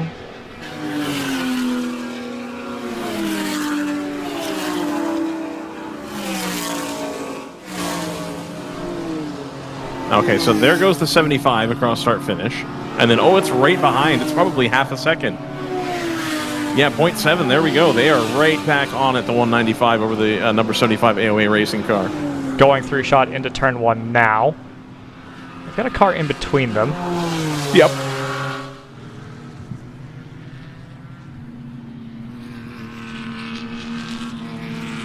I think that's the 109 in the other red Boxster that is throwing me for a loop. Okay. So there's the 109.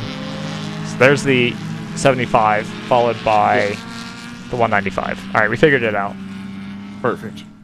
Well, the 109 is in fact a Miata, not a Boxster. So that's...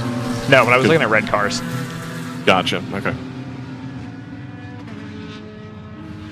So about 20 minutes left here at VIR for WRL. So we will be joining you again tomorrow at about 8:30 a.m. So it's going to be the same start time, 8:30 to 4:30, for what is going to be the second to last round of the Southeastern Championship. The final round of the Southeastern Championship will be down at Sebring, I believe, and it's going to revert back to it's a 14-hour, right, Joseph? Yes. Yeah. Well, maybe one of these days we'll get 10 hours tacked back on, but not this year. Not this year, no. And it's unfortunate. I really thought that was in play, given that SRO, or not SRO, the Hankook Series has canceled their, or Creventic, they have canceled their 24-hour race there for this season. So they've gone from 2 to 0, have Sebring. Correct. Very quickly. Yeah, I was really hoping to see that again, to be honest. I think we all of us here at DriversEye Live, you know, all 5 or 6 of us, however many we are, really like 25-hour, 24-hour racing. And so I still think it'll be nice to have a 14-hour race where, you know, you got all day, where you start to see some of that long race strategy stuff start to play out, as far as trying to get cars back out and can you save a full stop, you know, things like that, especially at a track that's not doing code 35. So, you know, if you have an issue in hour number 3, you know, you still got 11 hours to make up the time, and in WRL especially, we've seen you're going to get that opportunity. So you're never truly out of it. Obviously, if you're 10 laps down, that's a substantial hill to climb. But if you're, you know, 1, 2, even 3 laps down at a 14-hour race where they have a safety car, you know, you're still in with a shout to, you know, have a reasonable finishing position. And that doesn't even count all the potential time or all the potential gains you're going to make because other people lose time in the pits, having the same type of stuff happen to them that happened to you. Yeah, I think obviously the Reds followed by the safety cars have kind of compressed things a little bit here. Absolutely, in an unplanned fashion as well. Yeah, I would say. Yeah, I mean, this wasn't really part of anybody's calculus, I think. No, not at all. So that gap ebbing and flowing a little bit between the 75 and the 195. It's now about 3 seconds. It kind of depends on how they hit traffic or how traffic hits them, I guess, being GP3 cars. And they spend the lap charging their ERS, and then they get one shot at it, and then they got to back off again. Yeah, the ERS is a 9-volt battery. Is it? All right, and deploy? Okay, we're good. That's it. Good news, it ran one of the injectors. Yeah. Stratus, whoever's in the 59 has just put in the GTU fast lap of the race with about 16 minutes to go. Stunning. 2:01, and that even puts them pretty high up in the overall fast lap category as well. I think it's everybody. It's everybody other than Rob Ferriel's. Rob Ferriel's lap in the 79, I think, was a low 2:01. I think that's the only one that's faster. The 505 has a 2 flat. Oh, wow. Okay. 2.29. So assuming that car's healthy, I think we know who's going to start on pole. I think so, too. Yeah, we're really hoping to see them. I was very pumped about that car, so I really hope that we'll see them again. JTR, of course, has a 2:01.8, so that's not too shabby either. Yeah, and then the hard point, Rob Ferriel, you know, obviously, if they're going to show up to a race in a Porsche, you know where your money's going to end up going as far as betting. So, not a bad showing for them, too. And then we've got Black Forest Racing. The number 979 has slowly crept its way back up into 3rd position. They're currently 2 laps down. And they've got the number 181 Rule 1 Racing, which is a great-looking Porsche Cayman GT4 that I've seen off and on, but we haven't really talked about them much. Currently trying to snag that last podium position. Yeah, that one's a surprise to me. I know that they've got a couple. That seems to be a very pro-am kind of lineup. They've got a couple ringers and a couple guys who are putting in the cash, I guess. Yep. There's no really diplomatic way to say it, I guess. But yep. That is close. And I honestly didn't see the Black Forest car coming up through the order, so I don't know. I didn't either. Yeah, that surprises me a little bit. I guess it's just because teams have kind of fallen away. Part of that will be because the 172 was given a lap penalty for passing under the red flag. And now who's this? We've got a car off the top of the hill. Flat tire is the call on race control. It's the 125. Okay. That'll be third place in GP1, the MMR machine. Ah, the Mustang. The Mustang, yeah. The Stang.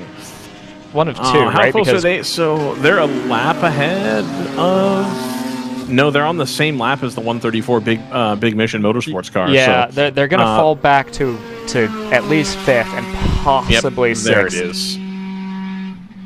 There it is. Although, now we're hoping that we don't get a code 35 here, because I think if we do a code 35, that'll be curtains. I don't know. Tight turnaround. I don't know if we're going to send it again for. Oh, I guess code 35. You don't have to reform the field. Exactly. So they could do it in 10 minutes, and then you still get your 4 minutes of racing. Okay, all right. You could do it in less than that, actually. I mean, I feel like we've seen a couple code 35s that have only gone for about 4 minutes or so. It definitely disrupts the flow of the race, but it doesn't necessarily have to be the end of it. Right. I don't think there it is. And yellow. Alrighty, and so we do have the late code 35 here. Random Vandals have kind of worked their way up the order as well, now sitting 8th, and they've just done their fastest lap of the race at a 202.7. That will obviously, it's a pretty small improvement, so I'm not sure that it'll actually help them on tomorrow's grid or not. Okay. That's another great-looking car, the Random Vandals car. It's the kind of the darker pearl green with the white swoop down the side. I believe they won nice. I believe they won their class at Road America in World Challenge GT America also. Ah, there we go. So this is a team that is I don't know how long they've been around for a minute, obviously, but I don't know how long they've been running GT America, Joseph, if I'm honest. In sitting here, the 484, which is an M2, has a giant wing on it. Like, absolutely massive. It's a big unit of a wing on there. I do like the Code 35 in that I get this parade of cars, and I get to look at them a little bit more closely than I usually do. And like every now and then something jumps out at me and I'm like, oh, that is not a M2 in the as homologated, if you will. Now we've got a recovery vehicle coming up to that Mustang, 4 off, and it's the call in the race control log is a flat tire on that car. Okay. I'm not sure how long that's going to take to pull them back. 1 second, Joseph. Yeah, we right before this came out, as you see on the screen with all the light blue timing, that indicates that a car's put in its fastest lap of the race. And if you're unfamiliar, gridding for the Sunday race is based off of fast lap time for Saturday. So effectively, the Saturday. Joseph, I thought I could hear the race control radio guy shouting over the radio, and he started with attention all teams, and I could hear it, and then slowly got quieter, so I could not hear what they were telling the teams. Okay. So anyway, sorry, that's all I was doing. The teams have your attention, but yeah. So fast laps for the Saturday race will determine the starting order for the Sunday race. So it's not totally pointless to keep running laps and especially running fast laps, because if you can take advantage of all the rubber that's on the track and some of the dust and such that's been obviously some dust will be brought back onto the track, but a lot of dust will be Well, been cleared, obviously. Yes, and so this sometimes, especially with a slightly less dense track, ends up being a good time to turn fast laps and try to move yourself up tomorrow's grid, and potentially get yourself out of the mire of the mid pack. Absolutely. So 770 and 172. Actually, so both of the TLM cars copped penalties for passing under the red. I'm not totally sure how that happened. I don't know if they woed it down a little too late. The 770 lost 2 laps there, and it's moved them out of the top 10. As a matter of fact, it's elevated the number 2 for Team ACP up into 10th. 505 is now holding down 9th, so that'll be, I believe, 2 points to them. I gotta look at the points table.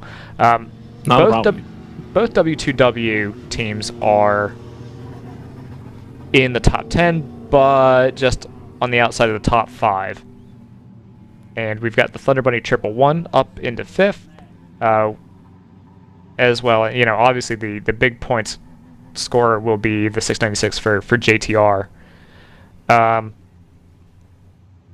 The thing that's going to be slightly interesting about this Code 35 is it's actually going to, obviously MMR, they've already lost 3rd in GP1. They're likely to lose. Are they? No, because the 44 is not circulating. So I think this might actually be as far as they fall. They might only end up 4th here, and you don't have to be running at the finish too. You just have to complete 50% of your leader's laps. So Which they've done. Yes, and I think we're low enough on time that actually Ginger Racing is not going to be able to catch them with this full course yellow situation. So I think that'll be, you know, for their 3rd entry, for their 3rd race weekend, they're going to start off on a flatbed, but having finished 4th, which is a pretty good run. Absolutely. And they were really in position to take a top 3 as well, and so, you know, it's stuff you can't predict. If you caught a piece of somebody else's debris, you know, there's not a whole lot you can do sometimes. So, you know, I can totally understand, you know, being positive, and this is a good takeaway for your weekend here. Sebring has apparently been moved to an 8+8 rather than the only 14. The only 14 being Daytona. Oh no. So eventually I'll have to have a word. I'll have to have a word with RJ about that. Yeah. Eventually I'll learn the schedule. Yeah. Me too. Obviously the gaps here will artificially distend here now that we're running. What are they? Probably 5.5-minute laps. Now the nice thing is that everybody will be running 5.5-minute laps. So that will help the gap discussion a little bit. But if you look at Team Hardpoint, now over a minute behind the 696, that's not really real. It'll still be, I think, insurmountable. I think it'll be north of 25 seconds. Yep. We're gonna get going pretty soon, I think. I think we're about to call for the green, and we have green. 987 gets a great jump on the rest of the field, followed closely by the 979. And the Hardpoint car takes off pretty quickly. I think we just caught all those Porsches here on the front straight. There we go. We finally got it on camera. Perfect.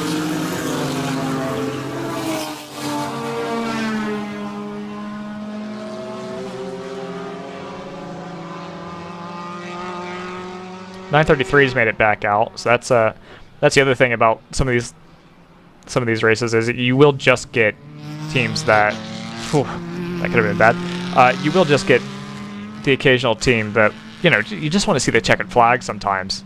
You know, you may not even, I don't even know if some of these teams are going to be classified, but, you know, it's still nice to be out there. Absolutely.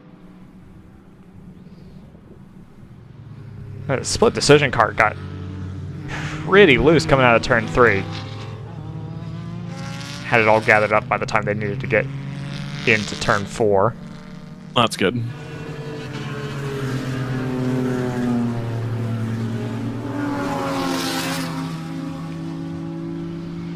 If I were a JTR car, where would I be on track? Probably out following them, huh? On the tarmac, presumably. You'd hope. Well, then again, they were talking about passing people in the grass. Not in the grass, but on the grass. Yeah, So, I'm not sure that 2 off is especially well looked upon. yeah, I found it interesting that they were potentially incriminating themselves whilst in the interview. I didn't want to say a lot, but I was like, oh, all right. Are you supposed to do that? Well, you know, I guess we'll find out. Right. Can't be too bad, right? Well, we'll find out. Oh, goodness.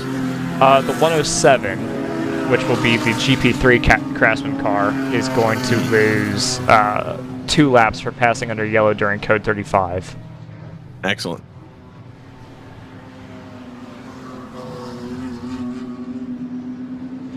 Excellent. I was reading something else here. I Let's figured. see. Good. Some good commentary there from our erstwhile leader. Are you getting texts? It's on the Discord. I don't see it. No, it's in the private chat. Anyway. Oh, that's not commentary. It's a question, I guess. I thought you sounds like meant... he's saying it appears this way. Is that the case? And it's like, oh, great. So, you know. And we are getting a waving white flag here at VIRginia International Raceway. So this should be the final lap for everybody. I don't think we're going to see very many big movements here as far as through the end of the race. No, the overnight AOA battles kind of petered out. Yeah. The Code 35 kind of sucked some of the fun out of it, for sure. But we've got all day tomorrow as well. We've got 8 more hours of racing to tend to here.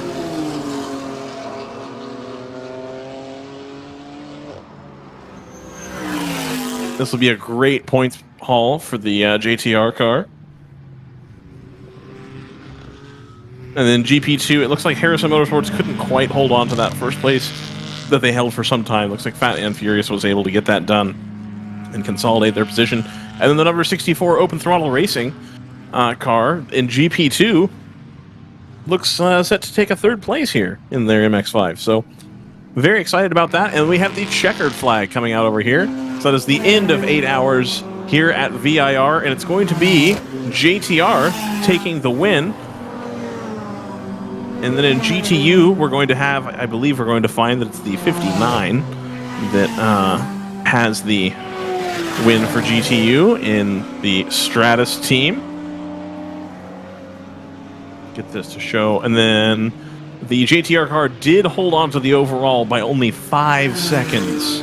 So I'm guessing that could have been a lot closer if it wasn't for the Code 35 there. That the Stratus car could have probably gotten the overall win there. Obviously, the 2 cars make their lap times in a little bit different fashion, so it's not a lock, but that could have happened there. So it's the 59, the 58, and then the 84 in GTU. So it's a 1-2 for Stratus. In GTO, we've got the 696 JTR Motorsports Engineering BMW wins ahead of the number 79 Team Hardpoint Porsche and then the 979 Black Forest Racing Porsche. In GP1, we've got the 147 Moorhead Speedworks BMW ahead of the number 701 Round 3 Racing Porsche Cayman. And then rounding out the top 3, we have the number 134 Big Mission Motorsports BMW. It looks like MMR was able to hold on to 4th place in spite of them not being able to finish just ahead of the number 47 Ginger Racing car.